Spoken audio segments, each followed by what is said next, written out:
touch the sky. Every time you leave, I come down.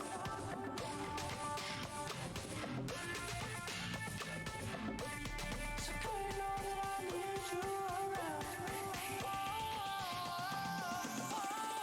You are my.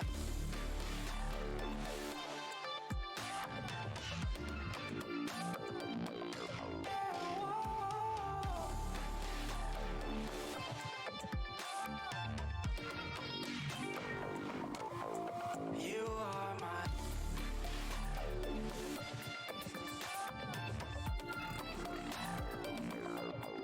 You are my.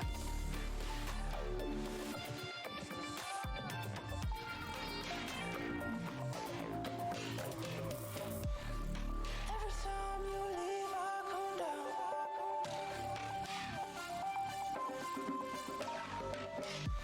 So girl, you know that I need you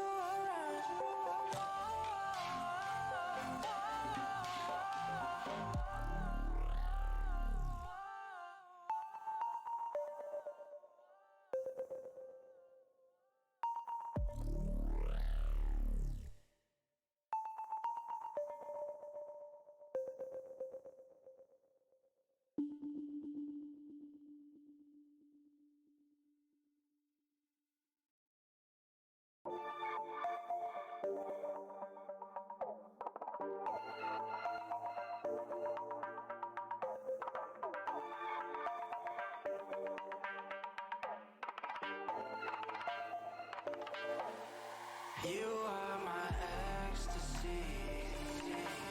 When you are next to me, flooding my dopamine.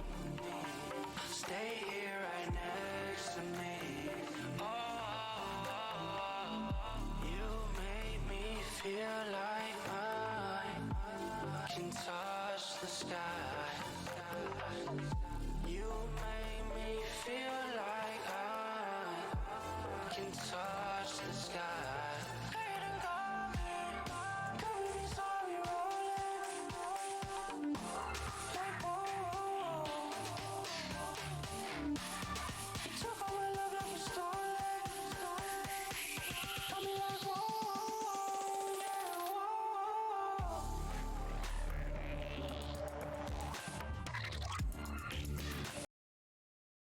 All right, everybody, welcome back to the IG League TV Skybells Series. This is going to be the last week of the month here for Skybell, but I am joined by Swifty. And the one thing about Swifty that we all love is he brings the energy and sometimes smart analytics. So now we're going to be here. We have two great teams for you starting off today's Skybell and around 17 teams lined up for today's series.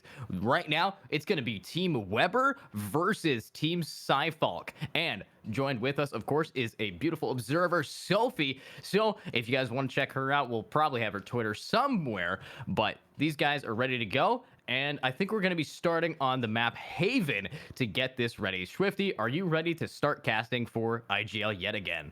Oh, 100%. It's always a good time here at IGL. This is the first time I believe you and I are doing the start of Best of Ones. Yeah. So usually we have a lot more info, on Mhm. like how the teams have been playing for that day specifically. Because, when it comes to Valorant, every day's a different day, Yeah. So you just got to see how you're feeling that day. So I'm excited to see how these teams play, how things go. And this whole entire tournament and see who's going to start pushing through. I'm excited for it. One thing that has to be noted, as you said, these are going to be first blood of the day teams. And when you touch that water, you want to make sure that you come in hot because I'm expecting, these teams, they just finished warming up, they're getting in. But this is the weeding process. We're going to see a lot of teams getting knocked out here. And, we can't make too many friends today because we're not going to be seeing them for too long until they eventually have only two teams remaining in the finals. We're going to be going all the way into the semis. So I'm excited to be here. Special thanks to IGL and the sponsor, of course, Skybell. So if you guys if we do play any advertisements or anything like that, please stick around and watch them. It definitely supports the stream and allows us to be here casting for you today. So thank you all for watching, and let's start this next game and see what the agent picks are going to be for Team Weber versus Cyfalk.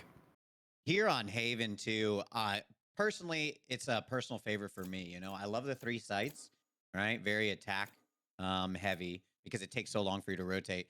But for me personally, it kind of makes me have to get my gun skill up. So it'll be interesting to see how, you know, people are when they're fighting just the person who stayed and anchored against the whole team coming at them. Oh yeah, and Haven is the map where your team is going to be spread thin.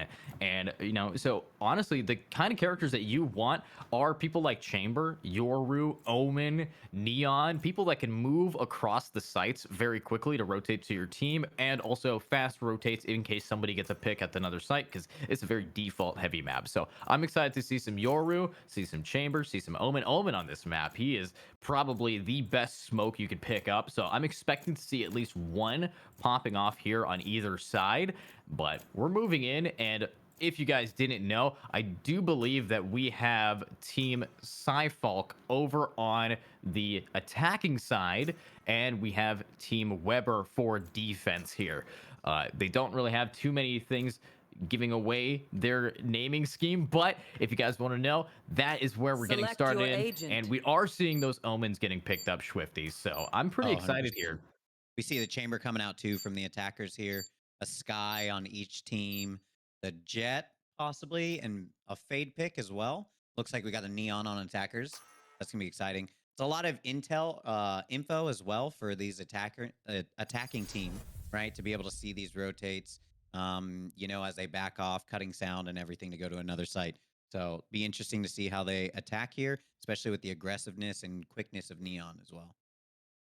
Perfect. Then yeah, we're getting right into Haven, and team comps very similar. They're duelist. The only difference is going to be the duelist and the initiators. But one other thing I have to note is, let's see. So we got a Chamber, we got an Omen, but outside of that, it's completely switched up here for these teams. Oh, actually, no, they both have a Sky. They both have a Sky. So yeah, the only thing different, that duelist and that initiator, a KO and a Jet versus that other team who has the Neon and Fade. So I'm excited to see what's going to happen. We're moving straight into the pistol round, and these guys are going for a nice default buys. We do see Dubs rocking a shorty on Chamber. A shorty on Chamber, it is a different gun than the classic, which means that he is going to be trading off one headhunter shot for that single shorty there, which sometimes could be worth the trade, especially if he's holding over on that push here. But on attack with the shorty, it's kind of risky. Yeah, but you see some of the frenzies coming out too from the Neon as well. So that quick frenzy push, especially here towards C, right on this long venture. Neon's coming in fast. They got to push in. We're dogging out to get that intro, and we're going to be following Soph here. So Sith now pushing forward, driving it in. Cozy takes out one. Crosby getting himself a double kill, and now it's all up to Shaz here, and he's alone. 22 HP remaining, and he's holding that classic, but Ants is going to get the clean up with a flawless round coming out from the defenders right off the bat. Great holds for them right there on C. They just read it so right, because it's always a gamble whether it's going to be A or C. Usually on that first round push, and they guessed right, and we're able to hold this super well and just slow every single bit of that push there. Yeah, they tried their best to get in there. I mean, I was assuming that the attackers were just going to push in, but once we saw that pick coming off with Crosby on that Ghost, taking them out, and Cozy, the Omen, just shut down that entire push, and it was a bloodbath afterwards. But Sith, he's holding W, and he's getting right onto site, leaving Leaf alone. But oh my, Arilix is going to get that pick on that KO, and Spike is already down. That's the kind of thing you expected from pistol round, but it just got executed perfectly in the second round here. And Neon even pulled that Chamber slow out, and I never even would have thought how being able to run out faster, might help you there. It's like they're trying to get the defuse going. They might be sticking. If Cozy's here, just kind of So Oh sick my aim for god. Steve. And that's the thing, if you have your team getting the smoke down, but Ants, he aces post-bomb defusal. What a player. The bomb is defused before he even pushes out, and he's able to get an ace, killing 4 people. That was insane, but, you know, an ace like that, can you really celebrate it just as well? I mean, the kills happened. I'm Oh, out of here. I mean, it's always a good feeling whenever you get an ace, especially early on. Can definitely set your mood and tone right for the rest of the game, you know? Cozy there, sticking the bomb, having confidence in Ants, so this might be a thing that Ants does regularly. I'm excited. Towards A here a little bit, trying to get some default. The Ants and the Chamber in that short angle.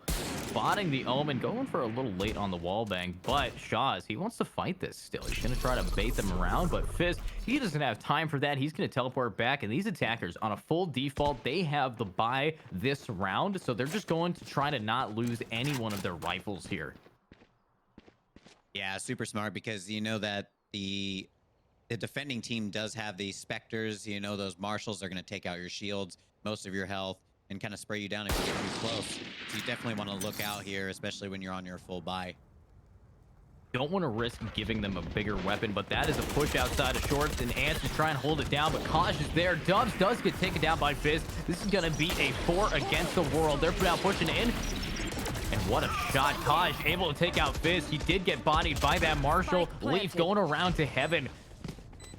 It's a slow push here, but Aurelix does get that one flanking Jet, and Leaf, he's ready to push in with his Omen. Flashbang out, and he drops that Sheriff. Gets spotted by one, but Sith is able to clean it up, leaving Cozy all alone, and he's already dead to Shaz. That was a great push, that double peek through short for them to take out Kaj right there, or to take out Ants, my apology, you know, and get the momentum into the site that they needed. Yeah, and that momentum they definitely achieved. Kaj was able to take out a few on that initiation, but he took a lot of damage from Fizz. The Marshal was able to knock them down, and turns out that these attackers weren't going to lose too many guns on that push, but now it's going to be a counter buy round from those defenders here. We're on round 4, and we're already seeing an operator in the hands of the Chamber. Looks like he's peeking it long instantly, whiffs the shot, unfortunately. While Ants is just waiting patiently. Neon's gonna back up here. And play a little bit more towards C mid, looks like. But we do have Crazy right here, so pushed up. And he does get one pick on Relix.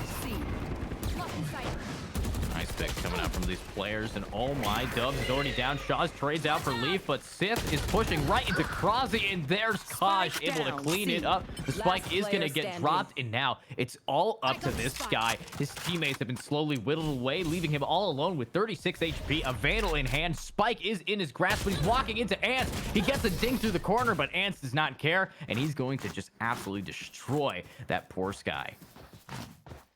It was such a good push there by Krozzy up C long, and being able to hold and catch the initial pick. Like, they were clearing it too, and unfortunately just overswung it.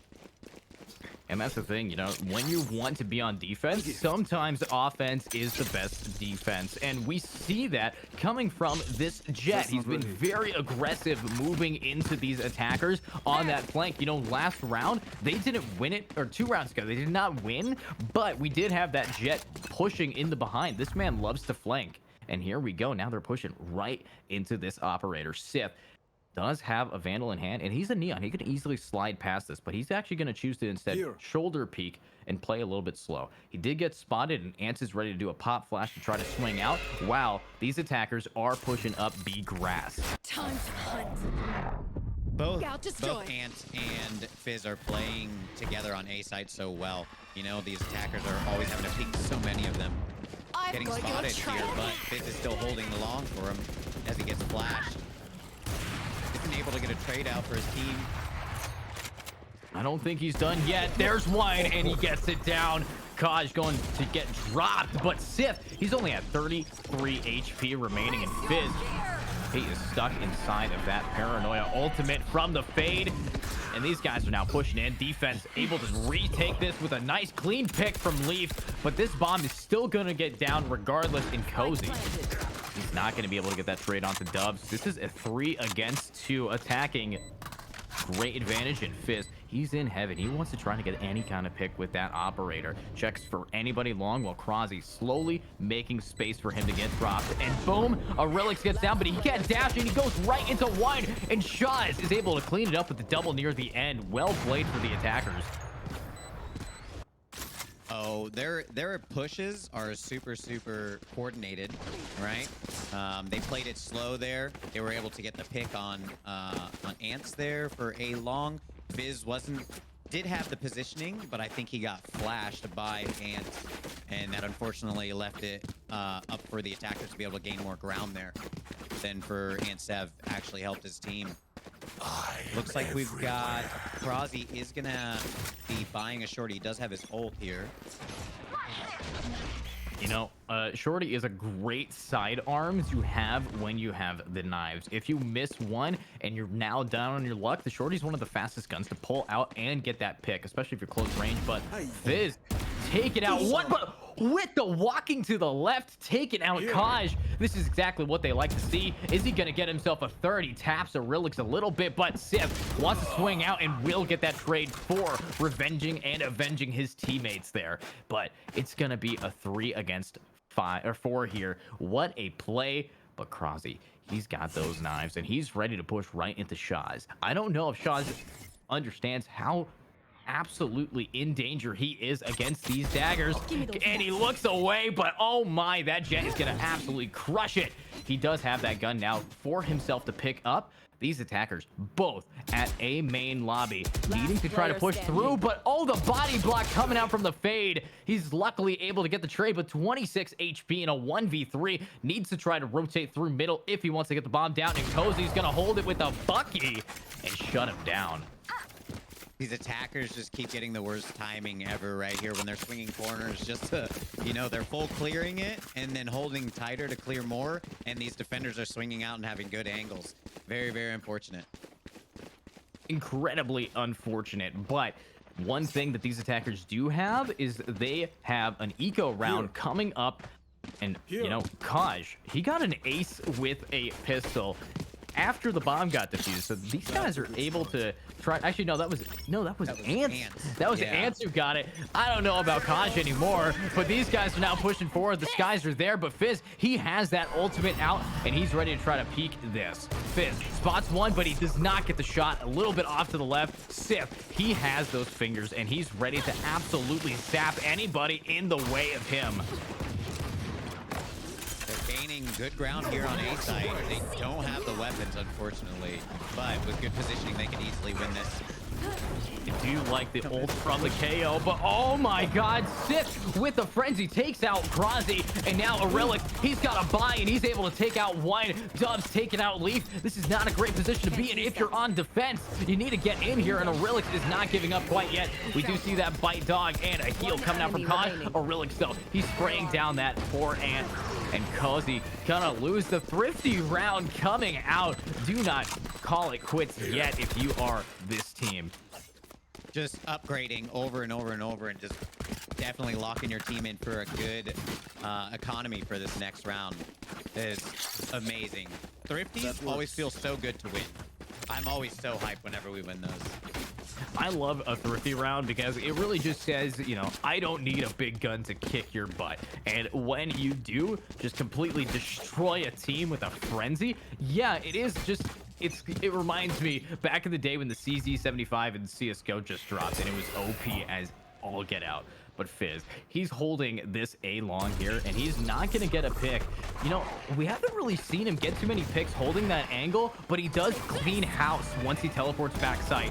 Never mind, Sith is going to swing out, taking out one, but Ants is there for the trade, but that's already 2 down, and attackers yet again have full control over A. This time, though, 2 on the flank. Krasi takes out Kaj. These defenders need to try to push together and wait for their KO in heaven. It's a 3 against 3, and this split push could be the defining factor. You think here too, like on the next attack, because these attackers are gaining ground here on A so easily. The defenders are coming back here, getting more positioning. Oh, but it's taken out by Shaz. Last player standing. Oh, and now it's Omen versus Omen. Cozy versus Shaz. Who is going to take this today? He baits the bomb just a little bit, but oh, the timing. He's choosing to reload behind the box, and the bomb, it's ticking down. Shaz needs to go down if he wants to win, and Cozy does take that, but there is not enough time on the bomb to defuse, and Cozy does manage to stay alive here. These defenders are going to have to figure something out here, like the continuous A push. It's easily, you know, you start stacking there and then you're thrown off because they're going to push, you know, C or mid to B. But maybe they need Fizz to trade out, somebody else to have that initial peak, you know, until he gets warmed up and comfortable and gets his confidence going. But he should be the pick master for his team off rip. He really needs to, and he's just not been connecting those shots. Teleporting back, Ant's last round was able to get the trade off of his death, but that's not enough when you're trying to go up against the team Cyfalk. It being 4v4 here, you start seeing them push up through mid, and they are going to get the pick here on Leaf on the site. They gain more control. Team Weber. Back. Oh, I don't know if Team Weber's going to be able to cohesively set a trap for these players. And now kind of forced here to push around with his team. He does have that Omen behind him. So if they work together and get one pick on the lead, they can take this. And this dog is going to help. Information. They know where Shaz is and they know how to try to push in. But they're trying to go right through a smoke. That fade locks down 2. I think they possibly even saw Sith back there on that dog. Not entirely sure. I would have tried to spray through maybe. But it looks like they are going to save this and then just try and get some exit frags. You know, Cozy, he's got a lot of cash here, but his teammates don't. So him saving with them is a decent play. But, oh my, 5 players still alive. It's going to be a flawless round with 3 players on defense just choosing to save there. So, you know, Spike gets detonated. A clean round for the attackers, but luckily, Weber was not able to lose too many guns. Yeah, I'm interested to see what these defenders are going to do here. They need to, you know, backing up and trying to retake hasn't been succeeding for them. They might need to be more aggressive. We saw whenever Krasi pushed up to C long, if he would have, you know, and held, he was able to take out quite a few on the rotate through. So it might be more beneficial for them to play more aggressively here. And that's when they were winning their rounds, when they had that jet on the flank. But oh my god, here comes Sith. He's swinging out, but Ant luckily able to get that pick. Fizz gets his one. These 2 players are holding down A site for the first time in a while, but now they need to continue to do that. But look at that, we do have Krasi on that flank. He's got a judge in hand and he's ready to absolutely crush it. If anybody pushing back into him, these 3 players want to rotate to C. They've bought enough time. Lots of util coming out by these defenders here on A2. You'd think that you'd want to rotate. Gaining much info from, as they can here, getting flashed. We do have the smoke that comes out here. Smoke from Cozy, but oh my god, Krasi is being so patient in that flank. He's not giving it up. This jet is ready. He's been holding this for 30 seconds, but these attackers still want A site. They're not going to give it to Krasi. And like we said, we wanted to see the aggression from them. They got aggressive there, swinging together, able to get the picks, and now, you know, they're 5v3. But Dubs does get up the pick on Fizz right here. Dubs risking a lot grabbing that orb, but oh, Krasi, your patience was just run out, and now they're going to teleport all the way to the C site. Krasi, you almost had it there, but that bomb is going to go down, and a counter ultimate from the Omens are going to now duke it out. Shaz plants the bomb, and Ants already pushing onto the site. These attackers need to rotate to where their Omen is rather quickly, but we do have that KO on the flank. He activated the trip, so they know pings are called out in Dubs versus Leaf. This is going to be a 1v1 to settle who wins the round, and what a shot. It's all up to Ants, but is this man of a colony about to clutch this game? He gets one, and he starts to defuse. He's baiting out the time here. And he gets spotted. They know he's not faking it anymore. And he looks away from Dubs, who gets that triple kill for the final shot of the round. And that's a beautiful round for the attackers. They were so in a bad spot, but that teleport and opening up C site, Swifty. The patience there from them was wonderful.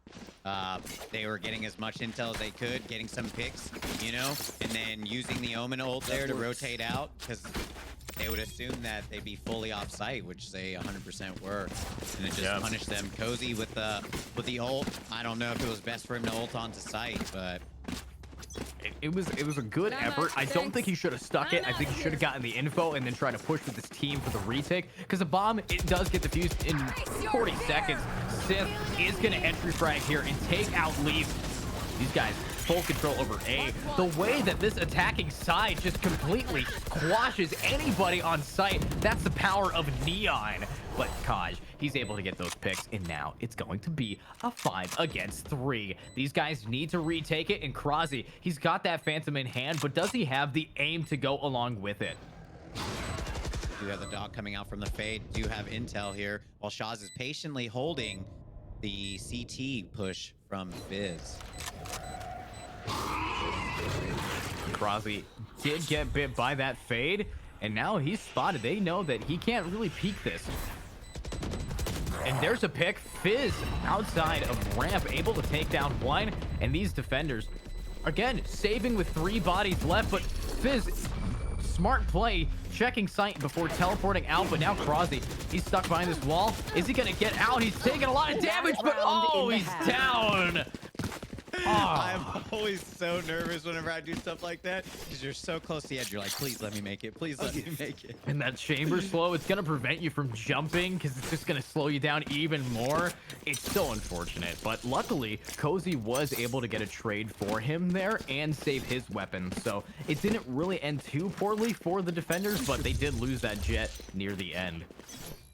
At least Krazi does have his ult here for his team, so he still has a weapon. He plays super patiently.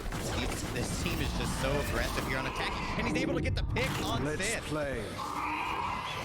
And now we do have these players pushing in, attacking side, losing their neon for the first time when they try to get onto the site here.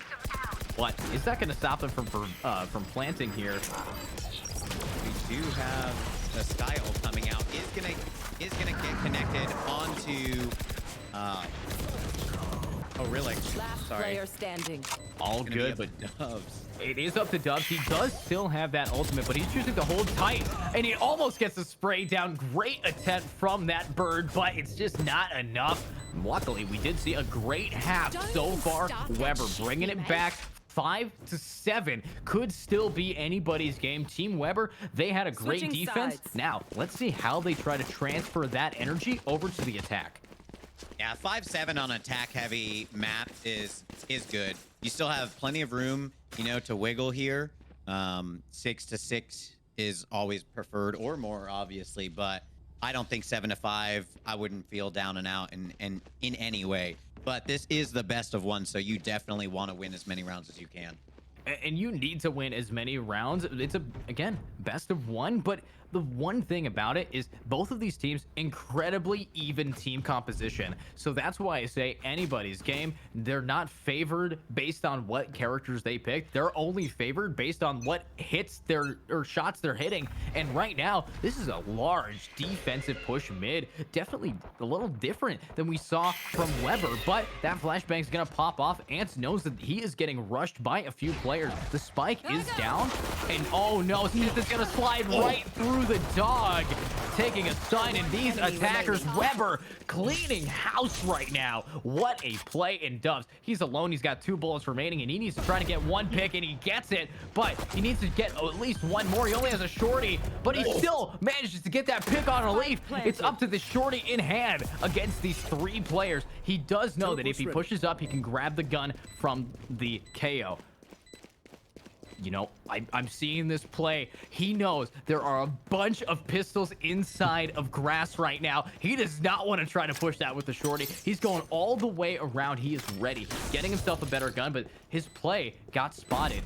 He does grab a classic. It's better than a shorty at any range here. So, Dub, but he's looking away. He does get 1. 15 seconds remaining, but they have a crossfire. He almost aces it. Dubs, great attempt. We saw you, and you delivered as much as you could. It was a great hold there by Ants. Good communication from their team right there to come back and just full hold and challenge the defensive team as they push up through mid was great. They just started demolishing.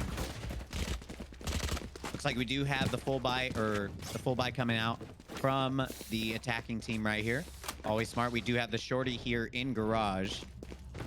And I have seen many times the shorty just turn a whole round around. That flashbang trying to get some info to push out, but they're just going to keep holding that W key. We do have Fade in garage holding down against the Jet. It's a slow push in here. It's a very slow round indeed, but a slow round is not always the worst thing because Krozzy is able to take out Relics. That Fade not able to hold garage properly, and Fizz taking out Shaw's, and now it's up to Sith. He's got that shorty in hand. He's holding the angle that he needs to, and he's not getting overheated. That is the crucial play here. He does know that Sith is right there too because he heard them rotating in. His patience paid off because Sith swung it and he picked him off.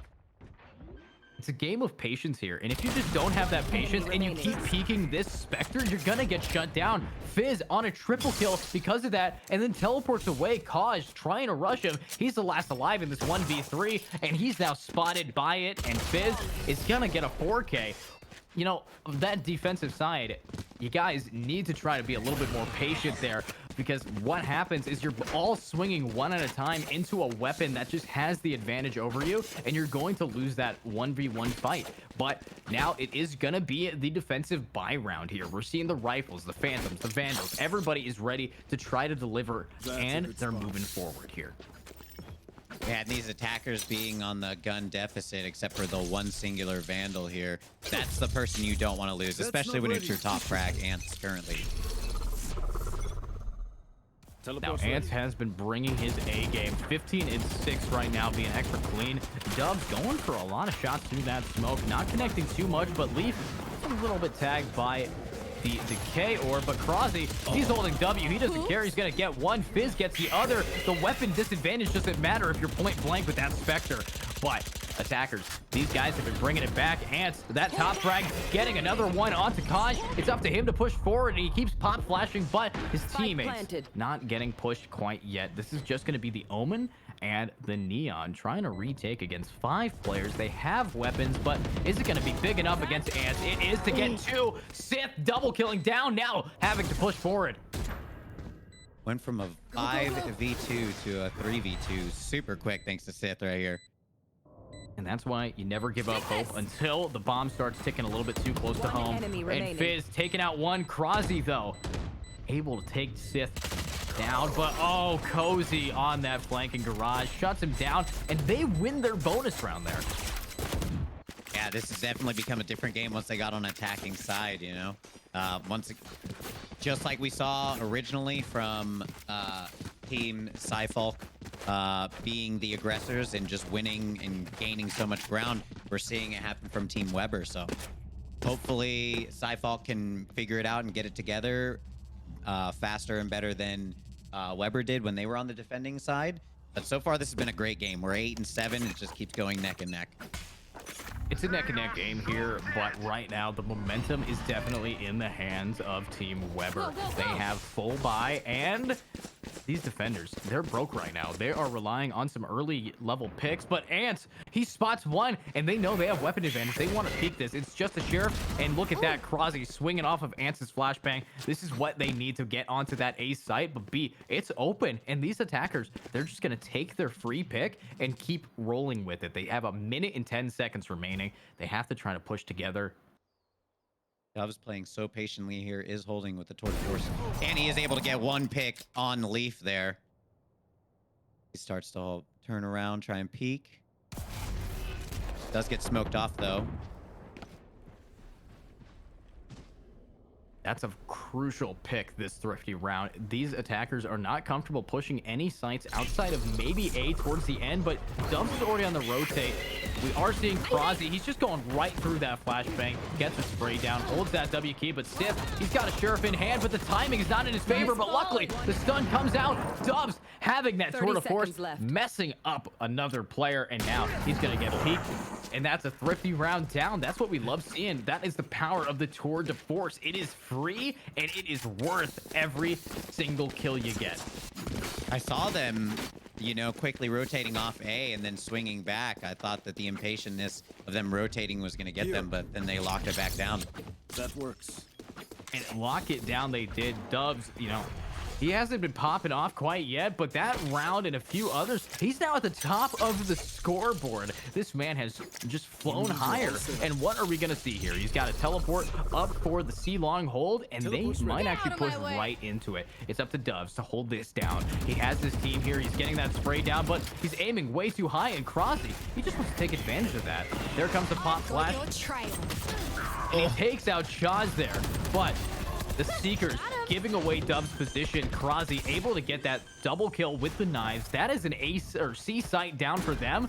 Bomb is already planted into 3 against 5. They need to try to push in as a team if they want to win this. But Fizz, he's got that flank guarded. It's all up to Kaj here. He's managed to take out one, but Ants is not going to let that slide. Sith dropping to leave. Yeah, that take by them was... They've done it several times, and unfortunately, Dub wasn't able to get any damage through the smoke. And then they were just able to take sight and push him super far back, especially due to Ants' ult. Team Weber is really just bringing it back on attack right now. They know how to get in and get out. They're pushing as a unit and just cleaning house. What we saw on that C push, a flashbang from the sky into Krozzy. He moves in, gets the spray down. That's what we love seeing, and it's just going to keep happening because this team has coordination. But B site seems to be their target of today. We do know that there is an Omen in garage. Takes a little bit of damage from that dog, and here comes that B rush. A full dash in. It's up to Krozzy. He's cleared one. Dubs getting spotted.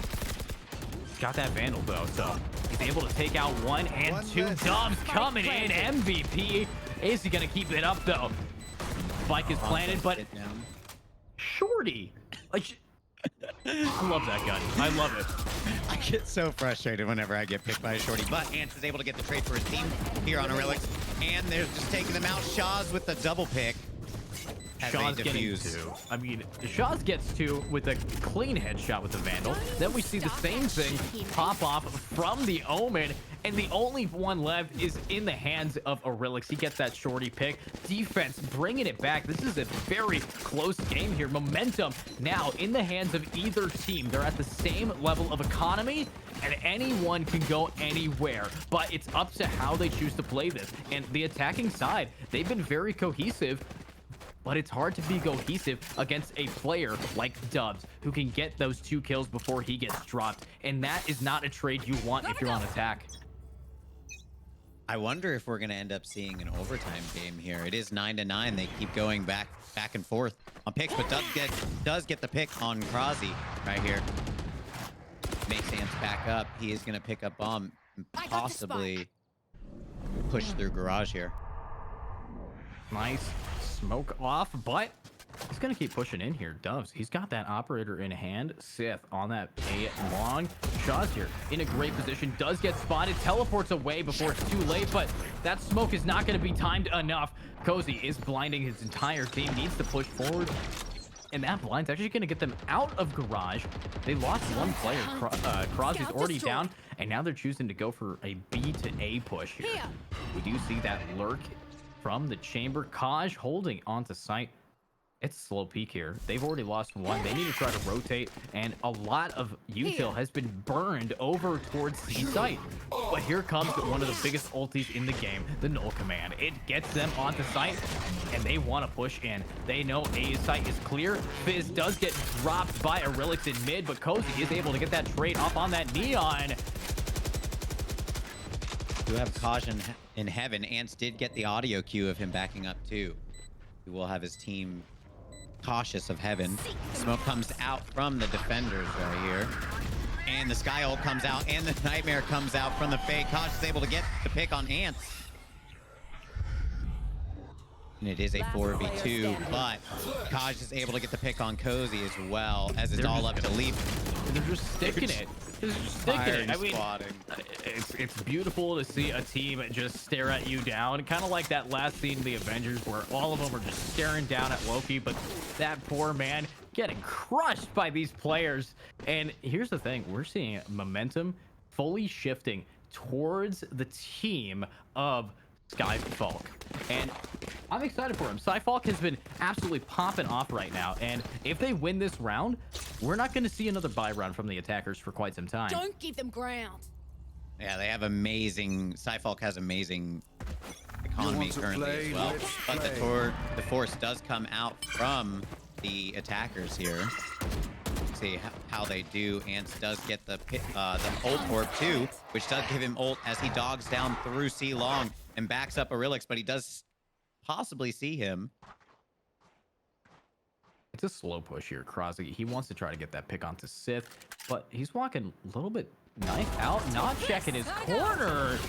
Sith is going to take advantage of that freebie, and that's a Jet now dead. Crosby in a great position to be dead. Cozy, though, he wants to try to push inside of Garage, and oh my, Shaz is not able to hold that down. Ants pushing forward, gets himself one, but he's spotted by that lockdown. And Aurelix, he's holding this down. He's able to try to get one, but he doesn't get either. What a play. Attackers 3 against 3. Leaf, he's able to take down one, but oh, there goes the chamber. And there's one, but the shorty with Sith able to take out one, but oh, the spray down from Ants. He might be small, but he lifts twice his body weight. Look at this man, 21 and 10 right now. 45 HP at the end there as he just played it so patiently. Ants has been the guy that comes out. Oh, 100%. We do have the op buy here from his too. Right, for their attacker side. It is 10 to 10. Here. 10 to 10 tied up. Economy just neck and neck with each other, but look who has another operator. Dubs, if they choose to lose this, he's saving his tour de force just in case they lose that. But we're also seeing a Neon ultimate, which gets them onto site. That is a shredding ulti for these defenders. But hey, the attackers first have to get picks to get onto site, and they're pushing up against some of the greatest players on this team. Sith takes out one. Crosby not able to hold it down, but Cozy gets that trade onto the fade, and oh, he's able to save his team. Kaj getting the trade. It's a 3 against 3. The spike is going down, but they're just waiting for dubs. If they get dubs inside of heaven, they are able to try to clutch this up. It's gonna be a 3 against 3. You do have the op coming in and an op long. Oh, but he gets a tag on Fizz, but isn't able to get the kill. Peeking short. Taj not able to get it, but Dubs not doing a whole lot. And Ants MVP. This man, this is not just a mere man. This is a whole colony of game sense forming together and clapping hands right now. Look at this guy. He is 24 and 10, a KD of 2.4 with still getting the heals off. He has his Sky ult, and here's the problem though. They now have to push against Dubs, and he has their tour de force. This could go back in the favor of the team Skyfalk. And overtime looking very likely based on the way that the momentum of the game, the shift is moving. This tour de force is so punishing with the slow and the pick from no matter where you hit them. They do have Crosby pushing up into B site. He's going to stick the plant right here as the ult came out from Sky as well. Got them on site, and they got bombed down.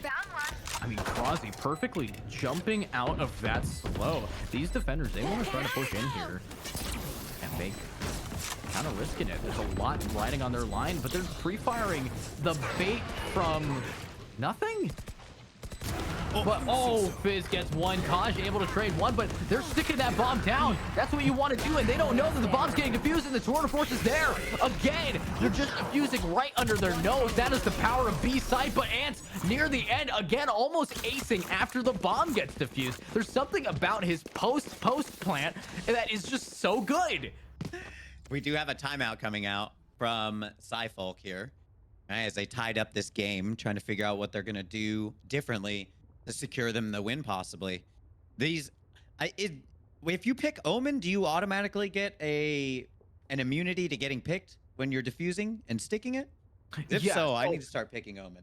So if you ever notice, Omen has that really cool ethereal effect every time he teleports. When he's defusing the bomb, the same thing happens. Bullets go right through him, and he actually becomes a immortal god level being. And if he was in the One Punch universe, he'd solo Saitama. This guy is that much of a Chad when he's defusing a bomb. But luckily, Omen only gets that buff when he's defusing. After he stops defusing, he's dead. There's no coming back from that. But luckily, these defenders are able to play around that OP ability that he has. And Swifty, let me ask you. Do you think that this timeout is gonna give Cyfalk what they need to close out the game, or are we going into overtime here? I think that they've definitely come a lot more alive here on their defending, figuring out what they're going to do. So I think that this timeout might have been what they needed to make sure that they can continue the momentum that they have and clutch up the rest of this game. You know, they do need that momentum to clutch up, but they're facing off against Ants, who's now a chat favorite. He's ready to try to clutch up. It's 28-10, and he's gonna get even more kills. If he drops a 30 bomb, that's going on the high score list for an MVP game. But Sith, he's ready to try to hold this site all alone. He's getting those jump peaks, but Krazi, he's been able to hit those shots on those jump peaks. So what is gonna happen on this push? These attackers, they're going for a nice defaulty round. They don't want to play too fast. Their economy relies on this round alone. Sith here on the lurk to, or the hold on site has just been very punishing to this attacking team. Here. You know, he always consistently gets one while he's anchoring. It'll be interesting to see if he continues this up. The fade spots nothing here. Dubs is holding patiently, and he's picked off by Fizz. Fizz more like Flick. What a shot from him today, but look at that. It's going to be a trade-off with Arilix getting that pick off onto Krazi over at the A site. But hey, Fleet wants to push in with his Sky. That's double flashbangs. They got so much initiation that this site is basically theirs, but they're going to have to hold it against an Omen. He's got that ultimate. He could teleport behind the chamber trip here, but it's going to be a slow push. They pop flashing, but isn't going to peek it. He backs up. Kaj coming out with the flash. Does give the intel that he blinded somebody. The TP comes out. And the knife comes out. A jump. Oh, but Sith, he's able to still get those trades. Leaf not being enough. 2 bullets remaining, and he shoots him off. But oh, the timing! Oh no! I mean, reloading 2 bullets, that's all you're gonna have. But oh my, it drops for him. The curtain has fallen, and Ants has gotten his picks. 1 kill away from a 30 bomb. Can he end the game and win it for Team Weber here? No, I stand corrected. This game could go into overtime from what we've seen, but it might be Ants dropping a 30 bomb to be, you know, in the highlight reels. Because this defending team is going to be on their, you know, forcing what they can. We have seen many thrifties coming out, but I don't know what it's going to be because this defending team has no ultimates, while the attacking team has 2. Does pop the jet ult. Say grab orb and get Ants his ult once again. Oh, but the knives taking down Shaz. Not a great position to be in if you're on defense. And oh my god, Arilix, he's just bullied by those knives. Scared away by that Jet's presence in A site. Completely clear. This might be the end. I don't know if we're going to see Ants get a 30 bomb unless they rush into him. But this is what we love seeing here. Team Weber, they're taking this if we do not see this Thrifty be able to push in. But oh my, there is a Jet on the flank. Krazi is inside of CT. This is massive. What is about to go down? The spike is planted, but these knives are out and ready to fly. Sith, though, pushing onto site, swinging out here. Not able to get one, but Kaj gets dropped. Fizz take it down, but oh no, it's all to Arilix, and here comes the Jet, but it doesn't matter. Fizz cleans it up, and oh my god, Team Weber cleaning up there, and that's going to be game 1. What an exciting game to watch right there, you know? It was back and forth up until literally the last few rounds, you know? Yeah, and I gotta say, Swifty, Ants didn't get his 30 bomb. He did not. He didn't get the 30 bomb. He didn't get his 3.0 KD. He needed it. I was ruined for it. Dang it. But it's okay because he did get game one for his team done. And that means that Cyfalk is eliminated. Even though they had a great showing, Doves, the MVP of his team, able to eco round every time, pop off when necessary. It was great watching, but unfortunately, he did not win the game and he's not going to be moving on to the next bracket. Speaking of the next bracket, we're going to find out who is next on the roster for us to be watching and casting over. Of course, special thanks to Sophie. Some of these camera angles were perfect. And also, Swifty, are you ready for the next game? Oh, I'm definitely ready. That was the first game, already extremely exciting to watch, right? The first bloods from Crazy coming out and from Fizz there, and then Ants dropping the 29 bomb, right? That's so much fun to watch. Extremely exciting. Sith was doing well with the 7 first bloods for his team. You know, unfortunately they lost, but I mean, it was hard fought on both ends. So it'll be interesting to see how the rest of this tournament goes, because if all these teams do as well as that, we might see, you know, a finals that does have an overtime. You know, but there is a shark in the water in this bracket today. Terra Esports sending down with their academy team. Now, Terra Esports, if you guys don't know, is the reigning champions almost weekly at IGL. They unfortunately were not able to get to this bracket, so they're sending their hound dogs on this team composition. Is Weber going to be good enough against the academy team for Terra Esports? The question will hopefully be decided in this game, but Weber off to a great start, 1-0. We expect to see them at the semis. And if I don't see you, Weber, I'm going to ask you, what happened, Ants? Did you not get that 30? But let's cut to commercial. Make sure that you guys check out Skybell, and hopefully we see you in about 5 minutes with the next teams. Keep your family safe with the Skybell video doorbell. Skybell sends live video of your front door to your smartphone so you can always know who's at the door. Can I help you? We also believe that the things that keep you safe should also keep you connected to the ones you love. Daddy, I'm home from school and look what I made you. Oh, that's great, sweetheart. And make your life a little easier. I have a package for Rachel. Great, I'll be home soon. Can you leave it on the side of the house? Sure. Skybell HD's motion sensor will alert you when an unwanted visitor doesn't press the doorbell. And full color night vision helps you see perfectly at night. Hit the lights. Tired of visitors waking up your baby by pressing your doorbell? With the silent mode feature, you can turn off the indoor chime and still receive notifications on your phone. Skybell HD records each video you see, so you can watch or download the video at a later time, even if you didn't see it live. When combined with other smart home products like locks, lights, and indoor cameras, Skybell HD becomes the eyes to your smart home. We've partnered with some of the biggest companies in the world, extending their coverage to your front door. On sale now at skybell.com. Keep your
Welcome back, everybody, to the IGL game number 2 of this bracket. We have Team Sarge versus Team We're Just Better. Team Surge is on attack, and Team We're Just Better is on defense. And we're going to get right into there. Swifty, are you ready?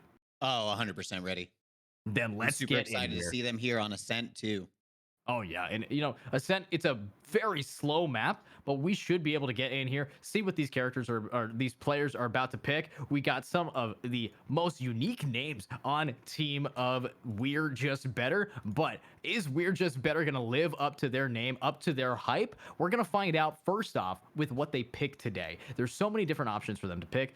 You know, what is your favorite Ascent composition, Swifty? Probably the Brim, KJ,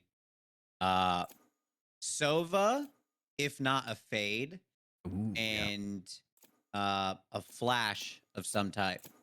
You know, I'm actually not opposed to Sky, Breach, or KO here on this map. You know, I think that KO gives a lot of intel, especially being able to shut down abilities, and it looks like we possibly have one coming out from attackers here on Team Surge. So it'll be I'm just looking at what the defending team is doing. They're just constantly clicking on random characters, and they went full, they locked in a full or moused over a full team there. But you're right. Look at that. You got a Sky, Yep. you got the Sova, you got the Brim. You know, and that's why I ask you, because I know that you always have an answer to something, and you're like 80% right, and Yeah, the other and 20% is just bad luck. I think that it's just they know that I was going to be right, so they had to change it to make me wrong. Honestly, You know? maybe they're tapped into our comms and they can hear us. That might be game Choose your breaking. agent. We might have to like try to check their PCs after this. But let's see. We are The Astra pick. the Astra. That's what I was gonna say. That is a unique pick here. An Astra and a Cypher. This is a very. Wait a second. Okay, never mind. I forgot Astra was smokes for a minute, and I'm like, do they not have smokes? And then I'm like, I just don't see Astra so much that I forgot that she existed as a character because she's just been out of the meta for maybe 2 seasons now. But hey, an Astra nerf is gonna keep her out of the game, but here she is being played by Keanu. I would love to see like a good Astra being played. She can plant her smoke from so far away too, you know? Kind of like how Omen, you've got the freedom to be able to float your smokes wherever you want them to be. And you know, it's not just smoke sometimes. Sometimes you could chop down anything. And her util is the most versatile. It's got a suck, it's got a concuss, and it also has a smoke itself. So it's a very advanced play style, but the problem that she's been having is that it's hard to pop off those utils in a timely fashion compared to a Brimstone. He spends 3 seconds looking at his little PDA and he just drops it down. So let's see what's going to happen here. Pistol rounds getting started. Everybody's going with their default buys, and you're seeing a lot of ghosts on the attacking side, but let's see what's going to happen. Got a mid split push right here. Smoke. He's gonna drop his smoke down. He does spot the KO, isn't able to get any tags on him though, and then gets a smoke down before he gets suppressed and able to get a pick while he's traded off by Pure right here. It sucks to die near pizza. Usually it gives you a little bit more vitality, but oh my god, this chamber, he's peeking out and he gets 2.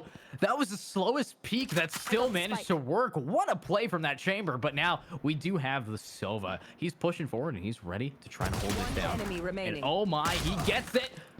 What a play. Pochi now. It's up to Bright, and he gets the pick. Defenders able to clutch that up there. The one thing I got to say about the attacking team composition is that outside of the KO, I mean, they have very little initiation to actually get them onto the site. You know, and in a Cypher, it's a unique team comp. Yeah, I usually don't see a lot of Cyphers here. Occasionally in pub matches, you'll see somebody who will be a Cypher main. I know one of my friends, he absolutely loves Cypher, and he'll die on that hill that he thinks Cypher is the best character. But you usually don't see them being played that often here on this map. Where are you? Do have Sky dogging through E main here. Is able to stun 2, 3 actually. And then the KO knife comes out. That's a huge delay there. KO Knife not able to connect anybody, but Up B is about to beat it down on Hoshi, but he's not. The smoke clutching it up and right. He's vulnerable. He's holding this down on big flashbang, but they look away, and that's a double kill down. It's just 2 holding. Cheese Dude in boathouse. Spots 1, gets the spray down, taking out 1, but oh, Hoshi, he's ready to get another. This leaves this chamber.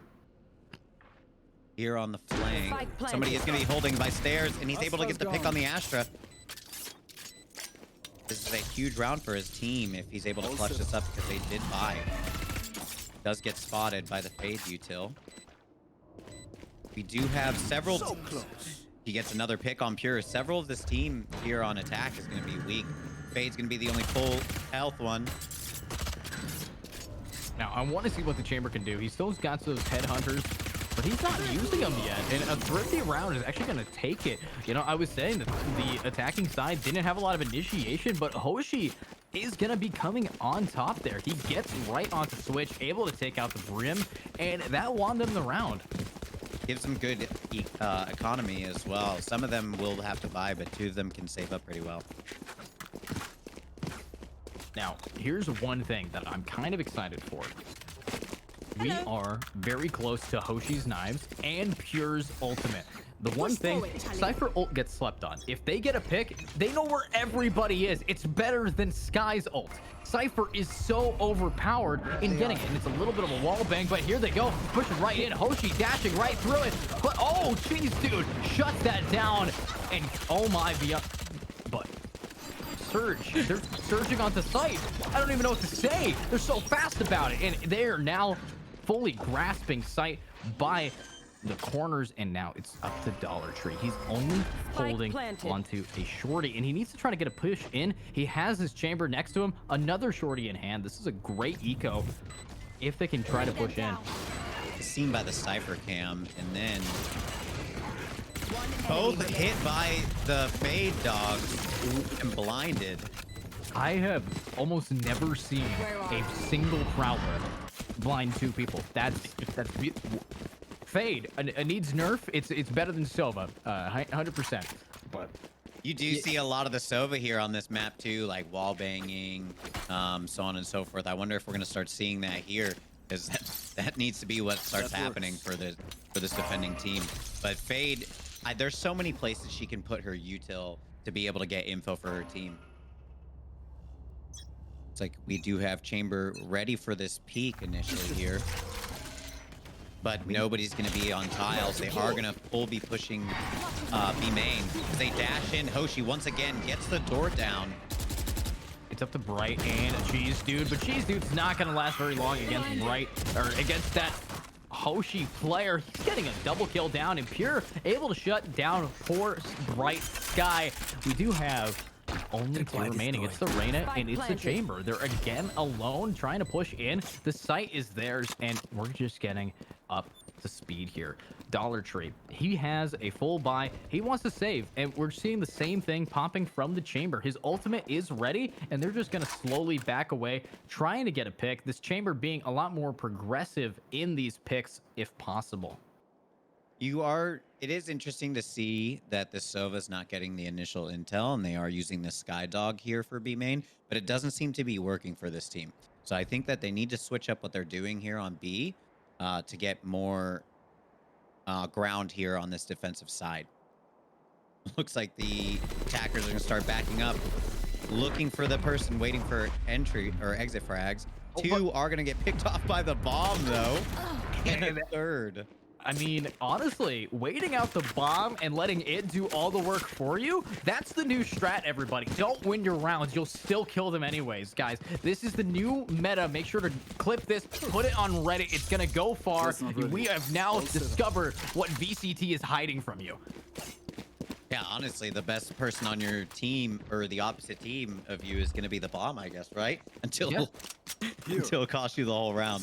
So Chamber is going to be dropping his Vandal here while he uses his Sword of Force. Smoke's down. And he's holding main right here, but Reyna is going to be pushed up quite aggressively. while the attacking team's going to take mid more so here. Knife does come out. Hoshi, he's holding that W key, and oh, the spray down, but here's that tour de force. It gets one, and here's the Cypher ultimate. It's managing to spot everybody on that side. This is great news for the attacking side. They know where these defenders are coming from, but oh, it doesn't really matter. What a shot from that chamber. Bomb is now getting planted, and they're just holding the site down. It's a slow push in for the defenders, a 3 against 3, but they have to fight this chamber, who has yet to miss a shot with that tour de force. It is a force to be reckoned with, and Cheese Dude with his team gets that owl drone, trying to get a lineup. Oh, beautiful util. All three are spotted. Oh, he's got a double kill through the wall. Right. And then the tour de force picks off Astra here. That was a great retake. A wonderful dart here by Sova. And that's what you love to see. Sova gives so much intel for your team as well. Very, very useful agent. I wish that I knew him better, because I know he also, I'm not a lineup man myself, but he does also have a lot of lineups too for post plant. Should I play some stars in this reality? I'd rather fight heads up than use lineups. Who needs a lineup? You just shoot it where you think it's gonna land, and if it lands, you call it a lineup. That's the way to really play Soba. That's how I do it. Sometimes I aim at the sky, say, oh, that looks like it would line up, and then it does. And I clip it and get massive amount of views, but that's the strat. One thing that has to be stated though is just the team coordination, pushing in there on the defense, getting it cleaned up and winning the round for them. But here we have Bright. He's got all the util that he needs to push in for his defensive side, but Surge playing extra slow, going against the namesake, but geez, dude, he's ready to just absolutely culture these kids. Oh, fine. He does get pushed away a little bit. He does spot the camera, is able to pick that off. Well, this team continues to push up towards A, and the rest of the team is now rotating back through mid. It's going to be a good push. It looks like these attackers know what to do here and are playing calm and careful. Cheese Dude is holding that tree entrance, and it's all up to Reyna to hold A against this very fast push. We know what Hoshi can do once they start moving forward. And here we go, Hoshi. Site. Oh, and Hoshi dashed it and gets another pick. That's again. What I'm talking about. Cheese Dude taking out Pure though. Oh, but the spike goes down. This is all they need. Cheese Dude breaking the wall, but oh, he doesn't have that smoke to guard him. He's got the owl drone pushing forward, but it's going to be a 2 against 4, and there is 13 seconds remaining. If they prevent the bomb getting planted, they win the game. It's up to Sergeant Bo, and he's all alone. Surge gets the pick, and he gets a double, but no more time, and Upbeat is going to beat him down. Finally, they were able to counter, Hoshi's push. Hoshi's been able to push onto site and get, 1-2 picks. He was able to get a trade on one, but immediately got traded out. And then we had Cheese Dude coming up clutch for his team to continue to get more picks, more intel for his team as they stop them from being able to plant. And we do see the op buy coming out here for the chamber. It is an op buy, and it's time. Cheese Dude's got his ultimate up. Upbeat got their ultimate up. They know what to do to hold site. Those are the two strongest ultimates for post plant and pre plant, especially on the defense side. So let's see what's going to happen with a push. Keanu getting some nice smokes here. Right, is holding that A heaven. And there comes the ultimate out. Everybody's pushing out. We do see the I am the hunter. He hunts down one, taking out one player before getting dropped by Pure. This is what they need to do. A 4 against 4. Blue Owl now dropping the null command. He's ready to try and push forward. So far, we're seeing 2 ultimates from the attacking side, but hey, they can't push in yet. They have no util usage. That is the power of the null command, but oh my, Bright is day. He's in there and gets those headshots down. Now, the divide coming out. Dollar Tree. Oh, able to take out one, but he gets flashed by his own teammate. Oh no, Keanu gets right down, and it's up to Hoshi with another kill. This is just this chamber. He's all alone. He has that operator, and he's gonna decide to drop it. Does he know that the bomb is gonna be ticking down any second now? Does get the intel now and backs up. It's me holding for these exit frags. You know, that was a very unique wall from Astra. Usually you want to see it kind of split the site, but because they're under the attack, they choose to instead use it as a very prolonged smoke of tree room. And that's pretty smart play. It is a vital ultimate to get down, but you know, this trade-off is there was so many ults popped. We saw the Sova pop his ult. We saw the Astra, the Fade, the KO. How many ults are needed to win a round here? If the answer is more than 3, it's expected to be a very close game. Agreed. And the KO ult, I think, was probably the Astra was interesting to see come down and smart, but I think the KO one was key because they needed to shut down that Brimstone before his ult could come out so that they can get plant down. But KO is going to get spotted and picked off here by Cheese Dude. As he pushes up, he might be able to get the pick on Pure, but the smoke clears and Pure is able to take him out. I love the half a second of awkward silence between two characters when they look at each other, and what a shot from that chamber where they're just staring at each other being like, oh, you're here, and then they die, and it's beautiful. I love it. It's one of the most comedic things in Valorant when you just like say in your head, oh hello there, in like a Midwestern accent. But Bright takes out Pure and is able to try to now rotate around. These attackers have lost 3 players in mid and tree. Keanu, here's some footsteps inside of Market. A spray gets put down, and this Reyna, he's holding W. Oh, right into Keanu. Oh my. Keanu had so much info hearing him as he just comes stampeding down through CT and is just ready with the lineup. Ready with the lineup indeed. These players, it's a 2 against 2. Honestly, attackers managed to open it up, taking down that Reyna there, but this is where it's vital. They have to fight against Bright, who's, you know, he's up there right now. A 9-player kills, and Keanu, he's holding that short. Chamber got pushed up so far on the site here. He's just holding W, but it's not enough. Chamber is able to get the 1, but it's a 1-for-1, and he's gonna just swing out and get the trade. Chamber with the clutch. He's just so much better. He's, you know, sign him on his own team, a 1v5. He could probably solo TSM, honestly, but, you know, they're not doing too hot right now. But, oh my God, that Chamber is so good. This Giga Chat of a Chamber just shift W straight on the site and got so much ground, and nobody peeked him there.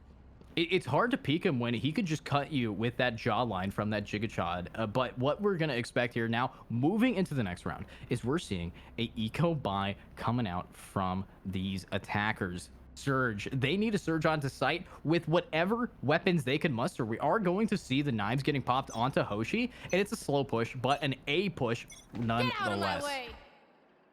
These games, you know, since the last game, even into this one, is just so much back and forth. It's so exciting to cast and watch.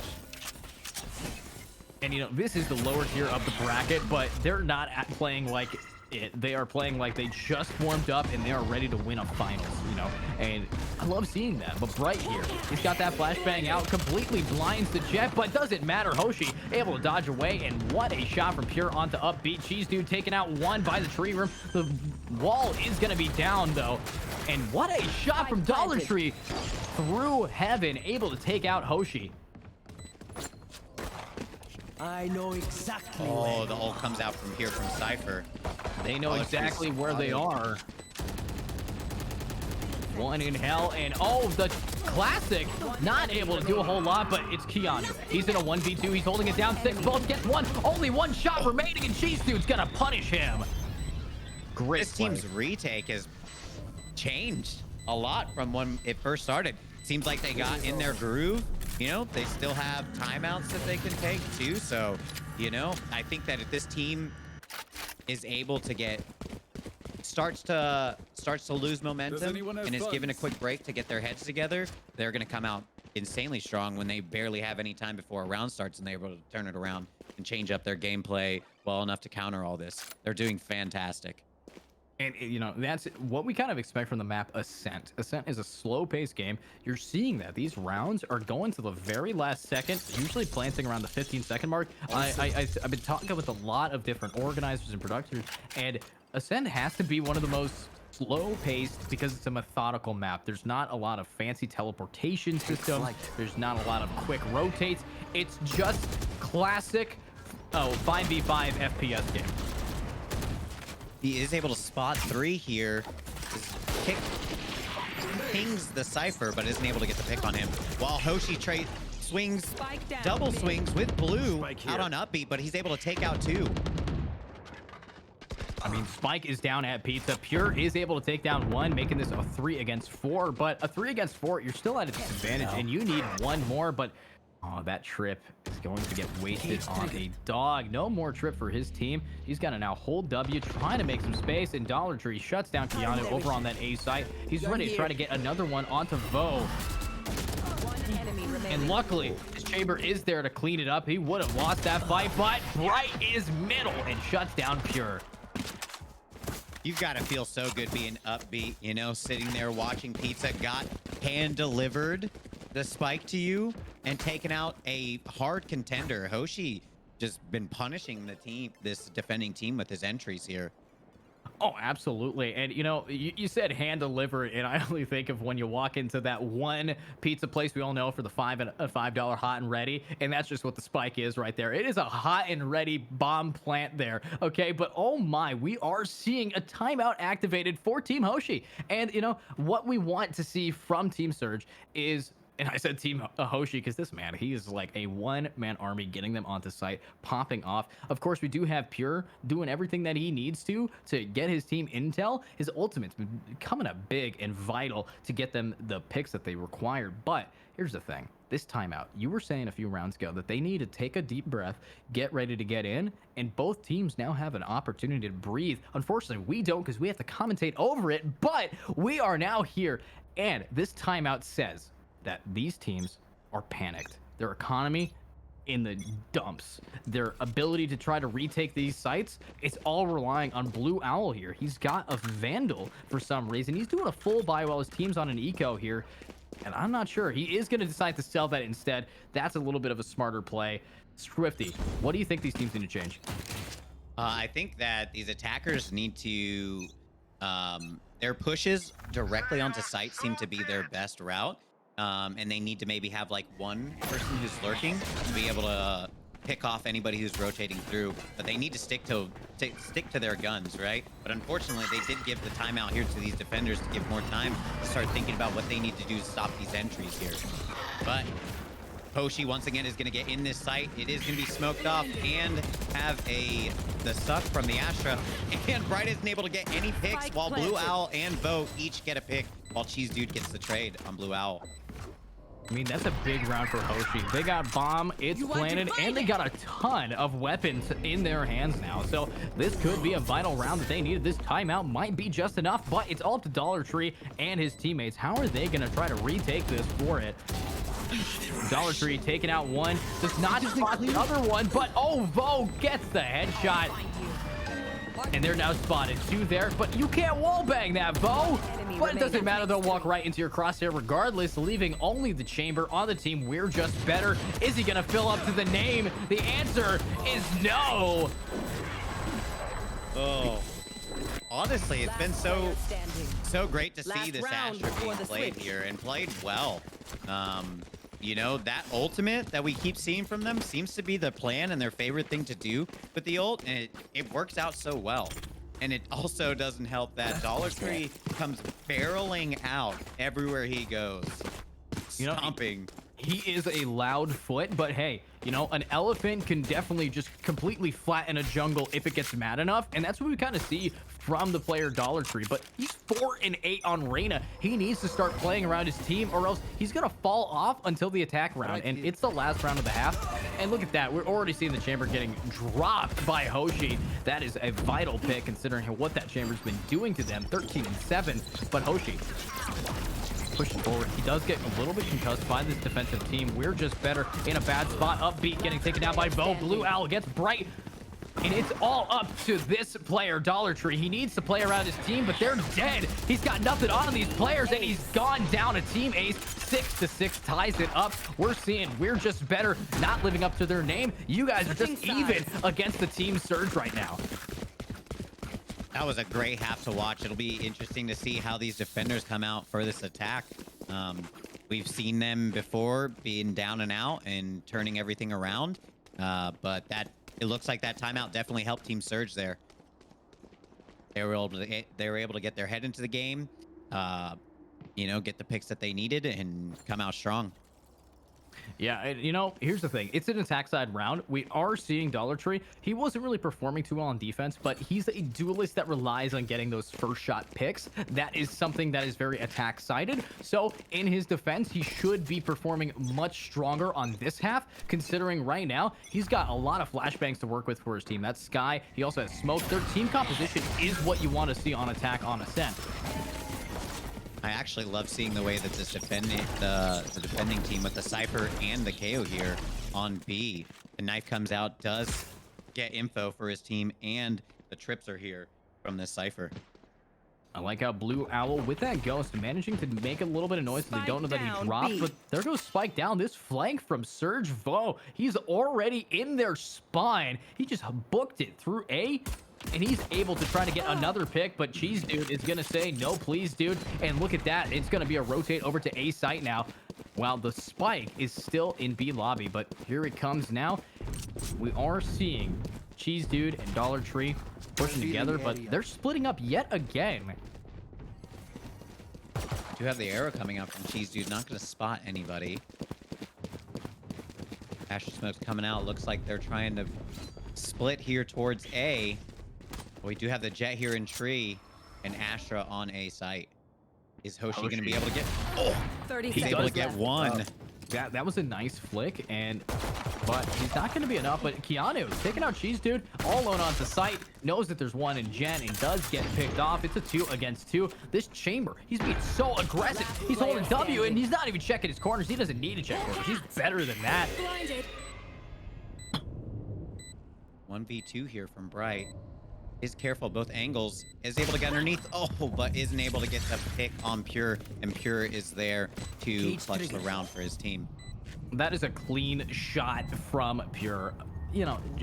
We saw Bright. He was able to get the trades on the site and get the bomb planted, but each one of those players getting himself 1 kill for an overall team ace, that's kind of what you like to see. I love team aces more than a normal ace, because here's the thing about a team ace. It tells me that the team is coordinated and that they have been getting their picks. That is more important, because anybody can go 30 bomb and get a ton of aces, but when you have a team coordinate, that's what makes Valorant Valorant. Agreed. It's always nice to see people working well together, and it helps out when everybody feels like they're doing their part, Yeah. One pick for your team can definitely change an entire round. Speaking of 1 pick for his team, Hoshi gets one with the shot, but he's ready to peek again. He's not hitting these second ones, but luckily, Keanu, he's in mid. He's got his teammates back, and oh my god, he's got a double kill done, and Hoshi cleans up Chamber. This is what we like to see. Cheese Dude getting picked off. A flawless round for the defenders. Hoshi, look at that start. He's coming in there with a Marshall. It's my favorite gun in the game, and that is why on these second rounds. I love buying a Marshall second round because it only takes 1 shot. And then when you roll into your bonus round, and if he's able to get these head taps, it feels amazing. So rewarding and so pleasing to be able to take these Phantoms and Vandals and high buys out of this team's hands when all you have is a Marshall.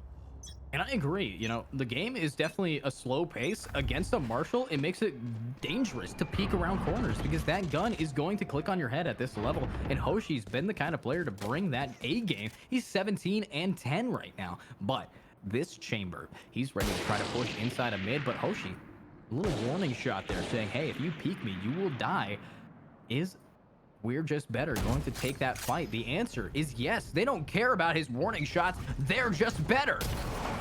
Hoshi managing to dodge one. But he did body the Chamber, though. And that's going to be a heal, but no armor means he's still 1 hit to that Marshall. But it's gone. Upbeat with the Phantom. Sprays it down. Nice flashbang. You definitely got your teammate with those. But Blue Owl, he's ready to go. Right. On the flank, taking out Keanu. As they have to decide to back up and start pushing through mid here. Is Pure going to be able to meet them? He can hear all of the footsteps and decides to back up here and play it safe. He does have the info here. He's being cleared out by Dollar Tree and is able to get the pick. Gets the cage down. 30 Tagged seconds once left. by Bright. While Bright backs up here. His teammate is going through. Market has that Vandal in hand, and now this could be it for him. But oh, Pure! That is a vital pick. Vo gets the other, and the last one's Boathouse. The call-out's given, but hey, Vo, you're in a beautiful spot. The other teammate is low. It's all up to you to try to clutch this up here. Oh, and the timing, rolling out the knife. You know, it does give a slight movement boost, but you just moved a little bit quicker into your death. I always get caught with my knife out. Like, and from somebody who I've never played CSGO, and I've always only played Valorant, but all my friends were CSGO players, and I would always ask them why they always pull out their knives. And they were like, oh, it's for flair. So I think they embedded that bad habit into me. Yeah, okay, that's why. All right, if I just whip out a wad of cash and swirl it around in my fingers, that's a flex. But it's not a flex to be dead, and that's why you don't want to do it in competitive play. Now we're moving on to the next round. We have Hoshi. He's got himself an operator. We saw what he did with the Marshall. Can he perform again with the Big Brother variant of it? We do have Al here trying to jump peek any intel he can for A. His team is going to be playing calm here in tiles. Bo gets a pick on the util from Chamber. Gets the Prowler out, but Hoshi gets flashed as the Molly comes in and he gets shocked by Cheese Dude, and that op is out of their hands. Cheese Dude cheesing it with those shock darts, able to shut down that poor player. Now it's up to Dollar Tree. This man only costs $1, but hey, $1 is all you need. Here comes a great play, and boom, up B takes out one. Blue Owl on the trade for Dollar Tree. Bo still holding that site down. It's a 2 against 2. Spike is down at B ramp stairwell. And a clean shot. What a play from Vo. Cheese Dude, he's at 33 HP against 2 players who don't miss their shots. What is his plan here? He's got the shock darts, he's got the recon, and he's choosing to see where these enemies are. 30 seconds remaining on the clock. His shock darts have been quite nice, and both of these players are low enough for a one-hit shock dart. They're holding such good angles here while he's trying to clear everything as time keeps ticking down on him as well. It's only 12 seconds remaining. He gives away his position. He's got to swing out, and Blue Owl playing around his fades util. That's just what you like to see from the defenders. What are we watching? Surge going at 9 here. They took that buy round back, and a timeout is getting called from the team. We're Just Better. Is We're Just Better getting a little bit tilted here? Are they going to really prove themselves with that name? Because right now, if you don't live up to the name, you're not going to be lasting too long in the IGL. We have seen them be able to change their mindset and start switching rounds back in their favor. So hopefully this timeout is going to do that for them as well. Kind of get their head back into the right headspace, them start getting winning these gunfights, getting those trades out like they know that they can do.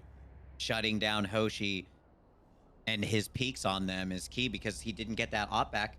Hurts him on util. He does have the ultimate though.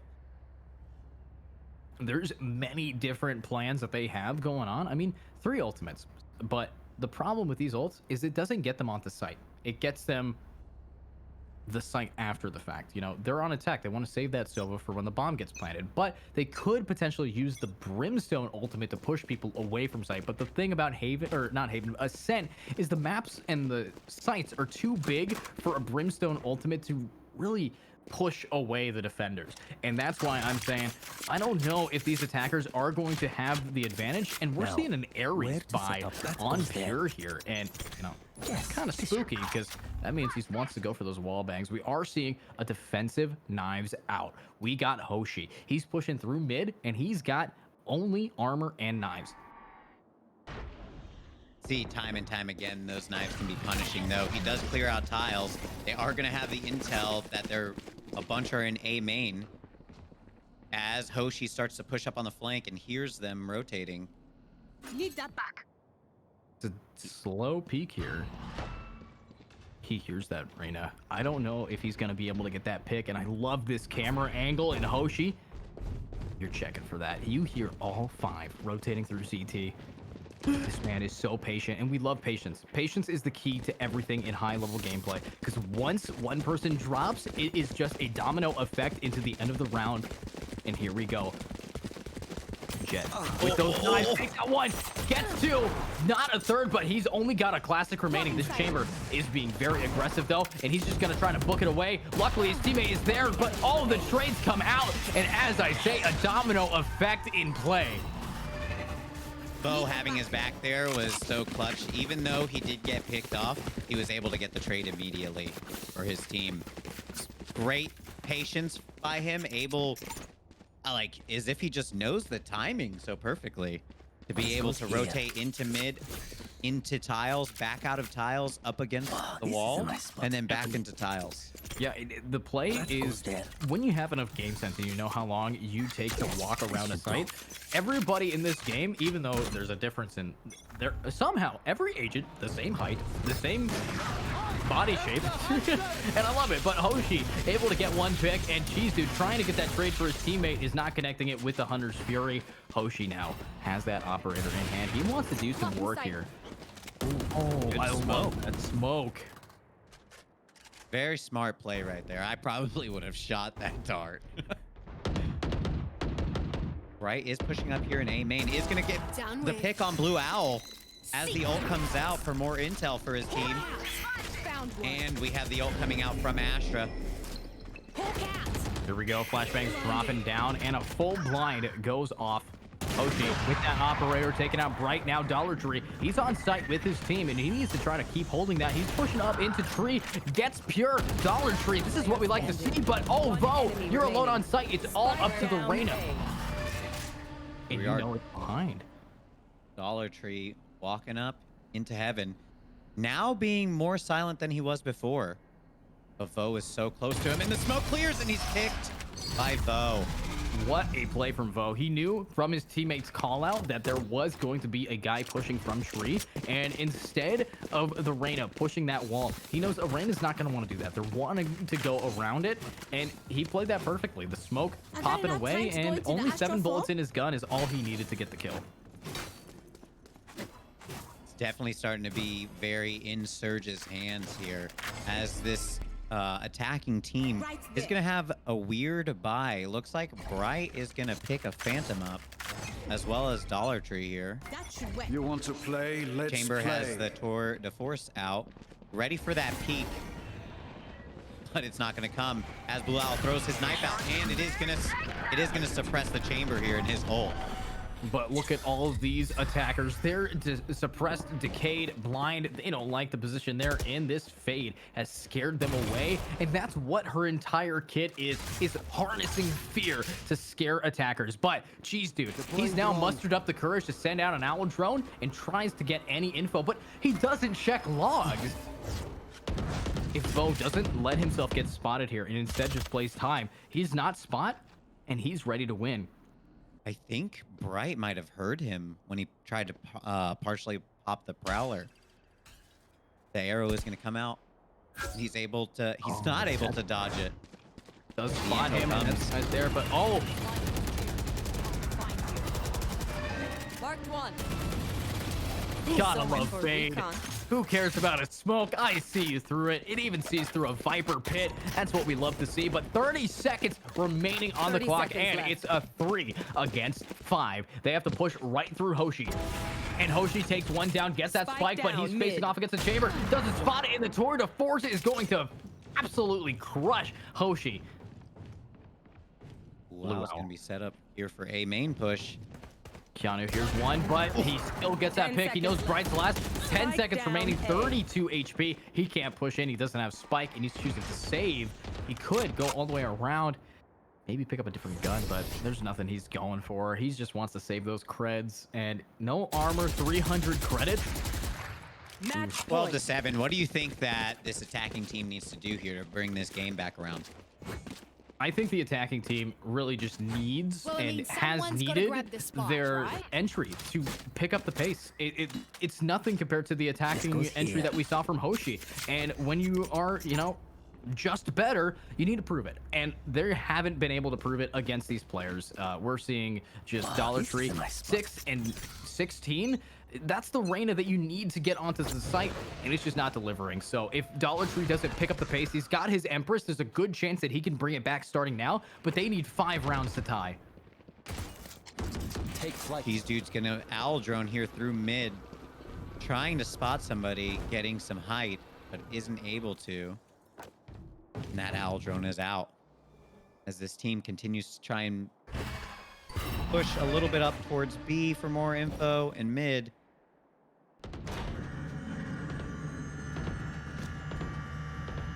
Looks like we're gonna, yes, pushing back through B main as Bright is pushed up a lot more for his team. He's gonna be dogging out, misses that trip while his teammate gets hit by it, and stuns Pure right here.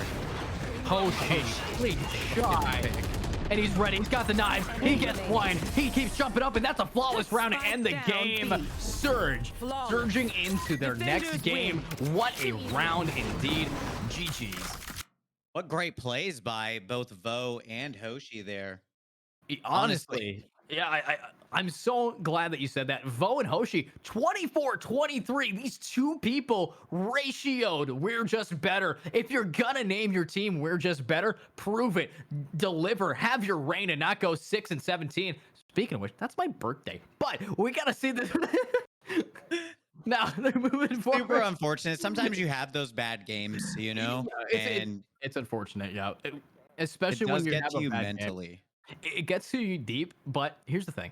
They'll hopefully be back in the next time, but Surge, they're now surging forward. We've already seen two teams take a dub so far, and what we saw, Surge, in forward, we're seeing people getting dropped down, and now it's just up to these new teams to develop. We have a few more rounds in the 17-team bracket for you guys, so let's move forward as a team in chat. I want you to say, who do you guys think is going to, take this game so far? Do you think that the previous teams we've watched are going to come back and see this? Surge, do they have a chance to take it? We do have, again, Terra Esports. They have an academy team in here. We saw the previous team that we had playing. Everybody is kind of bringing their A game right now. And there's still a few more rounds to go before we hit that semifinals with you guys. Honestly, Surge and both Weber, right? Very aggressive with their entries. It'd be interesting to see both of them heads up together. Like, Yeah. would Weber be able to shut down Surge's push, and vice versa from Surge? Because they were both very strong when they were entering sites. Hoshi has 8 first bloods, right? Vo followed up with 3, and then Pure with 2 for their team. Here's the thing. Their Reyna on the team here. I mean, we're looking at this analysis desk here, and I just gotta say, We're Just Better. If you're gonna have a Reyna, the Reyna's the duelist that you need to entry. It's your sole duelist, 0 first bloods, compared to Hoshi, who is the duelist on the attacking side, 8 first bloods. That is why you lost the game. And if you need to talk to your coaches about it, remember, get yourself an initiator and duelist combo. Get onto that site and you win it. You guys held it when you actually got on there. But when you didn't have the advantage of having bomb planted, you were washed. And that is a big shame. But let's move over to a commercial and see who we're playing against next. And thank you again to Skybell for sponsoring this stream. Keep your family safe with the Skybell video doorbell. Skybell sends live video of your front door to your smartphone so you can always know who's at the door. Can I help you? We also believe that the things that keep you safe should also keep you connected to the ones you love. Daddy, I'm home from school and look what I made you. Oh, that's great, sweetheart. And make your life a little easier. I have a package for Rachel.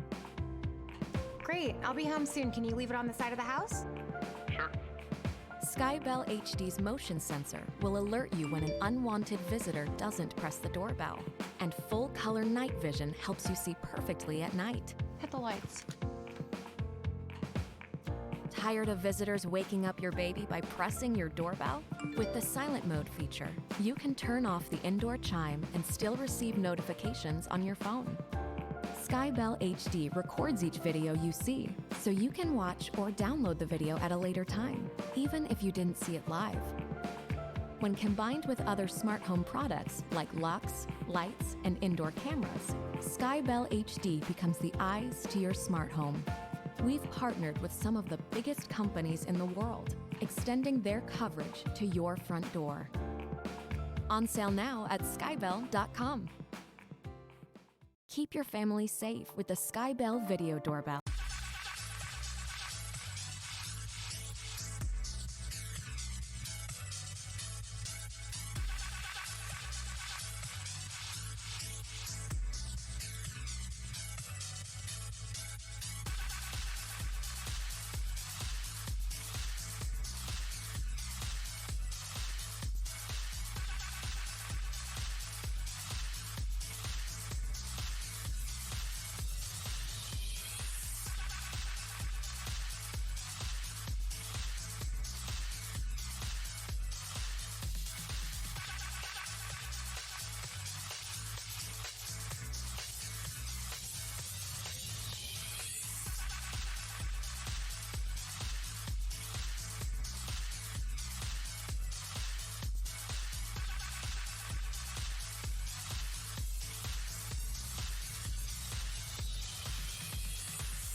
welcome back, everybody. My name is the ADU Cast, and I'm also joined by Swifty yet again. And chat, you guys were riling to get Cash in this game, but unfortunately for Cash, they're fighting against Terra Esports, who last game went 13-1 behind the scenes. Will Terra Esports Academy be able to absolutely destroy Cash? They are the fan favorite. Are we going to see Cash bringing their all in here? Now, Swifty, are you excited for these teams? We already know the track record from TE, but Cash is a fan favorite. What are you thinking?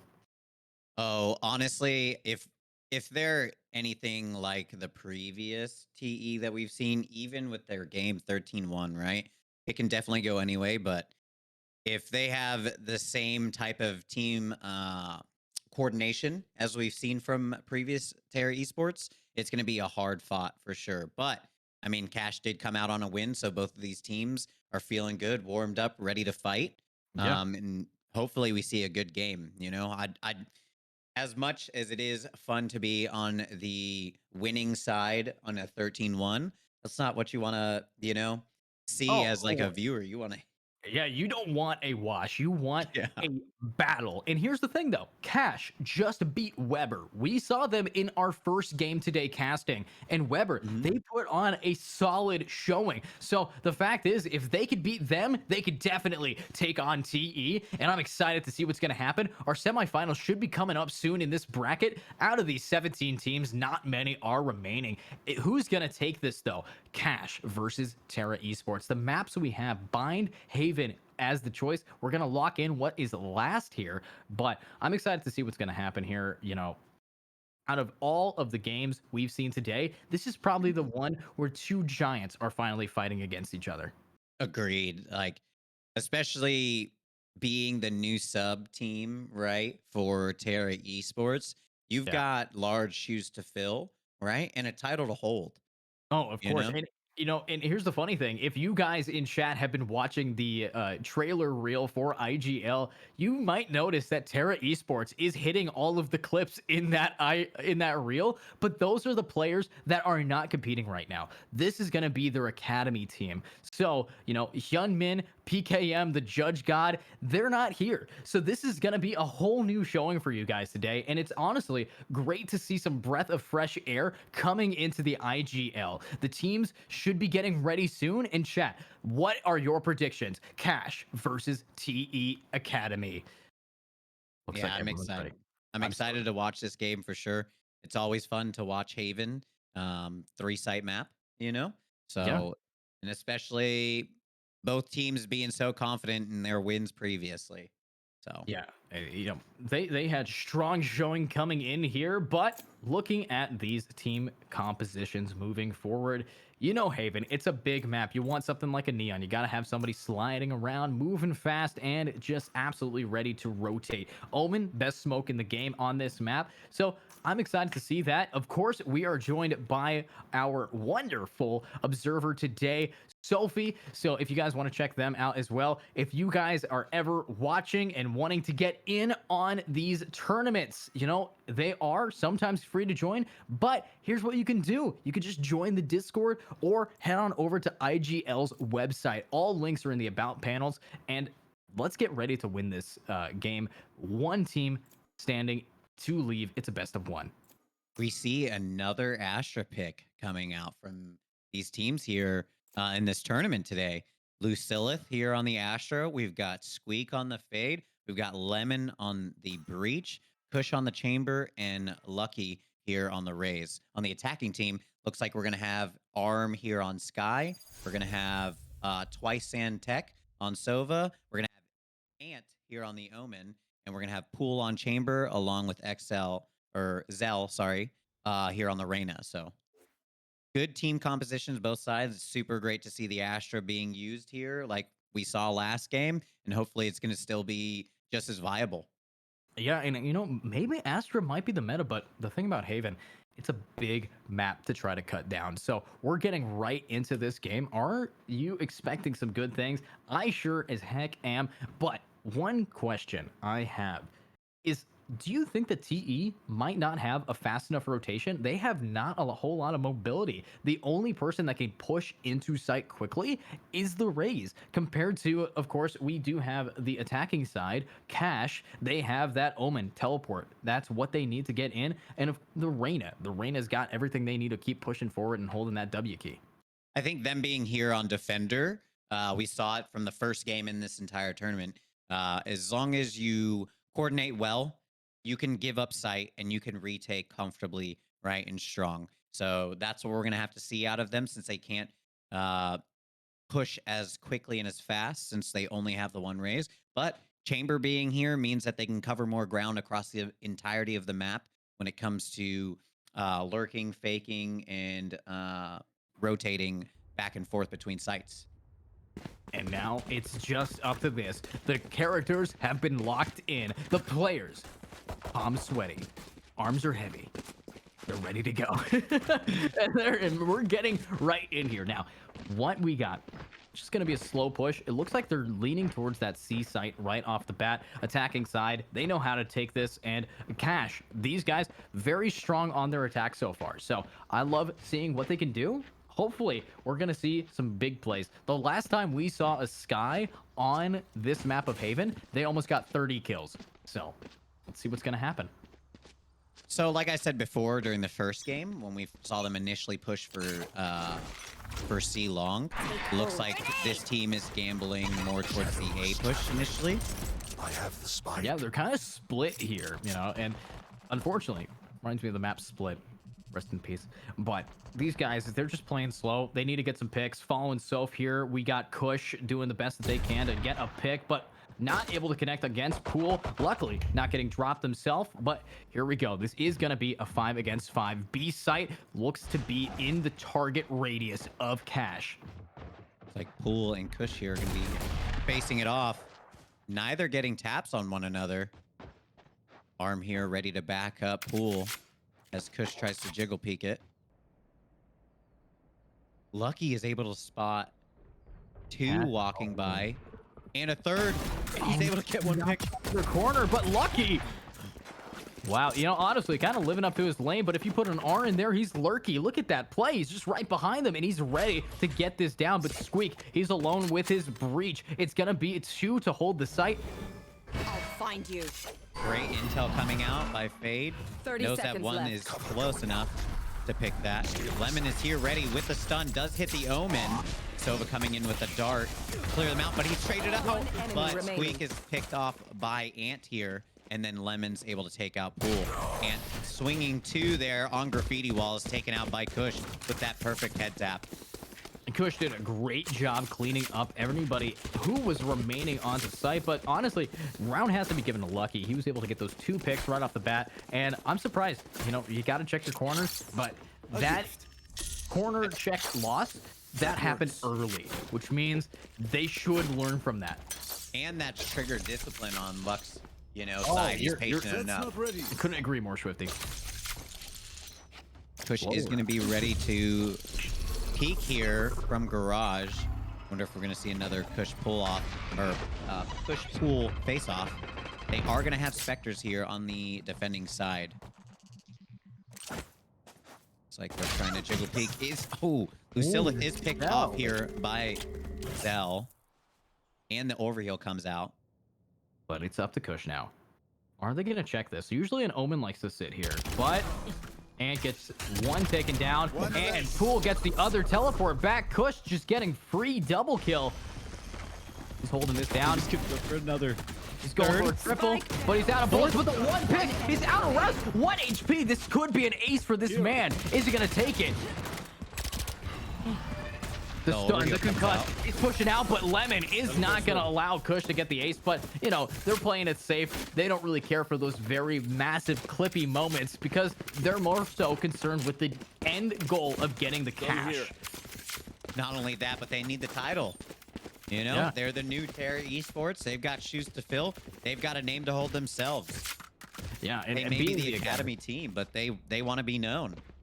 they do need to be known here. And one thing, you know, you either get the cash or cash gets you this game. That is the perk of fighting these players. And that opening shot from Zell was very vital. But here we have a full buy round on the attackers. And let's see if they can maybe make lightning strike twice. Does seem to push Lucillith off to play, a more passive angle here. The Astra util coming out. Twice being very patient here. Doesn't want to waste the owl drone.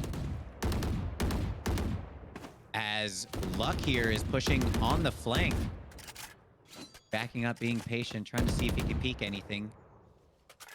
Chamber here holding B window as they push out to take mid control.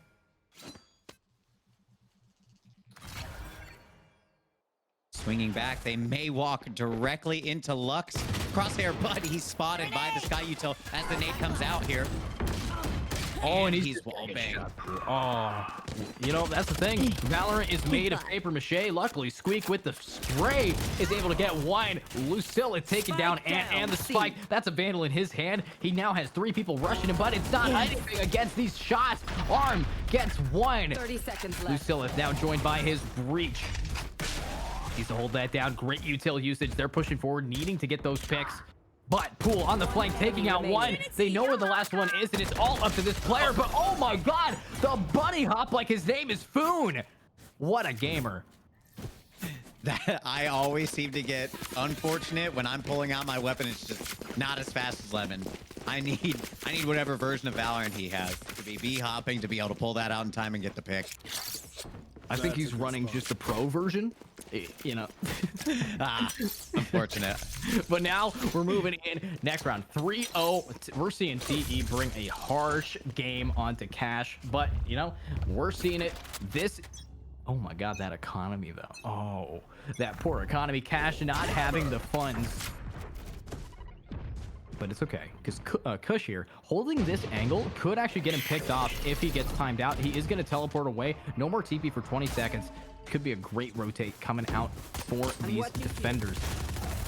Overo comes out, isn't able to spot anybody as they push Tahiri in to be more comfortably, but they're picked off by Lemon for 2.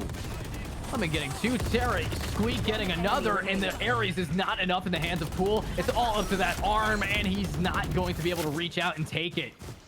We're seeing such a coordinated push. You know, great comms probably coming out by Terry Esports. They're just in the zone working together so well. They want another shutout. They just won 13-1. They're probably trying to go for a 13-0 here in a tournament. And honestly, just impress everybody through and through. Everybody on this team is doing their part for their team. You know, and here's the thing. Some people sleep on cash, and when you sleep on cash, you put it underneath your mattress trying to save it for later. But right now, we got a lot of inflation, and Terra Esports is absolutely bringing its A game. So I don't know what cash is going to do to bring this back. That previous save did keep them in there, and we are seeing an ulti available on both Arm as well as that Reyna. So this could be a potential push back onto that A site. They know what they're doing. They have all the util to take a site, and they also have weapons. Kush, though, he's got that tour de force over at C. As they're pushing up here through B, they do spot Lucillith while they rotate out here to hold a more passive angle. We do see Lemon here in garage as opposed to Kush this time. Pool trying to peek something, get some type of intel. Swings back. The Asher util comes out. And Kush here is just holding long confidently for his team. And Lemon's able to get one, but isn't able to get another. Twice is able to trade him out. He does have a Phantom, but they're pushing right into Kush, and Kush, he's shooting a bird, and he gets shut down. The Seeker, able to bait out Kush's death. This is a bomb planted at 30 seconds remaining. We love to see it on Haven, but now bomb is planted towards long. We have Ant holding it down. It's a 4 against 3. But here's the fun does part. have this Empress out as well. He's got that Empress, and that's all you really need. Empress is gone. He spots Lucky, isn't able to get the pick on him. Oh, he is able to get the pick on him, but he's traded out by Squeak here. And the Nightmare comes out. I love this play, being able to get behind them. It's planted for long, so they don't expect it, but unfortunately, Twice is not able to get the 2 kills. He gets 1, but he can't do it twice. Unfortunate too, because you saw him wanting to spray transfer to the one who's defusing, but if he would have just gotten the pick there on Squeak, probably would have helped him out so much more, because the amount of time it would take for Lucilla to be pulling out their weapon after defusing and then being ready to fire.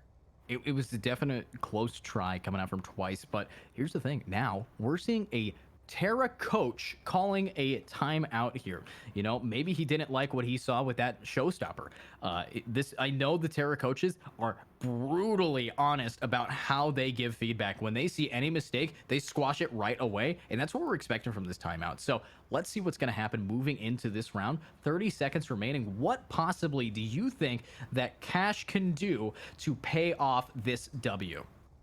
I mean, from what we've been seeing, right, this is an attack-heavy map, but Terra Esports has been very aggressive on the defense to be able to shorten the amount of room and space that these attackers have. So I think that they either need to fake a site fast, quickly, try and push the ones who's going to be on the rotate, pick them off, and keep those numbers strong, right? Or they just need to flood a site super heavy and really get good post-plant control.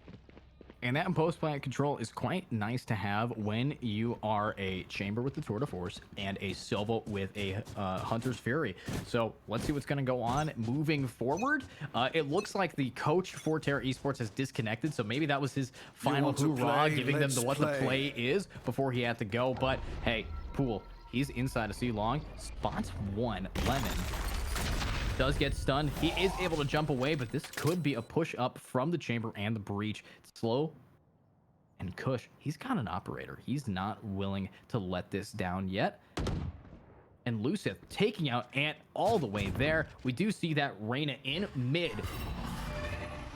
That is a very tough pick too when you're on the attacking side, because your smokes to help control site more are now going to be gone. As one Tour de Force shot comes out from Pool, isn't able to connect on anything. Zell's going to be here working his way to try and get a pick for his team, but Lilith is going to smoke it off and able to cross now. Let's see what's going to happen from Zell. He just needs to get any kind of pick, and against those smokes in mid, it's a slow round. We do have Arm going up against... Pool! What a shot! It's... Oh my... down. But look at that. Lucky gets himself 2 kills. Spike is down. Nade right on the Spike. Able to rotate around. Lemon taking out Pool in B mid. This is all up to Zell. But is Zell going to sell the round, or is he going to crush it for his team? And Lucky, 3 kills. Able to get 3. It is a 6-0 right now. And that's just what we like to see. 6-0. There's a possibility that the momentum could shift in the hands of Cash, but they have to try to go thrifty against Terra Academy, and that is a risky play, especially with how consistent we're seeing gamers like Lemon, Lucky, and Kush. So what is going to happen moving into the next round? I'm seeing 2 ultimates still available on the attack side. Yeah, they still do have, you know, a few ultimates, gain some intel, try and get some damage in on Terra Esports. You would assume that they'd want to use the Sova ult for post plant so that they can secure a round. Looks like they're going to be working mid here. They need to get some momentum though. Ant is moving up, probably going to connect here with Lemon, but is timed so hard. He does TP to the other side as Lemon moves further into the back of sight. Lemon's playing extra cautious here. He's just waiting for his util to pop off, and you know, he has that chamber inside a C-Long with that flank potential. Twice and Ant need to try to push through mid if they want to get any info on B. This is an eco round, so they're defaulting for maybe a clean Sheriff headshot, and I don't think that Terra Academy is going to give it to them. They're playing it extra smart, extra safe, and Lucky, he's inside of that short, needs to hold it down.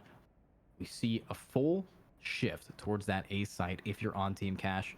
Zell being extra slow against Lucky. Clearing every corner, but isn't able to clear the corner where Lucky is at and is picked off. But nice damage here on Squeak. He's traded out by Arm, but there is going to be a 4v1 here as we've got Arm here in long trapped. And he's spotted, isn't able to get a pick on anybody, and he's taken out by Lucky once again. What a play here. You know, I'm loving seeing that 7-0 so far. And the defense, they have yet to use a majority of their ultimates. You know, Lemon still holding on to that Rolling Thunder. Lucillith recently picking up the wall. We also, now, this is the second showstopper on Lucky here. So we might see that getting popped, but it's up to them what the plan is.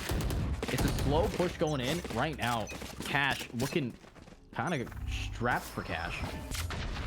I think honestly, they need to take the split and divide of the team here on the defense, right, in their favor, and push for a site harder, right? Get comfortable with their post plant. Lemon is spotted by Zell, but he's not able to get the pick, and the Prowler comes out as well.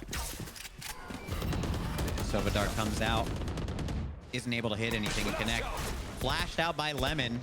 He tries to swing. He is spotted by the dog here from Sky, and twice gets some tags on him, but backs up to be smart. The Rolling Thunder comes out here, and Lemon's able to get the pick on here on twice. Arm is so stunned right now, and Lemon does not care. Wait, is this knife tiny? Hold up. I don't know why, but his arch is so small. It's so tiny. Baby knife. But oh my god, Lemon was able to pop that ultimate and at the top of the leaderboard. And you know what they say, the sweetest lemons are on the top of the tree. Look at this guy. He is doing exactly what they need to get those picks down.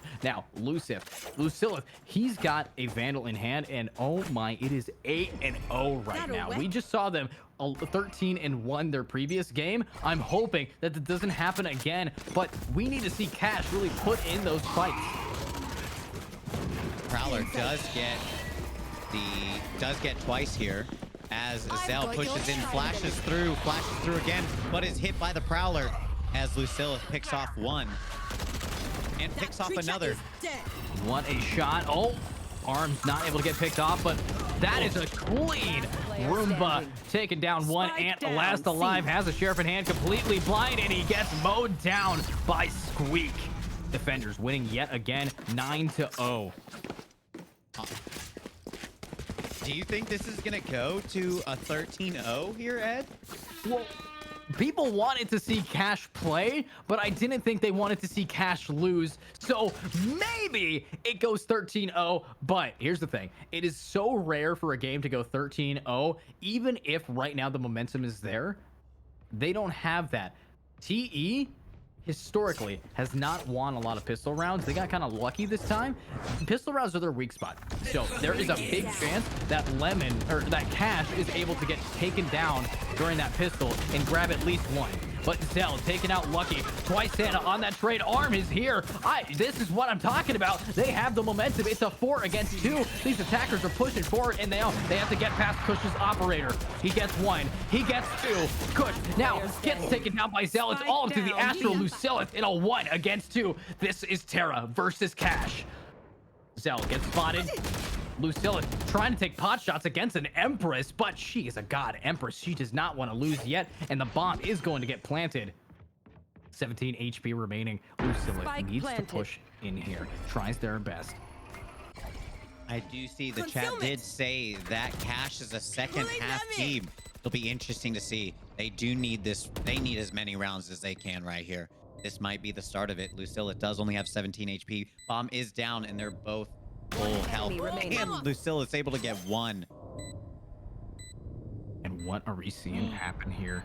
He takes down 1. Spike is there, and he spots it, but Lucilla just stealing it from Cash. That's a robbery. And the confusion spray coming down as they pick up the op here. probably for their chamber once again. I don't know. I don't know how this game's gonna go. You know, 1 second, peeps. I gotta Cash visit the is just Astros having to place buy some what they stars. can to try and get as many rounds, even if it's gonna cost them shields. But you don't need to worry about That your should shields wait. if you can get those head taps.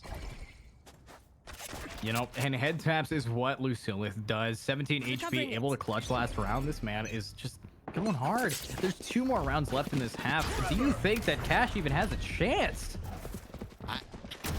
It's not looking like it, especially with Kush picking off Pool like that. As they get full control of site now, and these attackers need to push up. Santa now holding that W key, managing to spot one, but they're out. But here comes the nightmare. It's making them very afraid. Spike is now down. Lucky holding that W key, getting a double kill with the spray down. This man's ready to go, and it's all up to Zell. He sprays it down, but that nade, it's doing some work. He doesn't know where this Reyna could be, but Reyna's giving away her position, and Lucky getting a 4K with 1 spray and then a clean clutch up at the end. Last round in the half. I don't know. I don't know what's gonna happen here. You know, if they are a second half team, I'm gonna be impressed if they bring this back. It's 11-0 right now. They need at least one. They can't, if they lose match point to Lucky, if they give it up, because they're pushing on that A side. If Lucky's able to do what he just did at short, it's going to be GG, no re.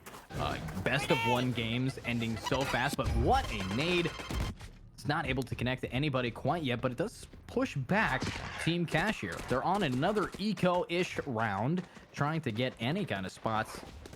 But it's the last round of the half. They need to get in. And Lucky, he's holding that short. He spots Zell. He's going to send off the Roomba and get himself on there. He doesn't even need a C to be able to jump up. That is movement 101. Lucky getting pushed out though, but he dodges every bullet. Down A. Lemon's there to have his back, but Zell does come in, pick off Lucky, and it's going to be Zell versus Lemon here. Lemon only has 4 HP, and it's all up to Lucillith, but we've seen them clutch these rounds before, and they have 150 HP. Exactly. They're at full HP, but they can't seem to jump up the stairwell. That might be, you know, a clip moment, but let's see if they're going to try to rotate over to that A side. The bomb is going to get planted for CT and Heaven side. And Lucillith playing it extra slow. It's last round. He still has his astral divide. His wall needs to get put down eventually. Are we going to see this, or maybe he's just going to play around it? He dodged the chamber. So they don't even know he's on the flank. He did see the Reyna right here, and he's able to get the Reyna still full HP. And he cleans it up, and but Cash, they finally got it.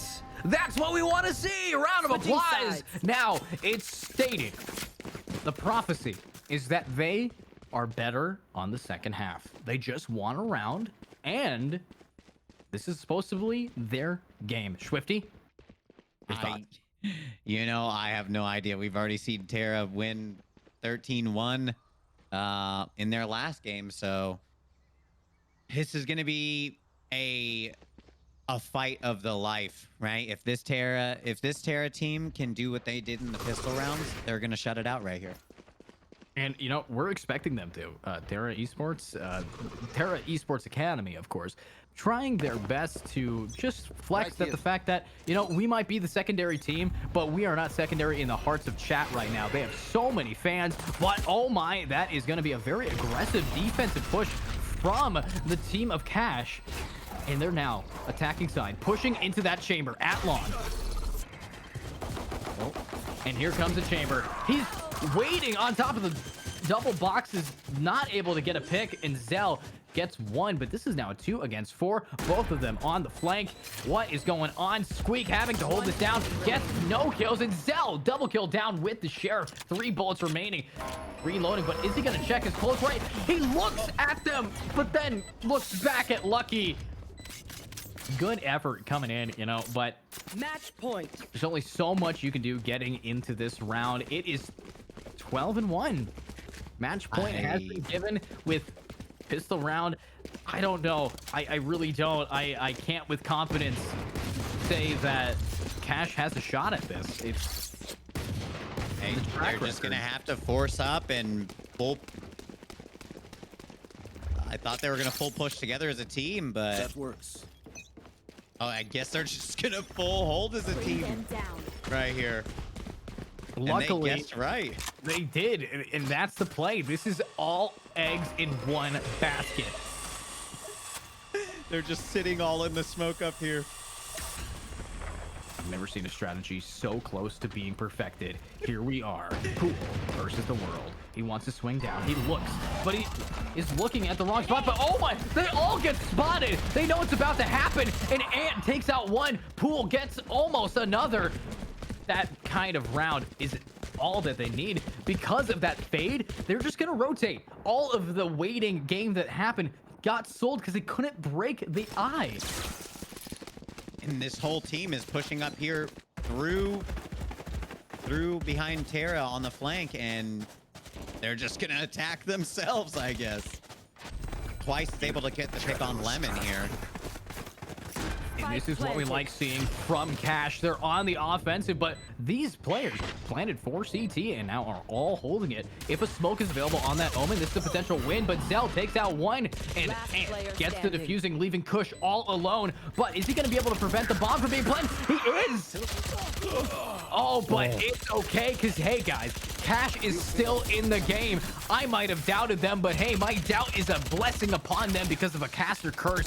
Let's move into the next round. And now it's brought back. Is this gonna go to overtime? I love that giggle. You just I don't not even know. entertaining it. Not even just wow. Really honestly I don't. You know, I don't. It's 12-2. There is so much game for you to have to come back. But we have seen, you know, we've seen them put all their eggs in the basket here on A, right? Forcing up there. It puts Terra on, you know, the save here, which is great for them. They started to buy up some weapons. Be interesting to see how they play this out. It should be a win in their book. You know, we did see Kush here early in the game sit in this exact spot and get a lot of picks. But Pool gonna get predicted by Lemon. Splash damage out, and Arm gets the trade though. That's a massive pick. Gonna be 4v3 right here. Terra not looking so great, but they do have somebody here on A. But Ant is pushed up on the flank.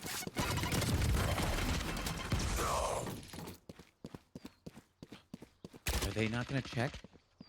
Spawn?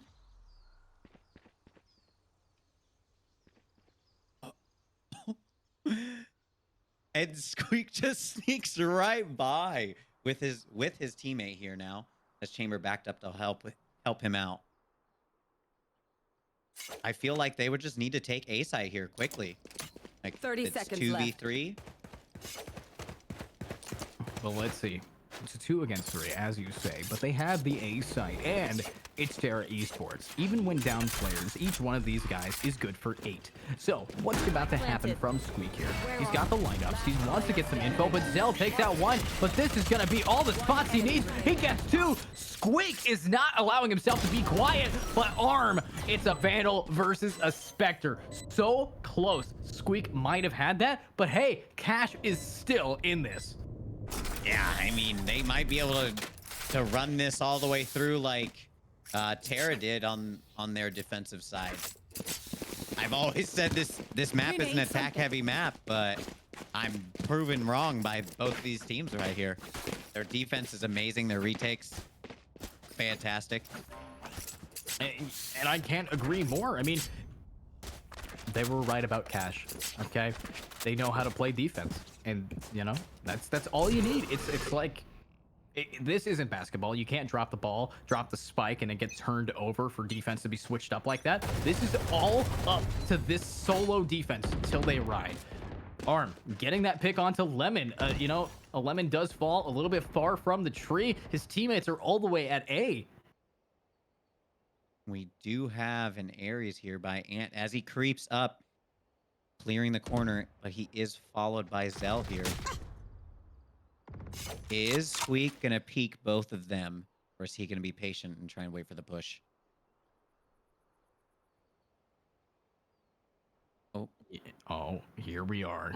We got a little bit of a push coming out from this Alabama, trying to find anybody inside of grass, but they are not able to connect with any eyes. So, 2 inside of long. This is a vital push. Squeak gets Zell. And what a pick! Lucille coming out, using the Obscuring util vision. quickly Blocking vision. from Asha right here. We said that it kind of takes, like, you know, being super careful, but they were able to get that util out perfectly. They knew exactly what they wanted to do. Getting bomb down as Lucky gets into hell here. Terra Academy in a great position. Did get a little bit bit by that, but oh, it's the Odin. And oh dang, it's ready to never mind, he's dead. What a shot from Lucky, and it's all up to Arm to keep him in the game. Sarah Esports 13-3.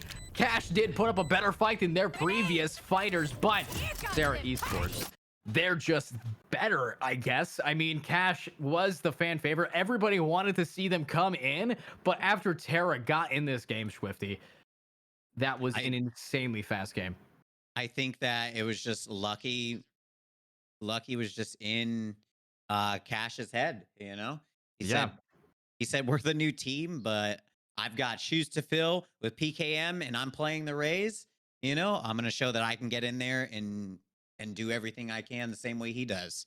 And you know, one thing I will say, the sportsmanship coming out from these players right after the game ended, we heard them in party chat. They said, GG guys, you guys are just cracked, and that matters. Okay, you know, these guys were able to get, you know, just destroyed, but they still kept a high face in. They made it this far, and it's admirable. And I highly recommend, if you guys play Valorant, even if you guys get crushed by Terra Esports, you know, take it with a grain of salt and be happy, because it's Valorant. You guys are playing a game, and we love good professional sportsmanship, you know, and that's what we love to see. So thank you to Team Cash for being the best sportsmanships and leading by example. Now, moving into the next game here, we have a lot going on, but again, there's not a whole lot to say about that game outside of congratulations to Terra Academy for showing up today with, you know, a side roster that is almost as good as the main roster. And I'm excited to see where they go from here. Agreed. You know, this isn't the usual Terra that we see, right? But they're filling those shoes perfectly fine. They are a strong contender here. They play so well with one another. You can tell that these people spend a lot of time perfecting their craft. You know, unfortunate for Cash. They fought hard. They didn't give up. They, you know, after the game, like you said, had great sportsmanship and were willing to, you know, calmly, happily just be here and say GG's. Yeah, I gotta say, you know, here's the thing about Cash. Even if they weren't the best players in that lobby, they have some of the best sportsmanship I've seen in the history of me casting. Sometimes I've seen some negative kind of comments come out after that, but that is, you know, put your head up high, and I hope to see them next. They are great gamers, and, you know, congratulations for making it this far. Next time we see you at, you know, the next IGL series. But moving forward, we have Terra Esports Academy moving up that bracket, you know, and I've been kind of, you know, saying it since the start of the stream. Terra Esports is that shark in the water, and we're seeing them just completely shred people. And when I say shark, I didn't expect them to be Jaws. Now, who's going to be the team to come up and challenge them? That's going to be found out after the commercial break. Again, thank you so much for watching these commercials. It definitely helps pay the bills around here, and it definitely helps pay the teams being able to play today. So thanks for watching, everybody. Swifty and I will still be here when you guys get back. Keep your family safe with the Skybell Video Doorbell. Skybell sends live video of your front door to your smartphone, so you can always know who's at the door. Can I help you? We also believe that the things that keep you safe should also keep you connected to the ones you love. Daddy, I'm home from school and look what I made you. Oh, that's great, sweetheart. And make your life a little easier. I have a package for Rachel. Great, I'll be home soon. Can you leave it on the side of the house? Sure. Skybell HD's motion sensor will alert you when an unwanted visitor doesn't press the doorbell. And full color night vision helps you see perfectly at night. Hit the lights. Tired of visitors waking up your baby by pressing your doorbell? With the silent mode feature, you can turn off the indoor chime and still receive notifications on your phone. Skybell HD records each video you see, so you can watch or download the video at a later time, even if you didn't see it live. When combined with other smart home products like locks, lights, and indoor cameras, Skybell HD becomes the eyes to your smart home. We've partnered with some of the biggest companies in the world, extending their coverage to your front door. On sale now at skybell.com. Keep your family safe with the Skybell Video Doorbell. Skybell sends live video of your front door to your smartphone so you can always know who's at the door. Can I help you? We also believe that the things that keep you safe should also keep you connected to the ones you love. Daddy, I'm home from school and look what I made you. Oh, that's great, sweetheart. And make your life a little easier. I have a package for Rachel. Great, I'll be home soon. Can you leave it on the side of the house? Sure. Skybell HD's motion sensor will alert you when an unwanted visitor doesn't press the doorbell. And full color night vision helps you see perfectly at night. Hit the lights. Tired of visitors waking up your baby by pressing your doorbell? With the silent mode feature, you can turn off the indoor chime and still receive notifications on your phone. Skybell HD records each video you see, so you can watch or download the video at a later time, even if you didn't see it live. When combined with other smart home products like locks, lights, and indoor cameras, Skybell HD becomes the eyes to your smart home. We've partnered with some of the biggest companies in the world, extending their coverage to your front door. On sale now at skybell.com.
Welcome back, everybody. Thanks for watching that commercial. We know how upsetting it is. But anyways, we're here and we're playing with you guys yet again.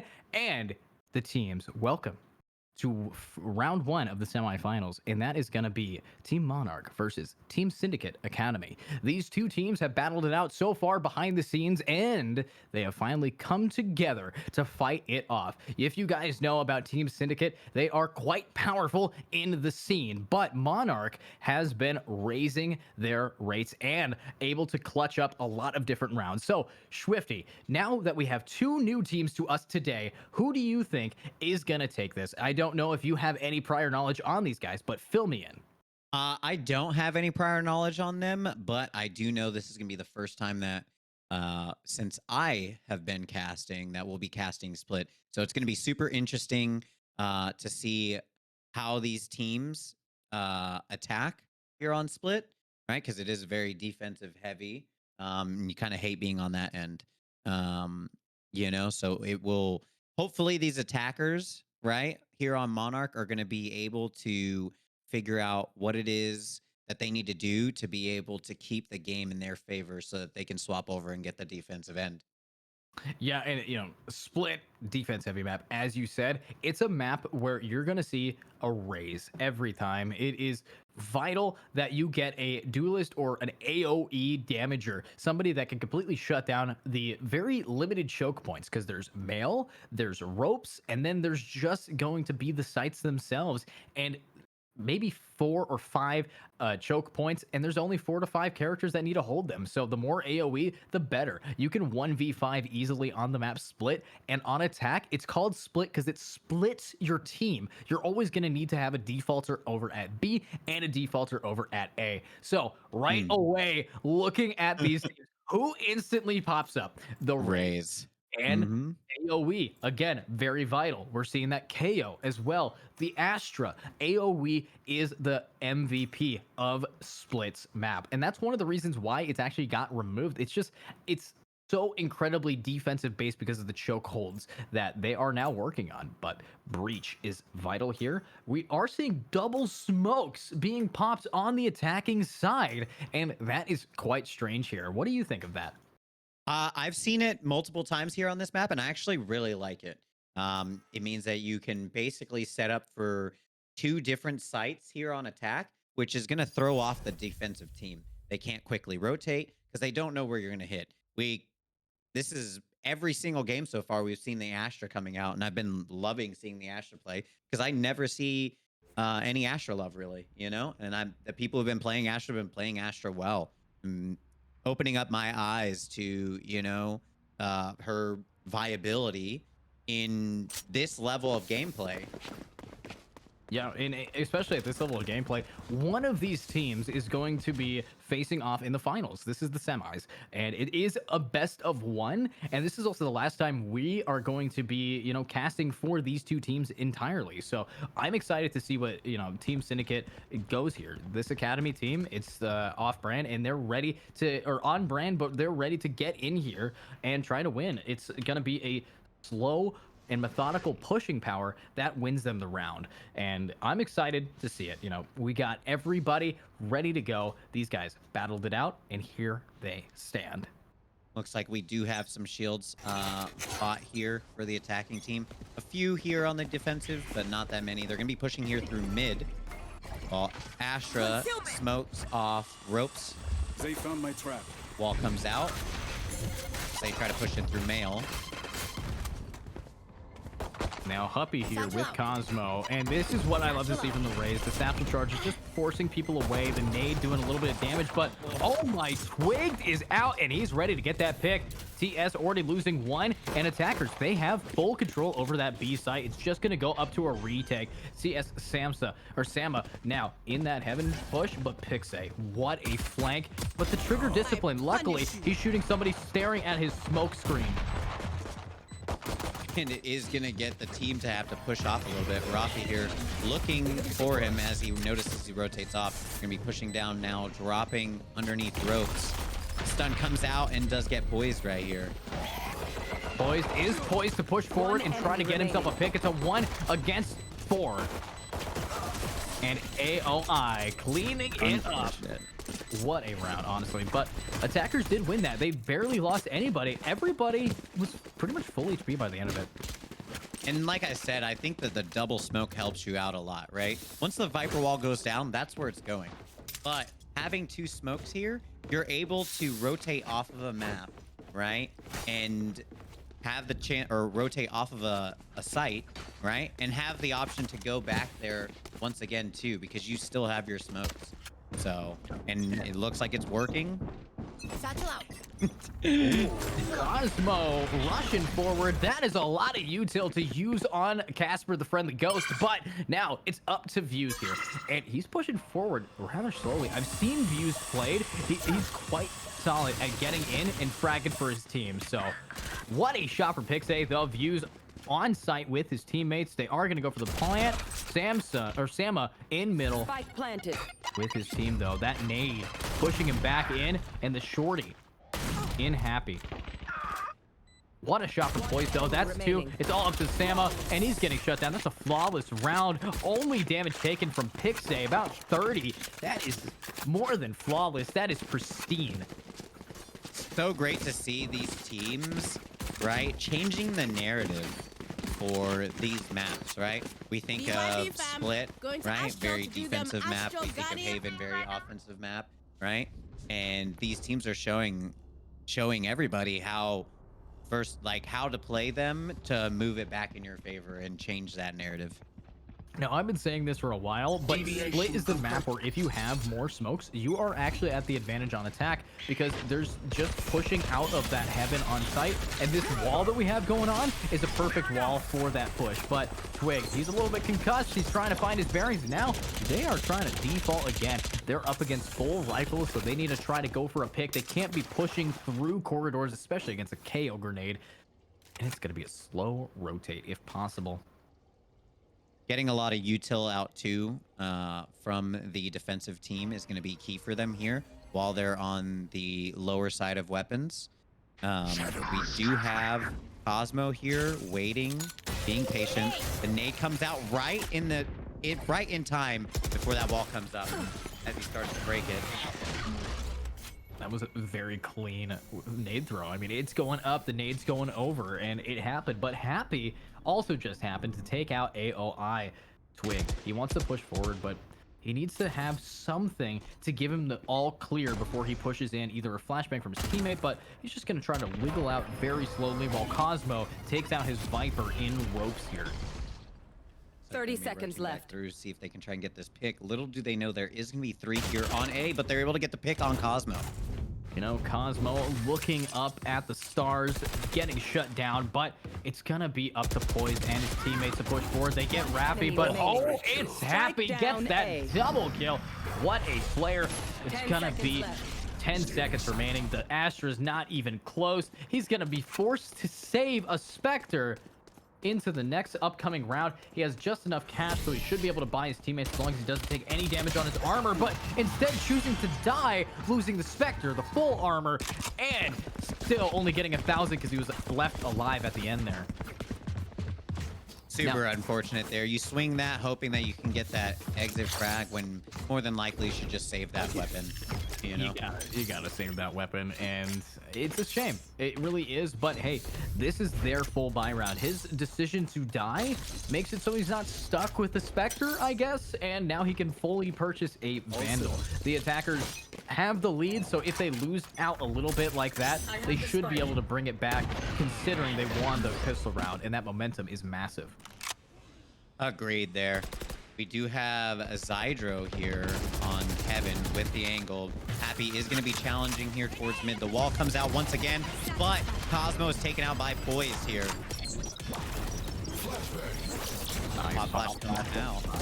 But he's not able to get the shot onto Views. Views very low, gets a heal from that Sky, but it's a little bit too late because Sama, he's mid, and he's gonna almost get dropped. And there's a cleanup from Poise. It's a 2 against 5. Raffy and Happy have to try to get this retake going, and they have to fight this Pixay. Redeeming himself from last round's failure to save. He's able to get that pick, and now it's all up to Raffy here. Pixie is just constantly here on the flank too. So you should always be checking that. He rotates so wonderfully for his team to be able to catch you off guard, right? And looks like Rafi does not want to get picked by him. He may be able to pick off Pixie as he clears back towards spawn. And that's going to be bomb exploding. Rafi and Pixie right next to each other, but there's a wall in between them like SpongeBob and Squidward. You know, what do you think here for this defensive team? Like, what would you like to see them doing more? I would love to see more so a team coordination, you know, and they just need to hit those shots when the player rushes in, shuts him down. Views, he was able to swing out and trade off the KO for free, and that opened the door for the chamber to then consistently get pushed. Mid was completely open, and it's just a slow push in, and I feel like as a defensive side, you're gonna need to get those trades and lock down these tight choke points. That's what makes Split your favor. Agreed. You do see these early picks on the defensive side, or the early picks for the attacking side on the defensive side right here, when they should be playing a little more reserved because they have the control. Like, all of the attackers have to funnel into you, right? Yeah. The way that this map is shaped and scaled is it gives defense a, hey, here's a funnel, you just have to let them fall into it and try your best to win it. But hey, Views, he's now pushing in. He's got himself that great gun, a Phantom, and he's been able to get a lot of picks here, especially on the KO so far. Might be able to time Happy here. Oh, but he hears the footsteps. But he's now getting flanked by a breach. Needing push forward. He gets one, but there's two more pushing him. He's able to get one before that judge shuts him down. This is 2 against 2. Full HP against 1.5. Slow as hell, but we're moving in. Let's see the one tap going.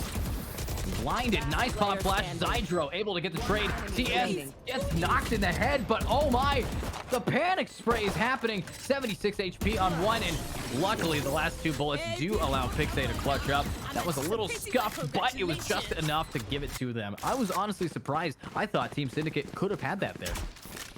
Agreed. I did think that they could have had that there as well.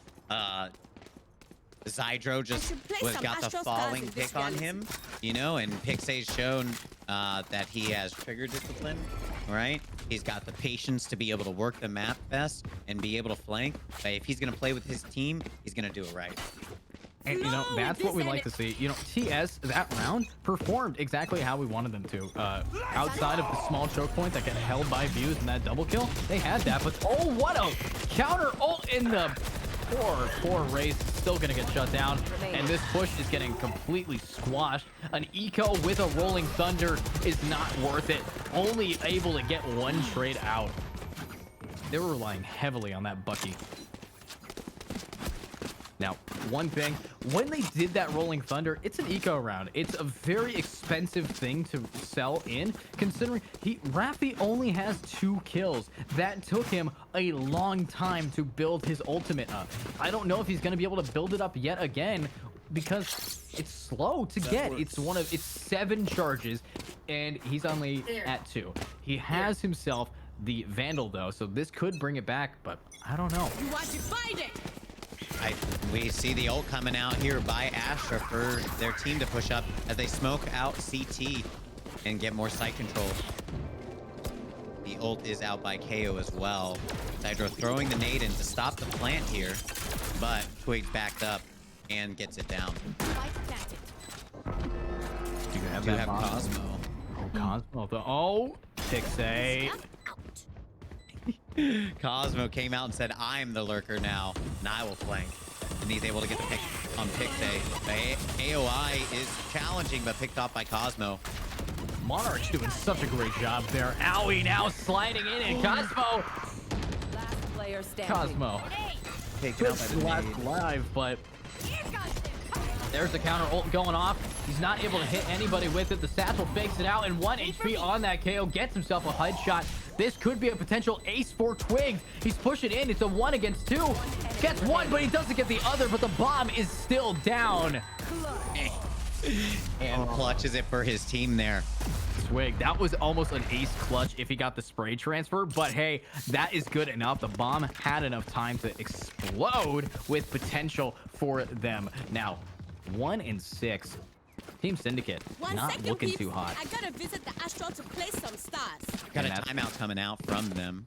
Yeah, and that's what you're going to kind of expect. A timeout from Team Syndicate Academy. You know, these guys, I've seen them play before. They have the coordination that they need. It's just not getting brought to the table today. And I'm excited to see if they're going to bring it back after this timeout. Their coach is probably saying, yo, get your stuff together. Get your ducks in a row because we need to try to bring this back. It's the semifinals, and there is a lot riding on this game. This is a title of a championship for the Skybell Series at IGL. And here's the thing. This is not just some small little skirmish, okay? This is a big thing that they have tried to work their way up for. I've been talking to some of these coaches before. They know what their goals are, and they want to get this, and that's why we're seeing these timeouts. Now, are we going to see the same from Monarch? I don't think so. Twigged 10 and 4. They're confident. They're in their zone. They're probably leaning back a little bit, stretching their toes. They're ready to just, you know, crack open a cold one and continue this game.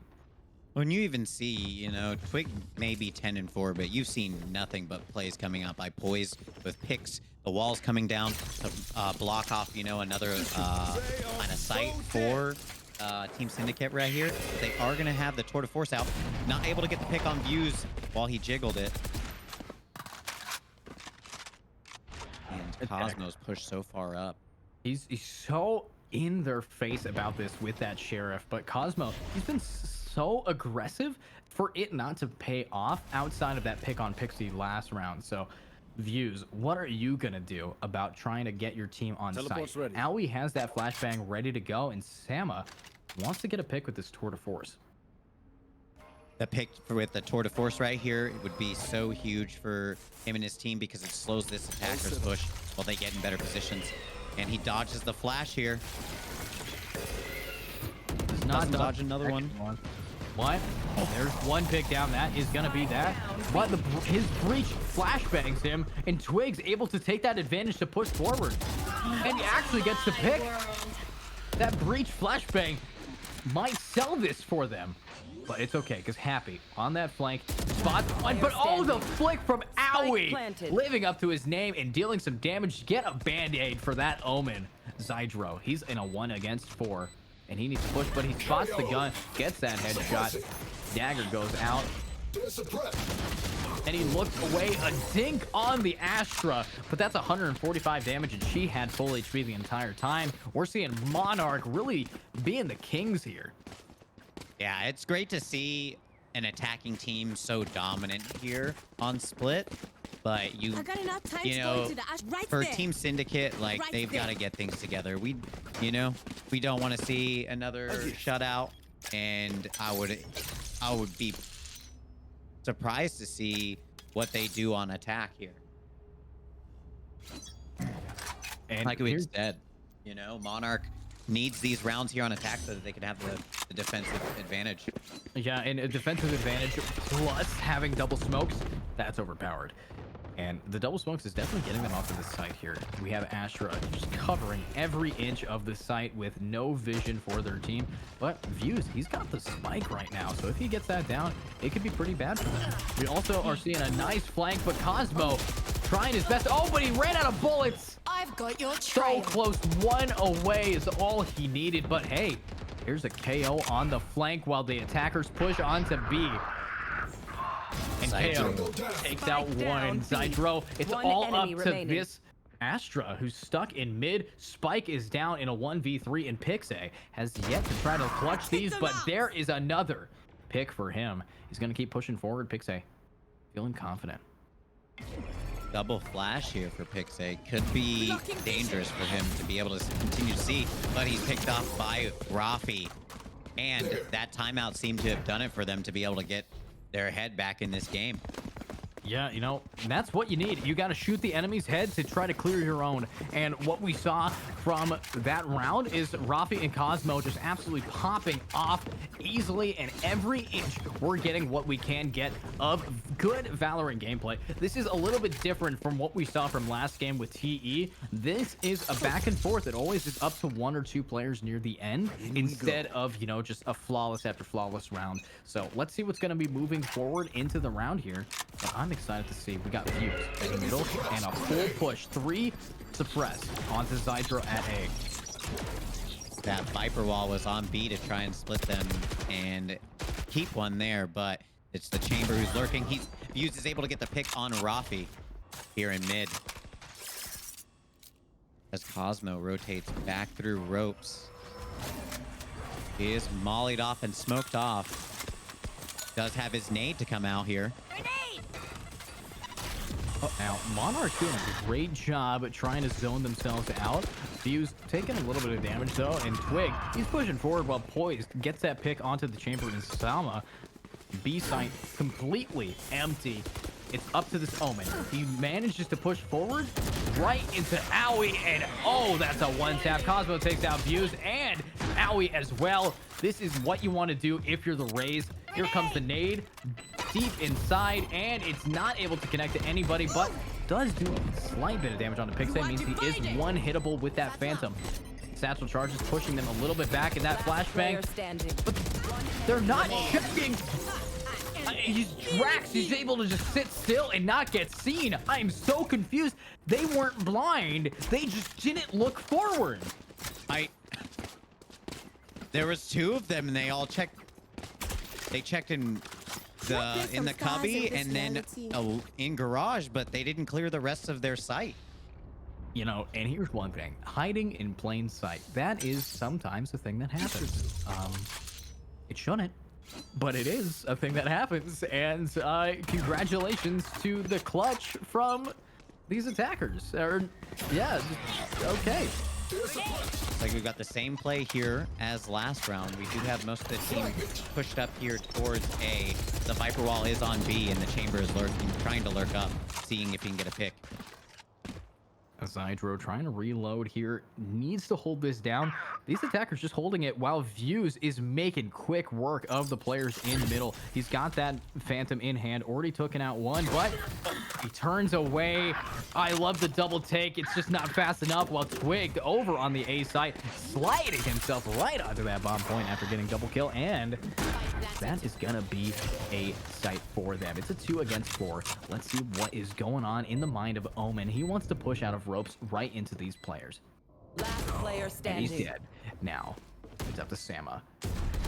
Trying to get a headshot, but Owie, Jesus, man, is a mean Sky. Look at him right now. He's up there. He's actually getting all the good kills near the end of the round, but they're doing so well because of Twig's entry that they don't need to get a lot of picks below that top frag scoreboard spot. Agreed. Twigged is getting them on site, getting those picks. Pixie is here, clearing up every clearing up here on the lurk, right? And Fuse is challenging 2 rounds in a row and picking off Rafi here through mid. The Cosmo and Sama looks like they were gonna peek mid together, but he backed up. And Fuse takes out Cosmo. Sama rotating towards that A site. Great position to hold, but teleporting out after drop and one. Twig, blind from his own teammate, needs to now try to get onto that site. Ult comes out here. Oh, what a ult. Rolling Thunder, rolling them right off of the site, and here comes the plant. Gets planted in deep it. Rafi able to take out one with Zydra able to get poised. This is what they need to do, but Rafi taking out the Twig. 2 in main. They know where the last 2 players are, but Pixie, he doesn't care. He knows where the spike is. He planted for himself. But it's not enough, and Owie has to try to clutch up there, managing to take them out. Attacking side 2 to 10 on the half. This is slightly better than what we saw with Terra Esports last round, but hey, 10 to 2, defensive sided. Yeah, Honestly, they win these 2 pistol rounds, I'd say they would have it in the bag, you know? Um, Team Syndicate is going to have to figure out what they can do to throw off Monarch's defense here. Monarch does have double smoke, so they'll be able to really constantly shut down the peaks, and they're going to have to just swing through smokes here if Monarch plays it right. And what I do like about TSA is they have, as a team, pushed together a lot. And that's where they won their first 2 rounds. So there's a big chance that they're going to go in. Cosmo, he's already cut off from the pack, but doesn't matter. That's a beautiful stun and concussive from that breach. Cosmo grabs himself the ghost right through the wall. Smart play, and these attackers holding that W key. They want to get in here, and they want to get these trades poised. He's got the gun. He's ready to push in. Happy gets picked out by that Sage. It's against the world, but Twig's getting another one. Right, being able to trade. It's a 2 against 3. Twig getting healed by his Sky, and now they need to try to win this pistol to secure the dub for the game. If they lose this, they could lose the momentum, and that is a very aggressive team comp here. So, Twig, you got to push in. You got to get at least 1. Flashing out through L here. No, it's clear, but he hears him running as he's trying to get the right click on him, and he's not. He picks off Twig.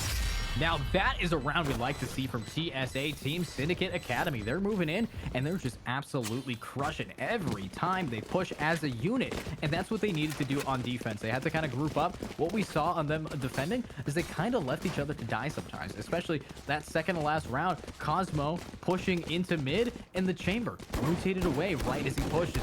Little things like that are going to cost you the game, but luckily on the attack, there's no chance but you to push as a team. Agreed. And you can see here from these high-level players, like, they know how to attack well, and they know how to throw off the advantage that people have as defenders on this map. We see Cosmo satcheling in and isn't able to get the pick here on a owie, right? As the Roomba comes out here to clear out the corner for him. But it's picked by Twigs as he runs right into a shorty.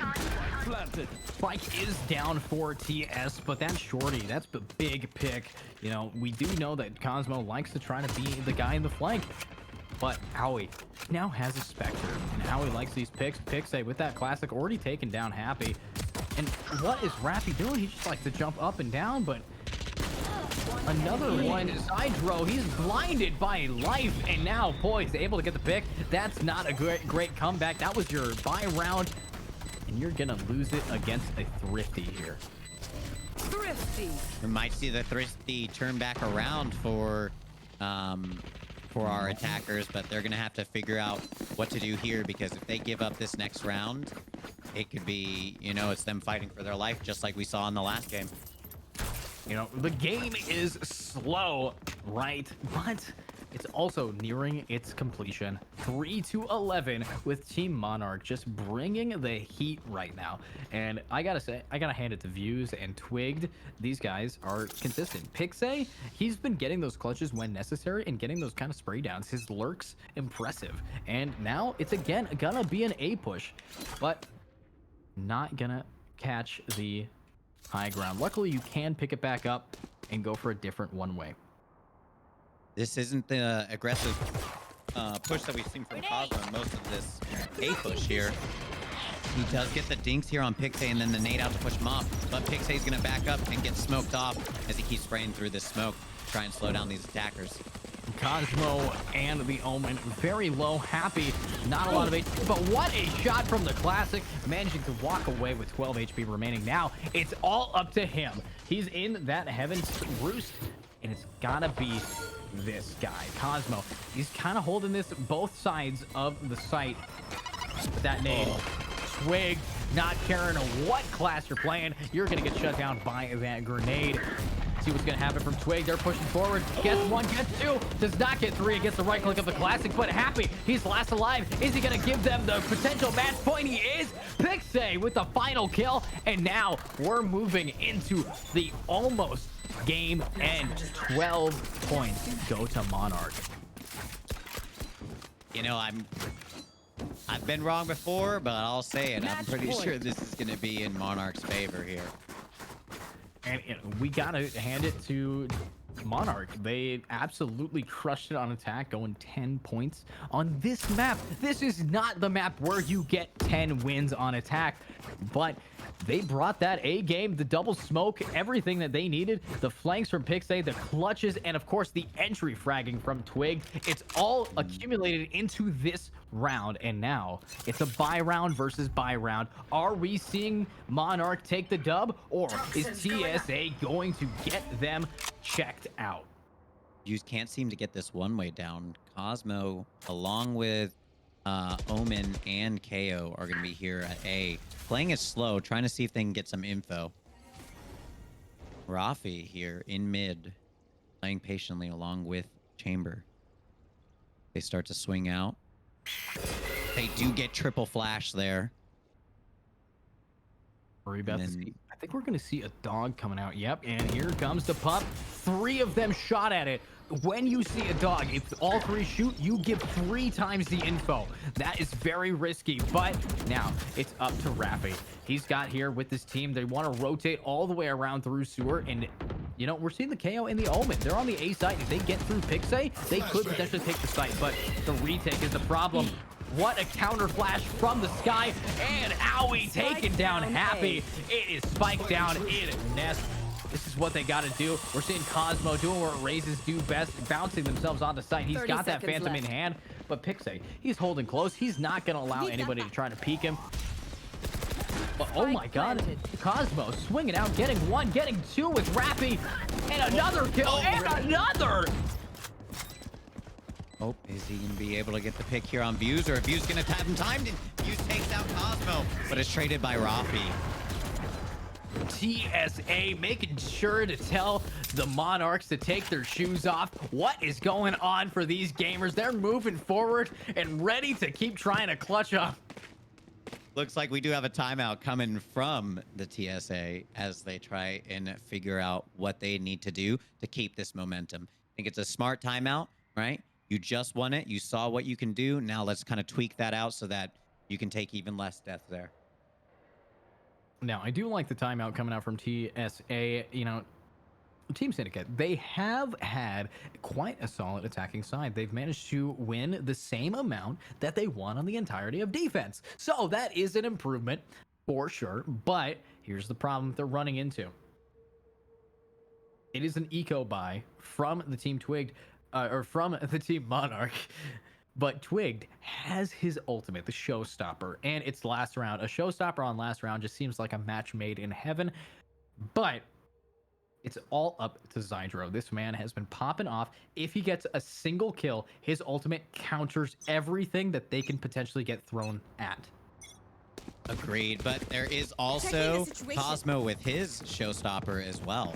You know, you get Cosmo along with Zydro, right? To pop ultimates to shut down Twig here. Might change it up and he'll be able to Showstop him back. And now, no matter what, we're hoping that the show will go on for TSA, but here they are yet again going for a little split push, map name in pun intended, but let's see what's gonna happen here. We have 3 in the middle, but Ray's on the flank. Views gets taken down mid. There is no more Viper, and he is a vital player that you want to get down early. It is gonna be a 2-man fight over in the middle, and what an ultimate from Happy. This is a perfect reposition behind the team. He knows that he's about to get peeked here, so owie, checking behind, but what a flick from Happy, takes out the other and gets himself a double kill. Happy definitely glad about that. Yeah, able to get his team here onto site, but is picked off and traded by Boys. It is going to be a 4v2. Spike is down. And Boys is taken out by Zydro, and then Zydro gets another on Pixay. You know, TSM? They're TSA, not TSM, TSA, the Team Syndicate Academy. Look at them. They're bringing it back. 3 ultimates available against 3 ultimates as well. Poise has that res, and look, Pixay and Views are 1 away from their ult each. This could be a potential 5 ult to crush them. That's what they're saving up for, and you can tell because they're being very conservative about trying to get those ults out. And they have the rounds to be able to do that, you know? So I think it's smart being able to 5-ult whole round to hopefully clutch up the game and definitely change everything up. Being aggressive here, taking guns out from them is smart as well. What a rolling thunder from Rappy, able to take down one, but he's not going to get the others instead, choosing to rotate away from that ult. And now the ultimate Cosmo pushing forward. Does not get the pick. Twig shuts it down. These are the ults they need, but all the utilities not enough. It's a 3 against 3. 3 ultimates on the defense versus none left. This could be a potential retake for the Neon, or not the Neon, but the Sky and the Sage. They have Ray's ult as well. Twig getting another one. Spike is down. Happy, you need to hit that shot and you get it. But there's the res. Pixate's back in the game. A heal is available for Poised. He can try to get his Sky back up to full HP, but this is what we love to see.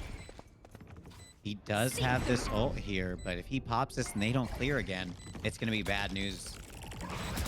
Happy, he's been able to keep them in the game so far, and he's still doing it. 3 kills to his name, but he teleports right into Poised, and that is GG Poised. What a play. Honestly, the Omen, he had a great intention there, teleporting to his teammate, but that just lines it up to end the semi-finals there. And you hate to see it. I bet from his point of view, he thought he was going to be good, but sometimes that Omen TP, just like the Sage Wall, can shift just a bit right before you go to click it, and it puts you in a bad situation, just like we saw just then. It could have been that Sama was there. Sama could have body blocked the teleport, and that is what is going to happen. GGs are getting called by these teams, and, you know, Team Syndicate, they put the work in to get to where they were, and eventually they did get shut down by Monarch. But hey, that's going to be the semifinal of those two teams. I want to see if we are having a semifinals between Terra Esports, or was that being dealt in the background here? Let's find out. If not, we might be bringing on more casters and getting into the finals for you guys. We don't know if Terra Esports won their game or if it's yet to be played. So let's say thank you so much for Team Syndicate for staying in here and performing quite decently on that second half. Oh, yeah, definitely. Both teams fought hard, right? Monarch definitely trying to show Riot, like, hey, Split is not a defensive heavy map. Like, we know how to play this and play this as an attacker, and they definitely did it well. You got to give credit to Twig. 21-12 with, 4 first bloods. Or 2 first bloods, 4 plants. Cosmo honestly had a lot of first bloods that game. But it just wasn't enough against Twig, who was consistently getting those frags. An average combat score of 321. What a play. He's 70 above everybody else. But hey, MVP of that game might not be the same during the finals, which he and his team Monarch are moving into. But let's see what is going to be happening next. We're going to try to cut to commercial yet again. It is, of course, the final series of Skybell. Thank you again, Skybell, for sponsoring the series. 4 weeks of non-stop wonderful gaming with high-level Radiant players through Immortal, and they're bringing their A game just like me and Swifty with our casting. So thank you so much. Let's cut to commercial and see you guys hopefully next time. Keep your family safe with the Skybell video doorbell. Skybell sends live video of your front door to your smartphone so you can always know who's at the door. Can I help you? We also believe that the things that keep you safe should also keep you connected to the ones you love. Daddy, I'm home from school and look what I made you. Oh, that's great, sweetheart. And make your life a little easier. I have a package for Rachel. Great, I'll be home soon. Can you leave it on the side of the house? Sure. Skybell HD's motion sensor will alert you when an unwanted visitor doesn't press the doorbell. And full color night vision helps you see perfectly at night. Hit the lights. Tired of visitors waking up your baby by pressing your doorbell? With the silent mode feature, you can turn off the indoor chime and still receive notifications on your phone. Skybell HD records each video you see, so you can watch or download the video at a later time, even if you didn't see it live. When combined with other smart home products like locks, lights, and indoor cameras, Skybell HD becomes the eyes to your smart home. We've partnered with some of the biggest companies in the world, extending their coverage to your front door. On sale now at skybell.com. Keep your family.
Welcome back from that very short pause. My name is Edu, joined by Swifty. And of course, welcome back to the IGL. We have some good news for you. Next game is going to be Nebula or Terra Esports versus Monarch in the finals. The casters are going to be rotated out, and we do have Boggs and Pineapple. So me and Swifty personally wanted to give you guys that information. The game going on between Nebula and Terra has started about 15 minutes ago. So if you guys could be please patient with us while that game happens. The final should be on soon. And Swifty, how was it casting today?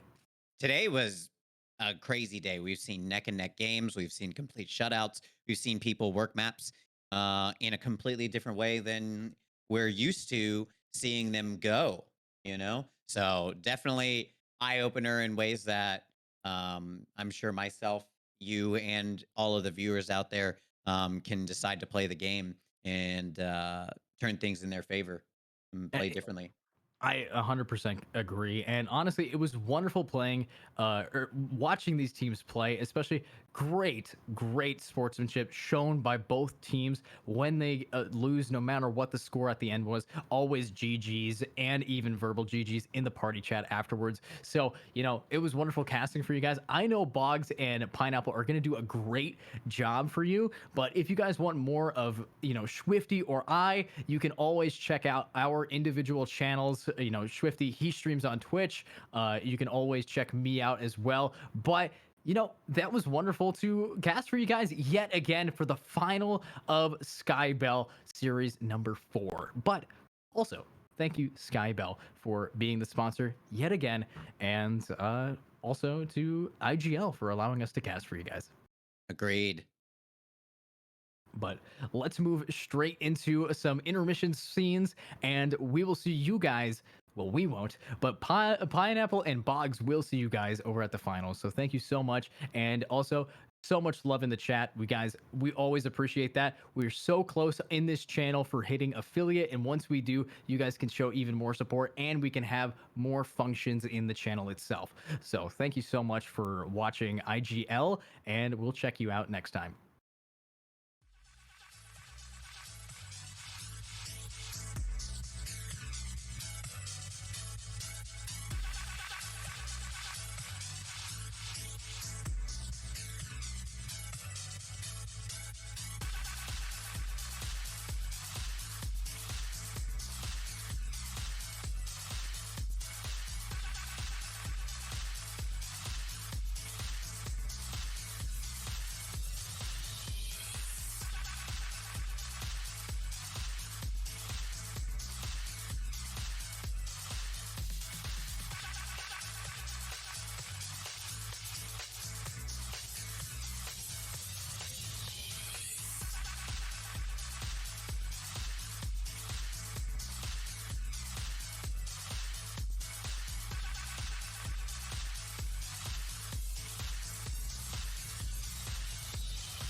Welcome, folks. It's time for the grand finals here in the Skybell Series on IG League. I'm Boggs, joined by Pineapple Phillips, and it is going to be Nebula Esports versus Monarch. Monarch had a bit of a wait, but Nebula, a tough double overtime against Terra Academy.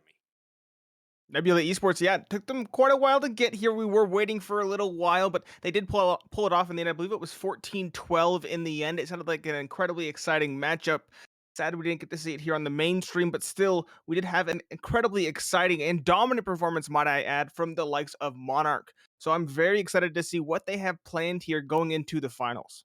Yeah, Monarch with the likes of Twig, Poison, and Aoi as well have some names on that roster, so Nebula cannot come in here a little tired. If they are, they could get caught off because, man, this Monarch team, they have some teeth. They can definitely bite and dig deep. And if we look at the vetoes too, it's kind of interesting because normally you see a team pick to start on defense, right? Monarch, when they had the choice, elected to start on attack. So they're going to start on attack every single map here. And I think that's just kind of crazy. Breeze, Ascent, and Split all attacking sided or attacking starts. You don't really ever see that by choice anyway. Not really, no. It's a very interesting call. Breeze attack can work out.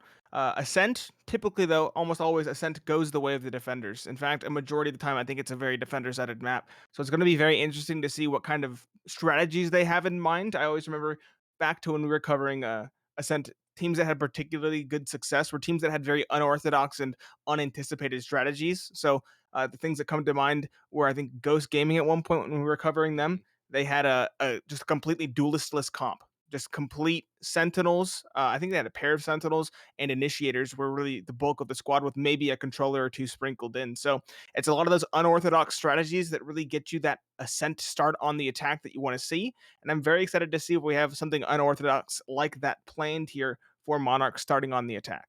Yeah, I think they were running a Sky KO combo, if I remember right, which gave them a lot of space creation, KO with the null points, and Sky with the flashes and the dog to get the info. And I'm hoping we get to see something similar like that. I think, though, starting on Breeze, it's going to be maybe a little more orthodox. The Viper, of course, going to come out, and we'll see how things get scattered around through there. But it does seem to be the teams that have the most successful attacking sides are the teams that do go a little outside of the box, or even a lot outside of the box. And it always makes for a really fun game too. When a team comes in with an unorthodox composition, comes in with some cool lineups, some cool strategies, and completely catches the opposition off guard and forces the defense to basically just try and come up with an answer on the fly to a question they'd never experienced before.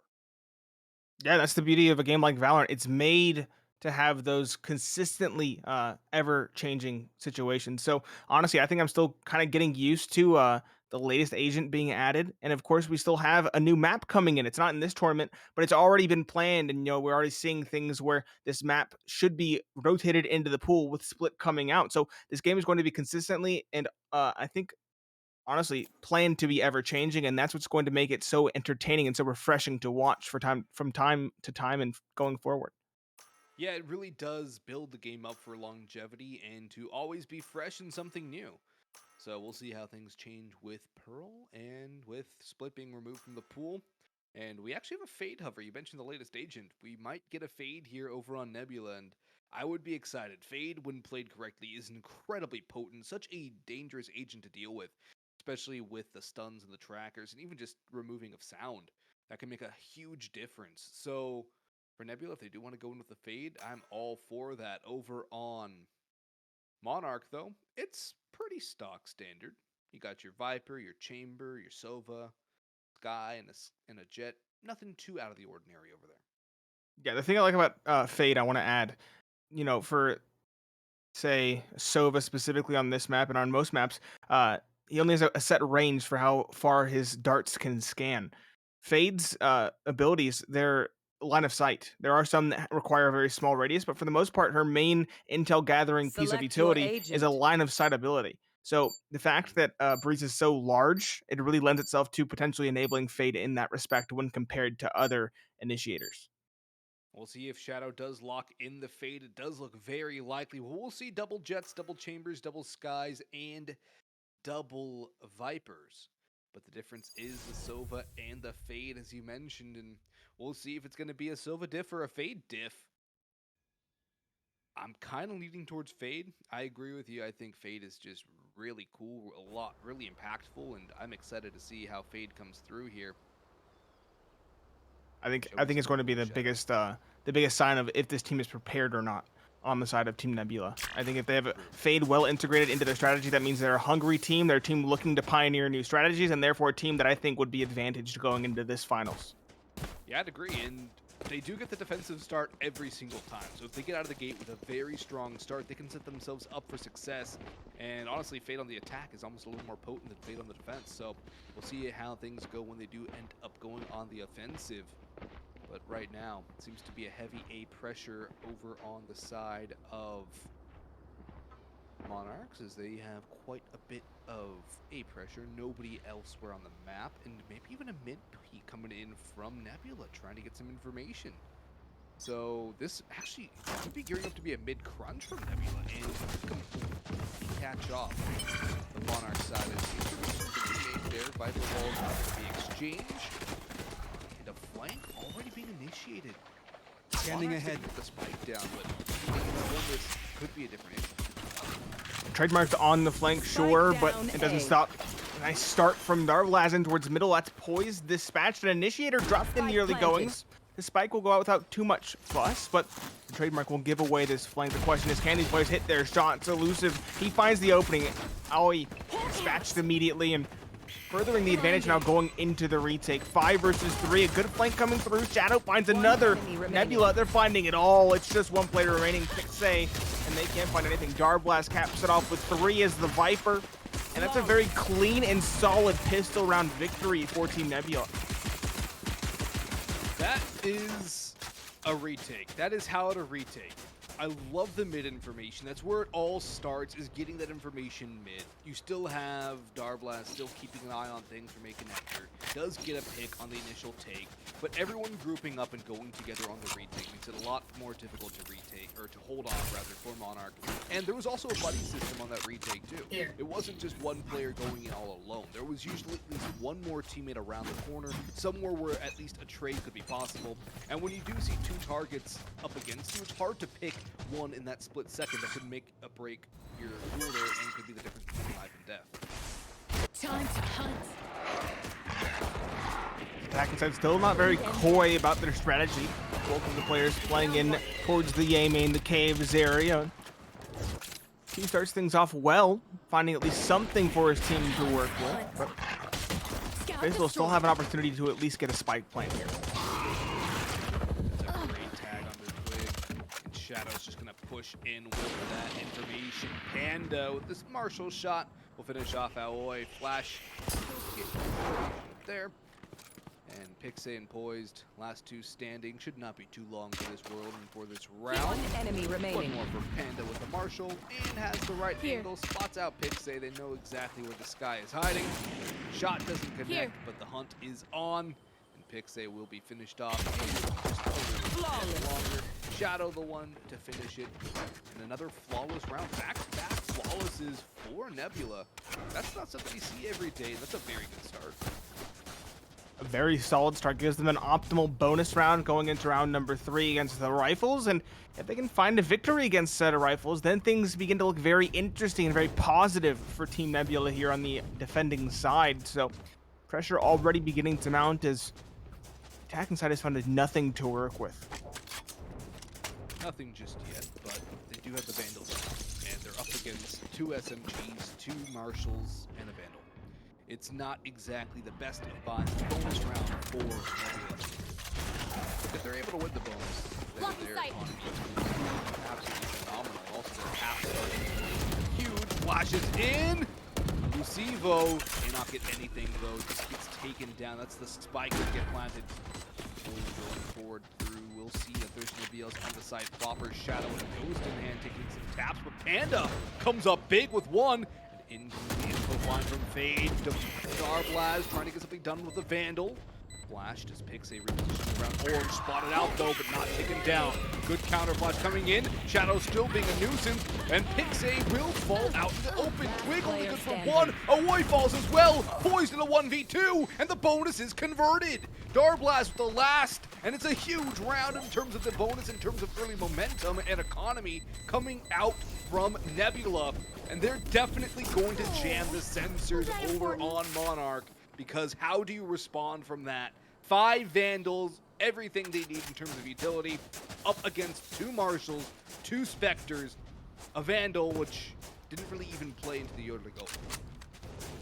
He didn't. Somehow these bonus weapons bring the team across the line. That puts them in a very good spot economically. It sends the attacking side back to the Stone Age, relatively speaking, in terms of weaponry. And so now this is a chance for them to really make a sprint here on the defending side. This map is normally slightly defender-sided, sure, but still, especially with the rifle advantage in that round prior, you would expect the attacking side to get on the board.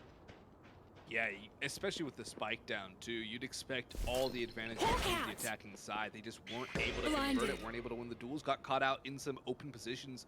The post plant just wasn't there for him. I think that's where the problem really stemmed. Now towards the B connector, gets spotted out. Look at that. There helps him out too. Twiggy, Where are Panda you? with the open operator. Lucivo's for another. Darblast will do some damage. Takes a lot more and backs away wide.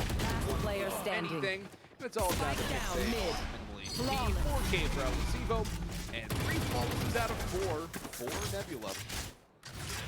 Here come the guns again for Monarch, but Nate, I don't know. It's looking pretty shut down right now. Nothing has really gone their way. They have found site control in some points, sure. They've gotten 2 spike plants. The first one, though, fell without so much as a whimper, and the second really didn't do that much either against the bonus round. So, balls in their court. They really have to make a move here to really try and get back into it. Team Nebula, though, looking like they're performing on another level. 4 players at around or above 4 or 5 kills for Team Nebula. It's just like they're running into a wall. No one is top fragging. Everybody, though, is doing their part and then some on this defending side, and that's the issue. They don't have a weak point that they can exploit. There. And Shadow's gonna get the opening pick yet again. The opening kill has been going the way of Nebula consistently. Poise does trade one back, but Darblast is still around Orange. The spike has not made its way to be in a plantable position anyway. Alucivo and Darblast, a couple of crispy headshots. Pixie, the one standing, ulting out. Looks to be all down the Twig now. Gets caught out by the Seeker. And stuck behind the pyramid. Trying to buy some time and space, but time and space is not really there. Nice little teleport away. And the blind side doesn't connect.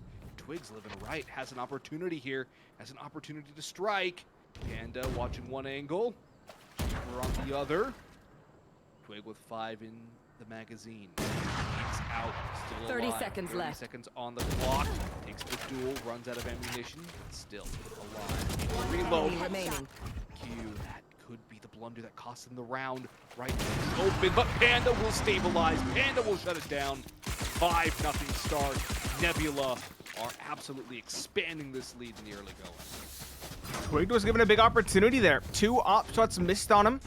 Very difficult. You're very lucky to be given such a gift. He does find the first, well played against the chamber, but the second not nearly so lucky. Unfortunate for him, and as a result, Team Nebula will continue their win streak, continue their tear. 5-0. That was the closest that the attacking side has come thus far, though. Monarch on the cusp of finding rounds, just ever so slightly behind and ever so slightly unable to do so.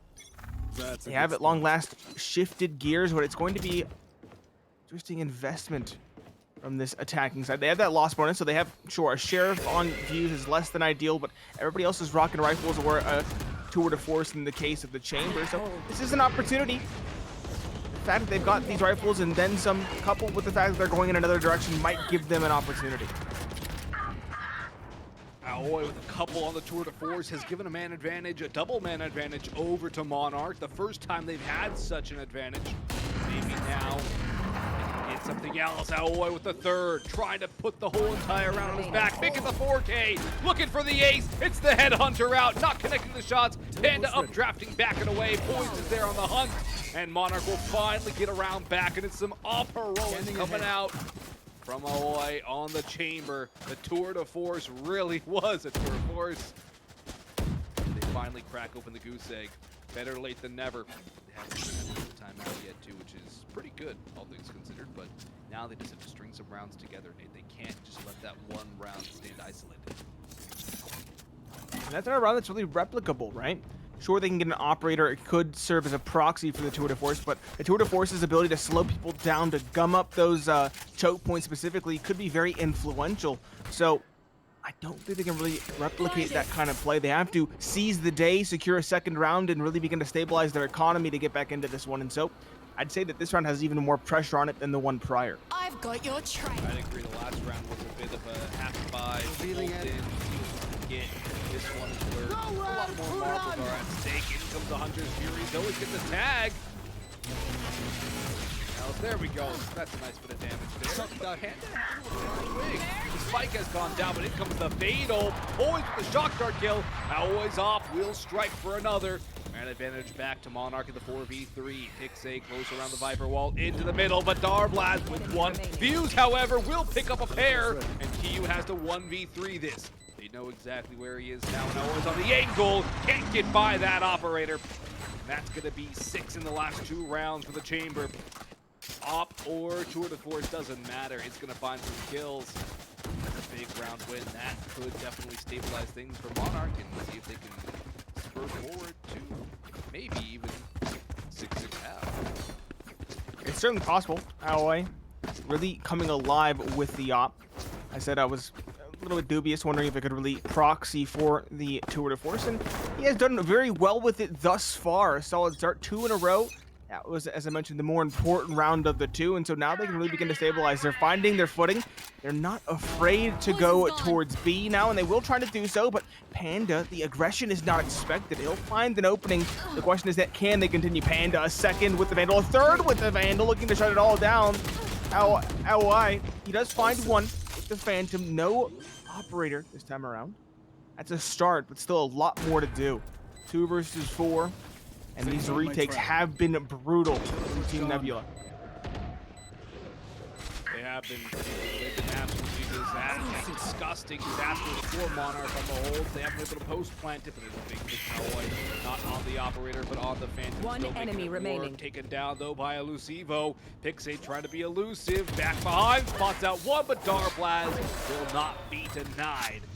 Hits him with the kill. Don't even start And that after shit, 2 mate. rounds, they really get back on the board. They grab 6. 1 round away from securing the half. Thing is, Monarch can still buy it fully. They had a decent amount of cash, and they're going to shuffle guns around so that things are a little more even in terms of economy, and still very strong overall. There's no way Pixie just stays in the classic now.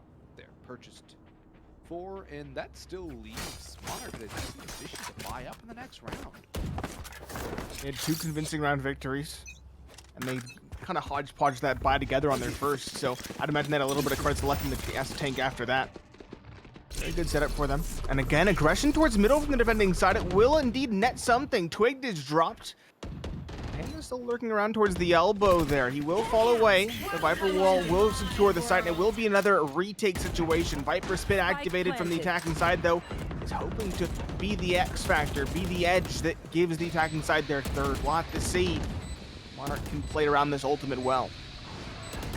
Panda does have the blaze. That could be dangerous. Shadow. Nice headshot. 5v2 now with the Viper's pin still off. Kiyu, that's going to make it a lot more doable.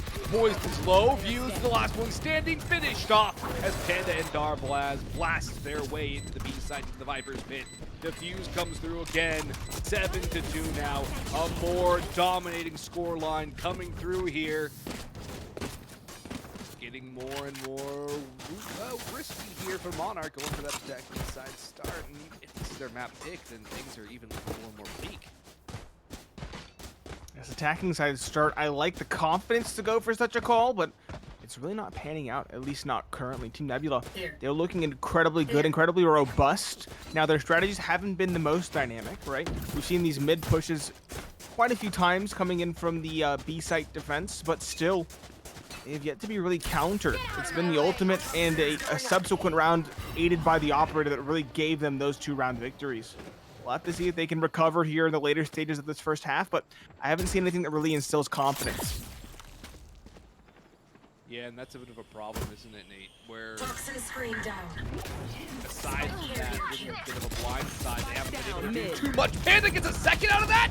How does Panda get 2? Shadow has fallen, but also goes down 1-for-1. Pixay puts Poise now into a 1v2. No spike under his control. That's a good flash. Poise now positioned for field and shot converted.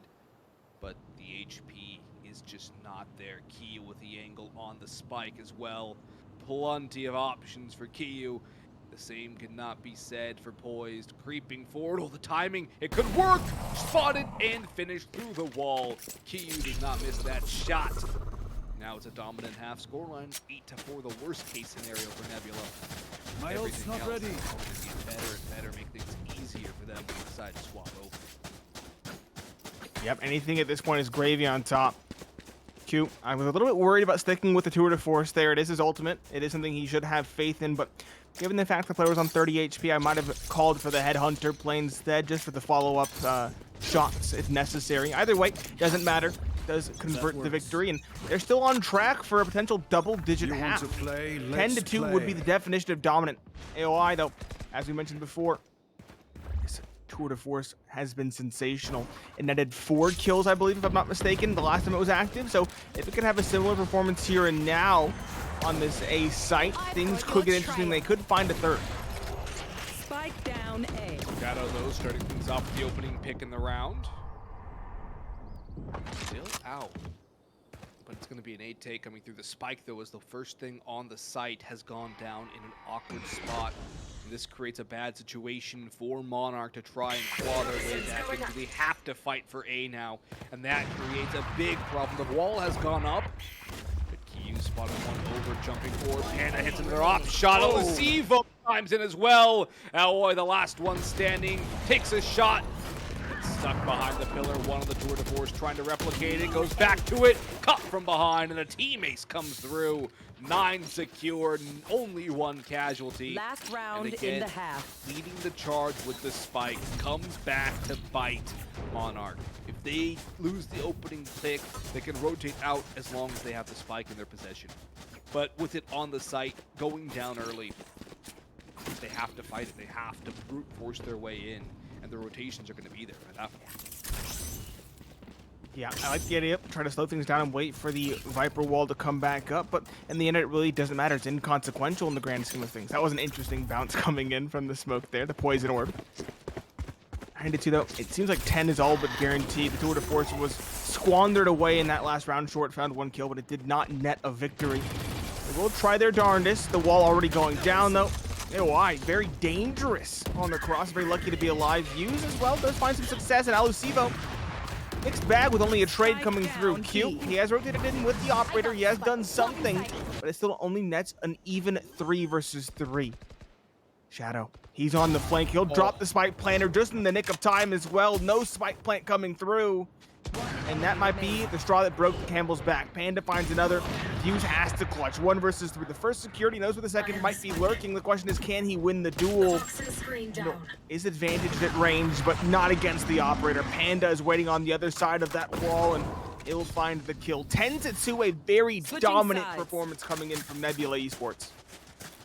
That is indeed a dominating half from Nebula. And if they convert off of this one, it's going to be a tough comeback for Monarch on map 2, again starting on the attack, because their attack could not buy a round. It could not buy any success in the last half, and really, they just got walled out.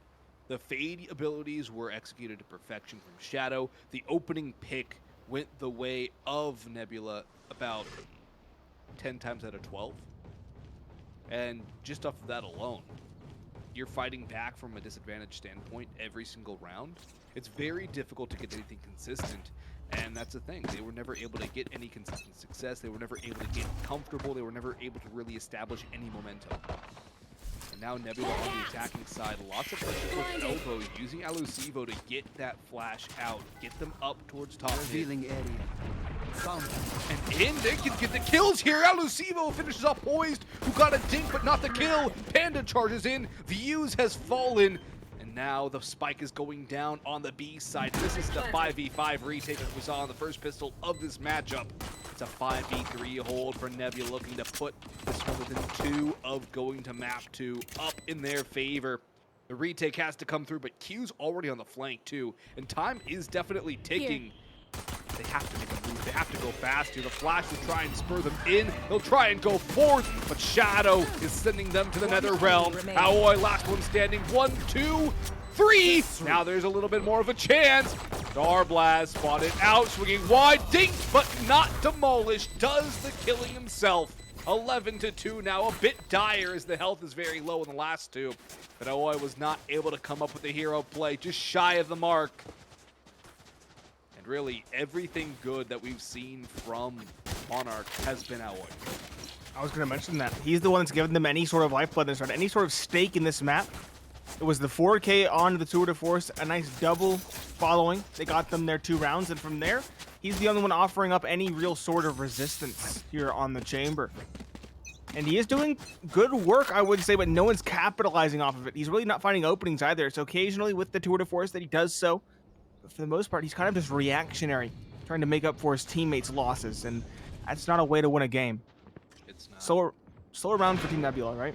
They're going to play their advantage as best they can, but they're not going to be shy or coy about it either. Opening the door, Q finds one, immediately TPs away, and the advantage has already been secured. The site has been vacated, and the Bulldogs at range are going to edge out in these duels. Spike planted. Yeah, I'm liking the full Bulldog buy here. Yikes. It's not a bad gun at all, and it really works in these kind of rounds. Last player the range standing. gives you such an advantage. I'm always the only one who even got anything out of this round, but as you said, it is reactionary. That's all his kills have really been, aside from that big tour de force round. Everything else has been reactionary, given the situations at hand. And it's just not going to get you a win. You need somebody to get those openings. You need somebody to climb those games. And I think that Alusivo and Shadow did a great job of that over on Nebila's first half. Panda as well, but Pandas were a lot more consistent in the second through the Darblast. Shadow and Alusivo used them out their abilities well to get themselves into the space to get those first kills. An AOI, short. He is not necessarily a character you want going in first. He can, with the trademark, he can get out of dodge when needed, or the rendezvous, excuse me, he can get out of dodge when needed, but so for the most part, you really don't want that to be your initiator. You don't want that person to be your first man, and you want your Jet to do so instead. You will get the tour de force active. Q, though, in the meanwhile, has found the opening. Views a nice shot, though, on the Sheriff, and Pixie's here to support. Okay, some resistance being offered here, the likes of Nebula, but still, they have an opportunity. Darblast has read this well. He's going to go towards B, going to grab the orb as well. It brings him within 1 of getting the Viper's Pit. If he can get the plant down as well, the ultimate might be his team's saving grace in this one. But he wants to go aggressive. He wants to cut down the angles. He wants to catch him off guard. They know exactly where he is, but he sprays down 1 and converts on the second. There's the ultimate now. It didn't need the plant, did he, Darblast? He just needed the kills. Hunting for them all. 2 in the chamber. We'll have to reload. We'll stick to the ghost instead. To not give up the sound cue. That's an interesting decision. We'll see. If they're in the pit long enough, of course, they will get tagged down lower. 1 enemy remaining. He's going to make it all down to a 1v1. Twig has to come up with it. Decaying lower and lower. Will recover a little bit more. The pit did not go on. That's a disgusting shot at Q. But time is being fought so well by Darblast. Swings around the corner. Twig was not ready for that at all. 13-2 map 1 for Nebula, and they absolutely obliterate Monarch on this map. Jeez. Monarch starting attack again next map. It does not inspire confidence. It does not instill confidence at all. Now, I will say, I didn't get to see who picked what. Breeze, I'm just going to assume it was the pick of Nebula, because I don't think Monarch would want to start attacking on Ascent. That is what I'm going to say point blank. Ascent is a map that's incredibly brutal. I would say it's one of the most sided maps in the pool, maybe barring Split, but Split's not going to be in the pool for much longer. So very worrying for me going into Ascent number 2 because Monarch will have the pressure just from the start, from the outset. Not only do they have a very disappointing performance on map 1, they're going to have to attack on Ascent, and that just does not make me excited or confident for them going into map number 2. Yeah, if anything, it makes me very afraid for them because what we saw here on Breeze was Nebula had their number in every way. Peeking together, 1v1 aim duels, ability usage, ability combos, everything was working for Nebula. Nothing was there in terms of an answer for Monarch. They just did not have the key to unlock the chest. And even their 2 rounds they got. One was a fluky hero buy, or hero ultimate, as the case may be for Aoi. The second round was just built off of that confidence a little bit and catching Nebula a little bit sleepy. After that, though, they barely got anything. Yeah, a couple of clutches came through, but that was more an individual bringing it into a clutch situation that's winnable rather than it being a winnable clutch situation from the outset. Yeah, I think the scoreboard honestly just paints the picture you need to see. We had Panda at the top for his squad on Nebula. Then we had AOI, the man who was the hero for his squad. Then the 4 remaining players for Team Nebula all in a row for spots 3 through 6. And then the remaining players for Team Monarch. So really it was AOI trying to keep his team in it. Panda, sure, he was ahead of the pack a little bit when it comes to his squad. But in the end, I think Nebula just comprehensively as a unit outfragged and out strategize the likes of Monarch. And again, going into a map like Ascent, I am now very worried for Team Monarch. Yeah, I'm incredibly worried for Monarch, but if they're able to take this time in between maps, recover, get their mental back, and figure out what they need to do on Ascent to get this one over the line and take it to split, they might have a chance. It's going to be a hard one. It's going to be a very, very hard road no matter what. It's not easy coming back from a 13-2. It's not easy coming back from even a 13-5. But if they can do it, if they can reset mentally, figure out a way to get some rounds on the attacking side of Ascent so they're not having to battle back where you have to win pistol or else it's all over, essentially, then they do give themselves a chance. Yeah, if they can reset mentally, that will be the sign of a very mature team in terms of mentality and in terms of individual just mindset. And if that can come through, I am very excited to see what happens on map 3. That being said, it's going to be a tough road ahead. I'm really hoping Monarch can pull something back. I'm really just banking on that because I want to see a banger series. But as of right now, I think it's just a through and through Nebula game. Yeah, I agree. I think Nebula is primed and ready to take this one. And if they play half as good as they did on Breeze, they should still be able to take Ascent. Because everything was just on another level. And like just going to the pistol round alone, the first round of the game, the way they made that retake work, the way they buddied up, the way that they bided their time to go together as a collective unit, go in from the different angles and converge onto the site together. It was just perfect. The communication was fantastic. The aim was there, obviously, it has to be. But the bare bones of that retake, the communication, the ability, and the timing, and the knowledge to know that you have to go with your teammates, that's stuff that takes hours and hours of practice, of work in the server, in the dry runs to be able to get to. And they just showcased it from start to finish and never looked back.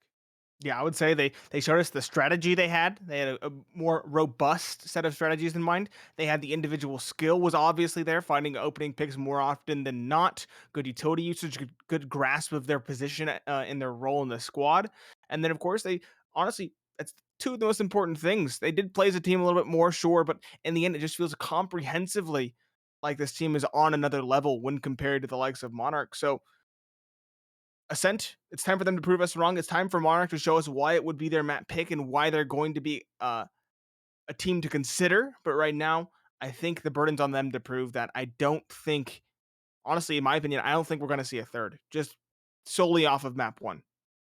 Yeah, I agree. Unless things are completely different on map 2, unless things are completely different on Ascent, we should be seeing this as a 2-0 for Nebula, and probably a very strong 2-0 from Nebula on across both maps. Because Monarch didn't have an answer to anything. And they need to really be able to find a way to get in somewhere. They need to get those openings. They need to be able to create space. And they didn't have that ability on Breeze. And Ascent is probably a little more difficult to get that done on the attack, too, to create that space, to get that opening pick, and then actually be able to work off of it. So unless there's a different plan, a different agent comp that works better for them on this map than their composition did on Breeze, Monarch are kind of going to be bashing their heads against a wall.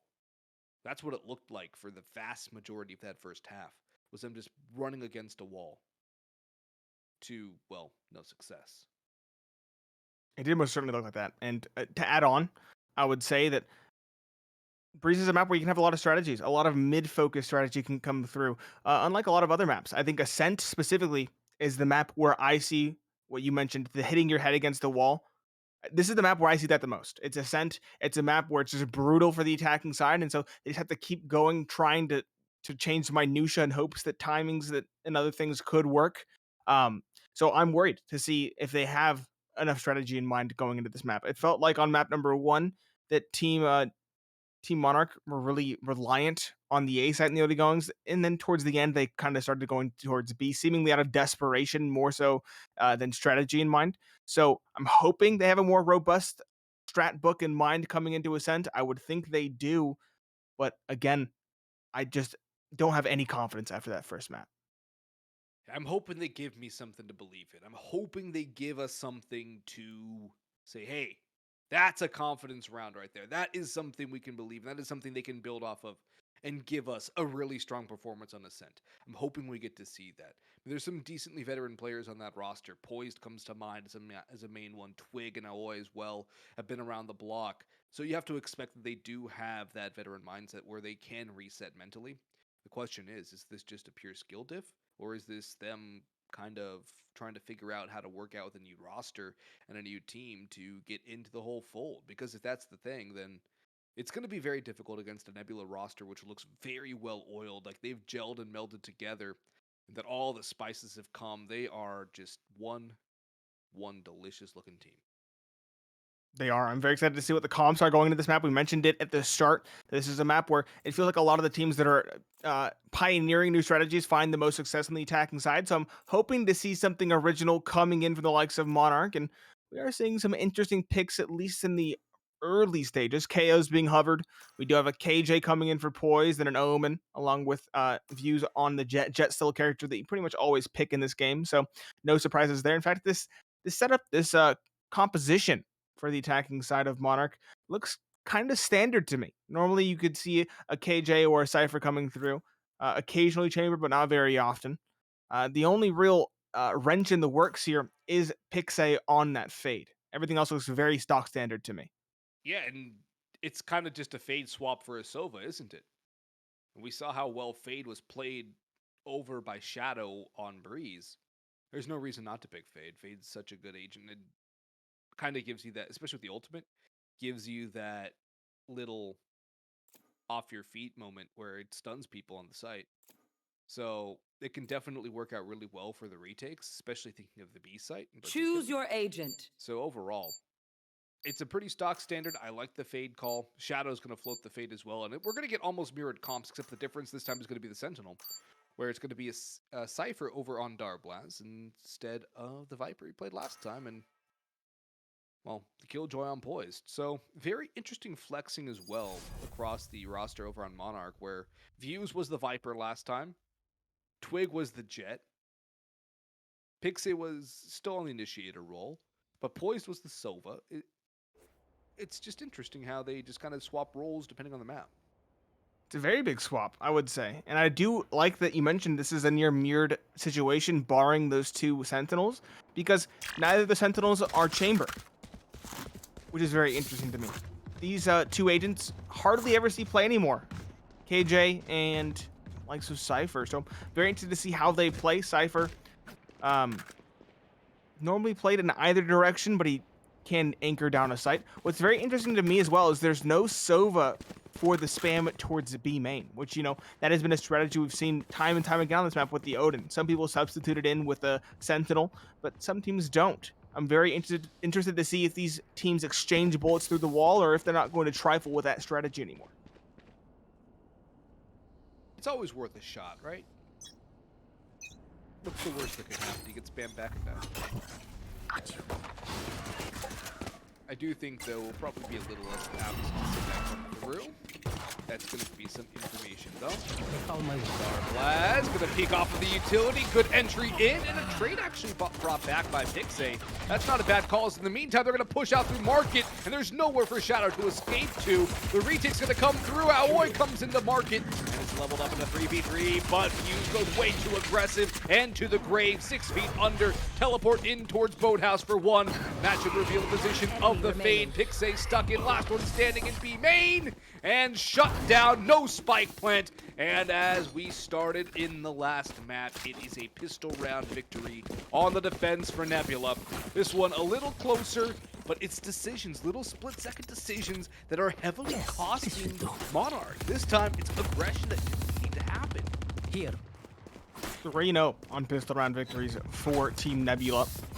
They're looking incredibly convincing. I liked the strategy, though. There was a clear strategy in mind coming in from Team Monarch. They executed it quite well. I think the Omen in towards Market got unlucky with the right-click RNG, and then the Jet maybe thought these players were further away or they wouldn't press so aggressively, was caught trying to get in and play in the close angles. Very unfortunate there, and as you mentioned, I think the aggression is what undoes them in that round. Either way, it was a scrappier one, and one where I would say Team Monarch showed more signs of promise. We'll have to see if that promise continues forward going into the subsequent rounds. I hope we get to see a little bit more from them. They already do start things off nicely. Twig with the opening. Alosivo, though. Spectre making him ghost. He's put down 3, looking for a 4K. Peeking in, but Pixay with the classic is not going to be outdone just yet. Last one standing. Trying to survive. Has the ultimate up, at the very least, but no spike plant here, 2 rounds in a row. But unlike Breeze, it's not flawless starts, and again, a little more lethality being shown by Monarch. Hopefully they were able to reset a little more in between the maps. They did have quite a long pause between their semifinal and the start of the final. Maybe they just had to get some rust off of it. Either way, though, there are a little bit of signs of life here from them on Ascent. Yeah. Let's see if those signs of life grow into something more. They're grouping up. They're using the utility in Unision. The seedlings are there. We could have a potentially solid attacking side. Only time will tell, though. This is a very solid round for them to get started in doing so. Fuse opens things up. That's what they need. An entry in towards the site. It's towards the B this time around. Fuse a second. Alosivo does clap back with a single kill, a solitary frag, but Fuse finds a third. Alosivo a second on the Ghost. Now things get a little bit more interesting, especially with Panda getting out with this Spectre. Still an advantage for this attacking side, but this bonus round is doing some damage. Is it a Vandal for Alosivo? I think it is. Yeah. Now a Phantom picked up. This is still very doable. Do they have the null point? They have a grenade. A blind is ready. A paranoia for Aoi will catch the KO off. The knife is ready to go into sight. Suppress them. No, they're just going to go and dry. Alosivo falls down. Panda 1. Panda has a second. Smokes in, dashes around, but Poised is ready for it. Sprays away, knows exactly what the plan for Panda was. Knocks him off a bamboo shoot. Gets an early round of the board for Monarch. That's a much better start than we saw on Breeze. That's another fast take into the B site that works out pretty well. This time they actually are able to get the round off of it, but the signs of life we saw in the pistol in the second round do blossom into, at the very least, a flower here. It's a good sign early on. Spy is in now. The op is out for Panda. We will reveal their secrets. The economy's kind of broken over for Monarch. A Phantom, a couple Sheriffs, a Classic, Frenzy. Fuse is one orb away from an ult, but still. This is a mature call, is what I'll call it. It's an interesting call. It's a call you have to make with great difficulty. They only had one player survive, right?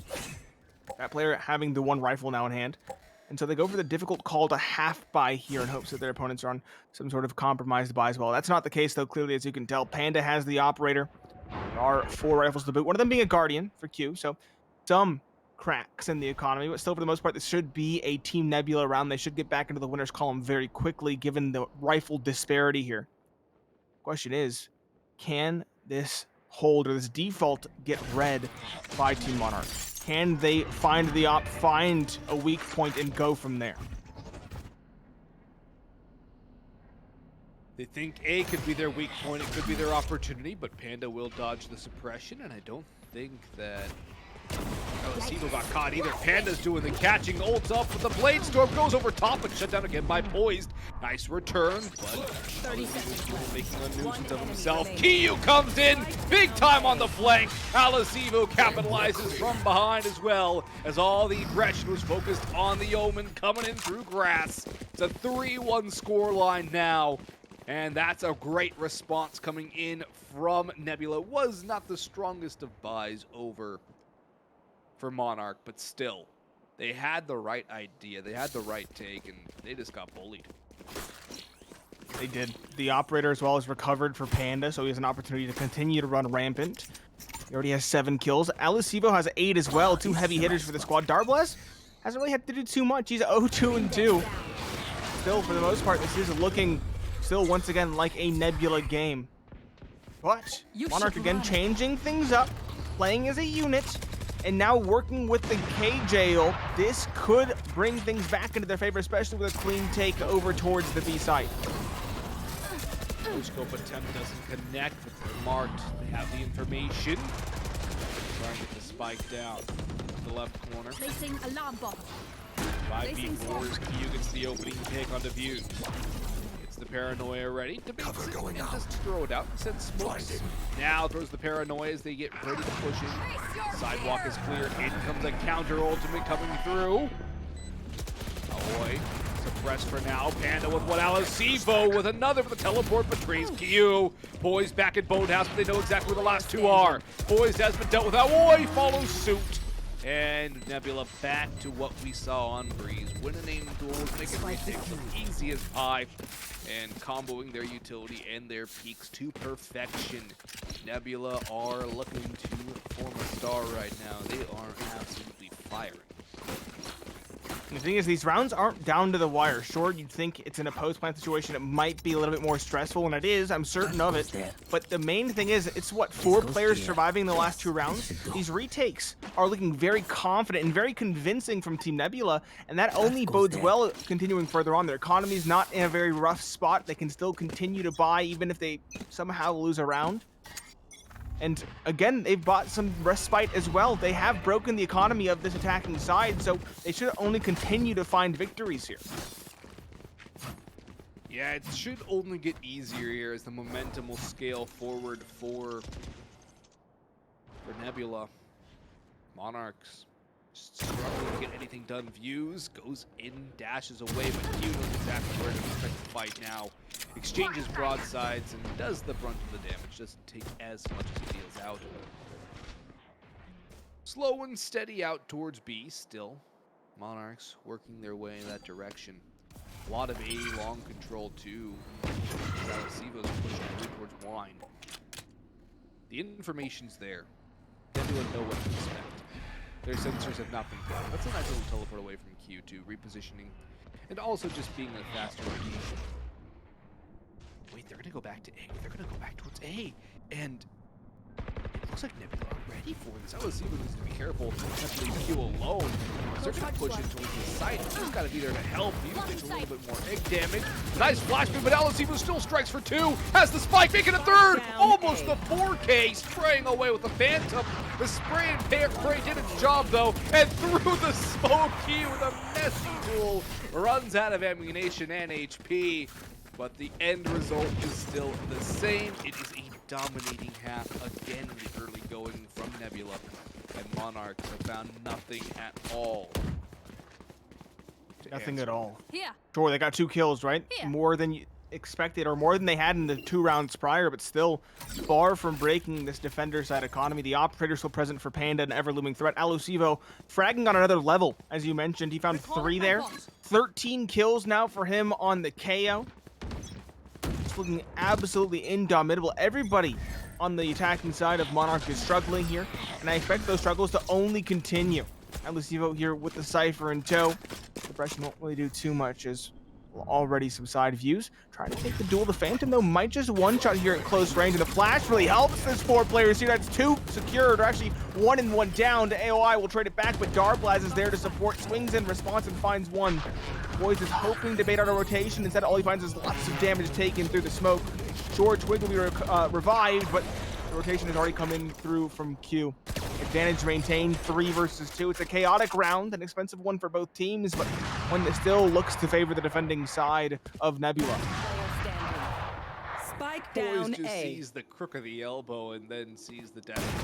Twig, 1 of 3, but Shadow's on the flank. Twig's not ready for it. Team Ace comes through. Alosivo going for the risky peek. Also, I'd like to mention that was Darblaz's first kill of the game. Was it? Yes. He's been a very, very good supporting player. Last time we mentioned him, he was 0-2-2. That was like 3 rounds ago. He has not died. He's gotten assists, maybe with his utility, but nothing else. It's been Alosivo that he's been enabling, and I think that really speaks volumes to how well the Sentinel is being played. Yeah, and the thing is, too, it just goes to show how well the rest of his team's playing, too. He hasn't needed to fight people. This is a nice spot. He's just sitting there, throwing his utility, doing his Cypher thing, getting the information as he should. And that's it. He's doing his job. His job isn't flashy. He's also satisfied not doing the flashy stuff, which takes a special type of player.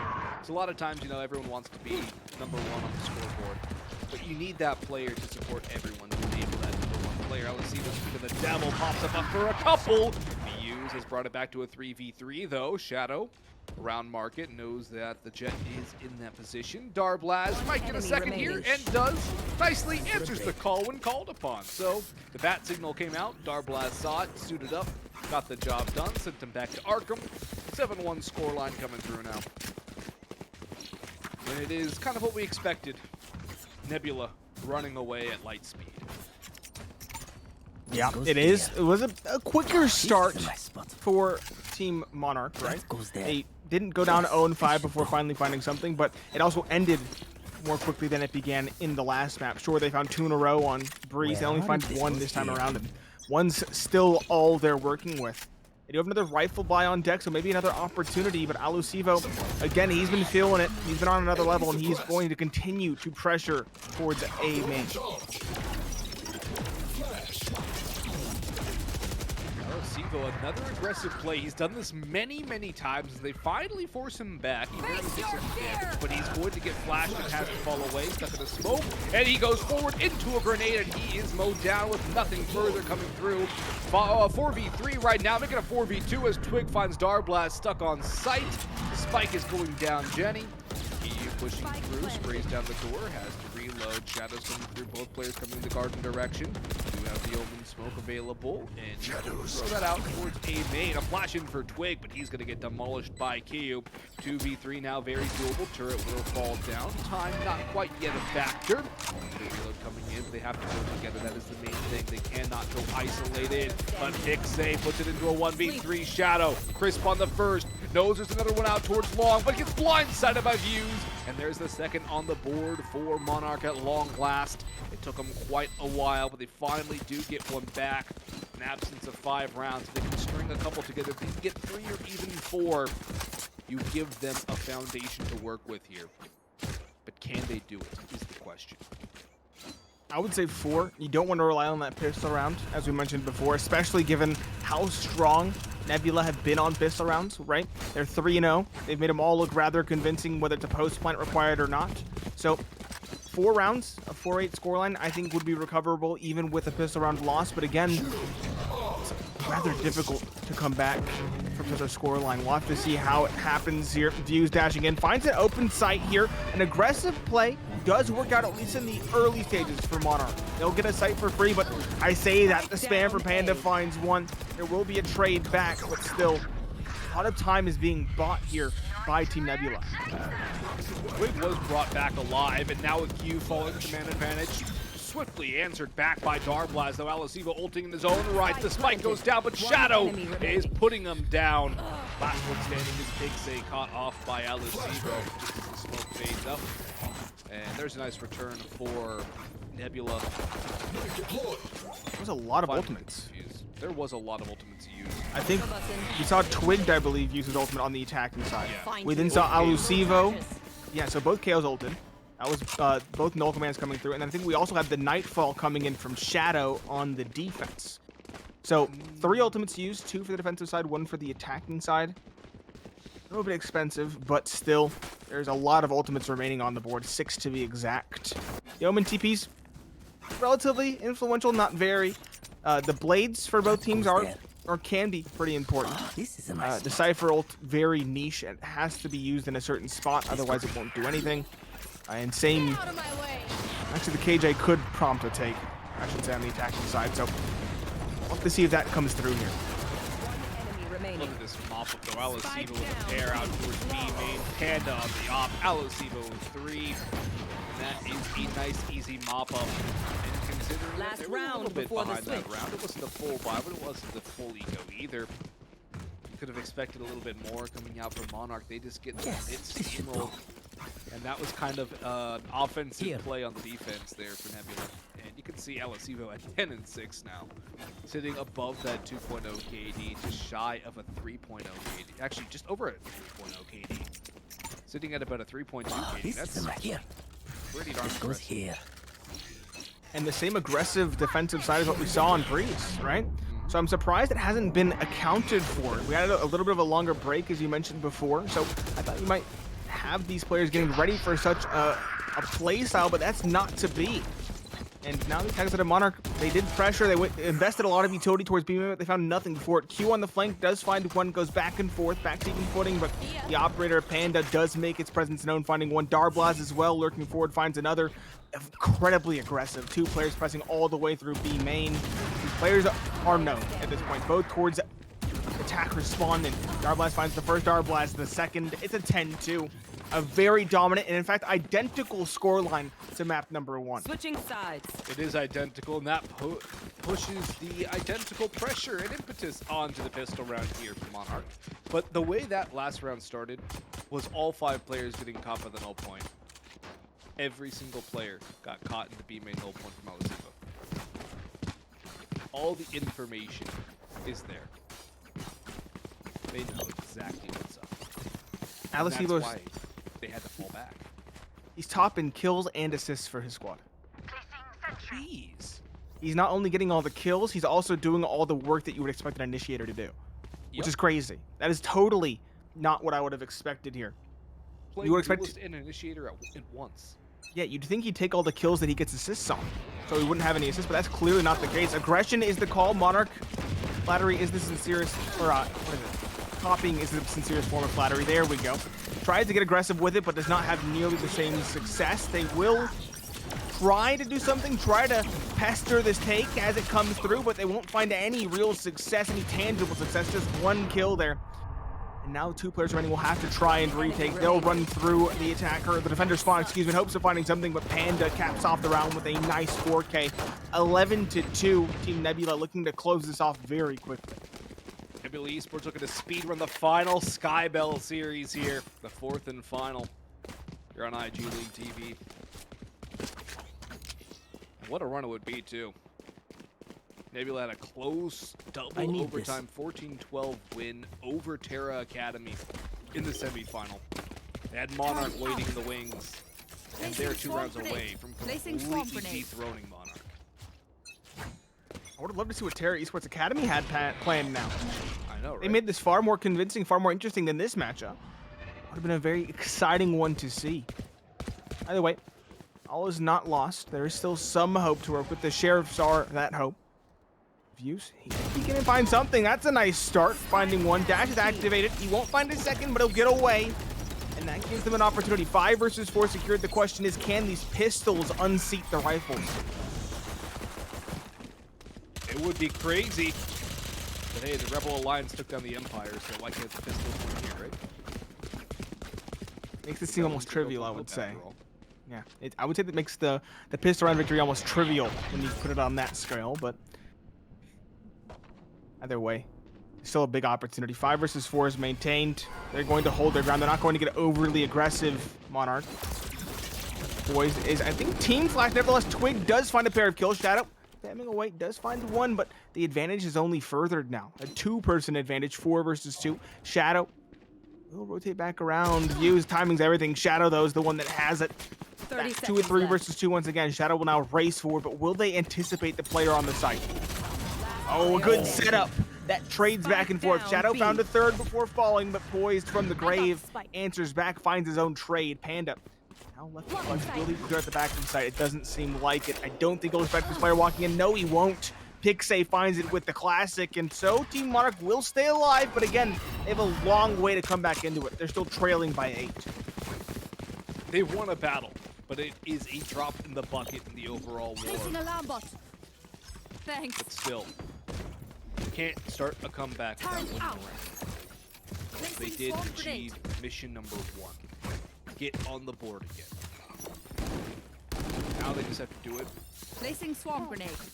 10 more times to win a regulation. 9 more times to secure overtime. Nebula did it after all, why can't they, right? I think these two teams still feel like they're on another level from each other, though. Even with that brief blip on the radar, it's still a commanding lead. Alusivo is hit by the Prowler, but the Prowler only gives information. They won't act upon it. It's just pistols. I mentioned they could be able to do it. Time will tell. Crossing back and forth. It is going to be an A split. And these players are sticking around, though. Pixay doesn't want to give them any room to work with. He'll find a pair of kills.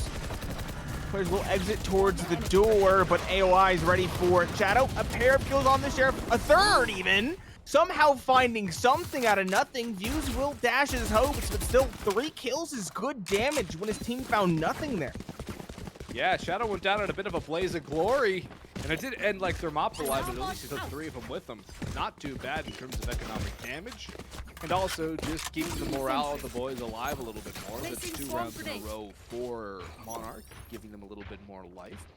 Full investments coming in from both sides. Light shields on 2 for Nebula and 1 for Monarch. Interesting to see that. But if Nebula are able to win this round, it almost completely torpedoes any chance of a comeback for Monarch. Monarch needs to get at least 2 more rounds on the board before 12 go up for Nebula. I'd argue they need even more. They need to just completely stop this attacking side in its tracks, much like Nebula did in half number 1 to them. A good start with 2 kills, 5 versus 3. AOI finding another. This is a very astute setup for Team Monarch. Panda will find something in his team's favor, but again, the advantage has been secured. It has been set. Darblast, he'll find one more, but he's immediately traded. That leaves Panda in the 1 versus 3. No spike in his control either means this is going to be a very tall order. The A main probing, or the B main probing, excuse me, that has worked out so well for Monarch in this round is something that they can continue to get success with and make it so much better for them. They're giving guys the 1v1s, they gave them the 1v1s, they gave Panda 1v1 after 1v1 after 1v1, and that is how you lose a 1v4. Don't underestimate a cornered animal. That is disgusting from Panda. He's a bear, after all. Might think he's cute and cuddly, but still, he can do something exactly like that. We counted him out. We discounted him underneath. He had been figured out. They did well to use the utility, but in the end, they're the ones that give him the duel. Monarch. They looked like they were doing a very good job. It looked like they had a very comprehensive setup on their defensive side on Ascent, but it's ripped away from them. 12-4. Now this advantage seems truly insurmountable, especially when we've seen that skill capability on the side of Team Nebula. It just seems like they are truly on another level here. The down, Nate. They didn't need to peek. They didn't need to push. Goodbye. Cage trigger. Where is everyone? That's a great ult too. It also baits out Views, who's gone down. Darblast popping off. Panda strikes for 2, picking off the last round, and Darblast with the final kill. That's all she wrote here for Monarch. Nebula 2-0, 13-2, 13-4 here in the Skybell Series, the 4th and final Skybell Series run by IG League. But man, Nebula put on a show. Alasivo actually did not end up top fragging, Nate. Panda really showed up on the second half, I must say. Did an absolutely miraculous job on the attacking side. You would expect that from a Jet. They can kind of dodge back and forth, but really, this was an Alasivo first half and a Panda second half. Both players popping off, especially Panda there in the later stages. That 1 versus 3 from underneath was absolutely huge. And again, I feel like Nebula just showed more skill, showed more strategy, and just showed themselves to be absolutely the better team here. I agree. Nebula had the advantage in every department over Monarch, and they just showcased that from start to finish. And of course, it doesn't hurt when you have individual performances like Alucivo's first half, Panda's second half. Darblad's had a few great moments over on Breeze as well. Shadow just being very steady with the fade abilities and also just getting some kills. Overall, it was a masterclass performance from Nebula Esports in the overall scoop of things in the final. And sometimes, if you're Monarch, you just got to tip your cap and say, well, GG's, well done. Yeah, again, they got nothing in that matchup. 13-2 map 1, it was a blip on the radar. I thought map 2 would be a little bit more different given the fact that they seemingly picked it, but it really wasn't. 13-4, sure, a little bit more individual skill was needed, a little more pop-off moments for Team Nebula, but realistically speaking, map 2 was over just as quickly as map 1. Yeah, map 2, map 1, they were both over in the blink of an eye. And when a team is playing as well as Nebula were, it's hard to counter that. It's hard to stay in the running. It's hard to stay mentally fit and strong in that situation too when everything you try just keeps on getting slapped right back at you. So overall, commiserations to Monarch, congratulations to Nebula, and I'm looking forward to seeing more of Nebula because they have some great bones and they showcase themselves magnificently in this final. They did. You know, Matt mentioned there was no timeouts being called here. But really, when you're being defeated that comprehensively, just in terms of strategy, in terms of individual aim, when it's that comprehensive, you can't really figure out what the problem is because it feels like everything is the problem. So honestly, I might, criticize a team for not calling a timeout when things are that dire, but realistically speaking, where do you even begin? I think the number one spot to begin would be after the game to go watch the VODs and figure out what exactly was happening because really, I don't think you're going to figure out what the problem was without doing so. Yeah, I agree. That's the best thing. Go back, watch the VODs, learn from your mistakes, and grow and grow and grow and continue to work together. And you do that, you might end up like Nebula, or, well, obviously, like the teams over in VCT. But Nebula definitely did showcase themselves to have the bones, that they do put in that work, that time, and that effort to go back, watch their matches, put in the dry runs, and put it all together so it does look so smooth in an actual match. And it's just great to see in the lower levels too, where you just have a team that has put in that much work and care and time into building up together. And also, keep on picking the Fade, because Shadow's kind of cracked with it. Fade is a fun agent to watch again. Still watching her slot into the agent comps, etc. I'm excited to see how she slots in on a map like Pearl. Only time will tell. Again, this game is designed to have an ever-shifting and ever-evolving meta, and I'm very excited to see how it continues to shift through time. As am I, folks, but that is going to wrap things up here at the Skybell Series through IG League. I've been Boggs, he's been Pineapple Phillips, and on behalf of Sophie, our observer, we hope you all enjoyed throughout today, and we hope to see you again next time for any of the tournaments that IG League is running. So be sure to drop them a follow, check out their website, and we hope to see you again very soon. Thanks for watching. Good night.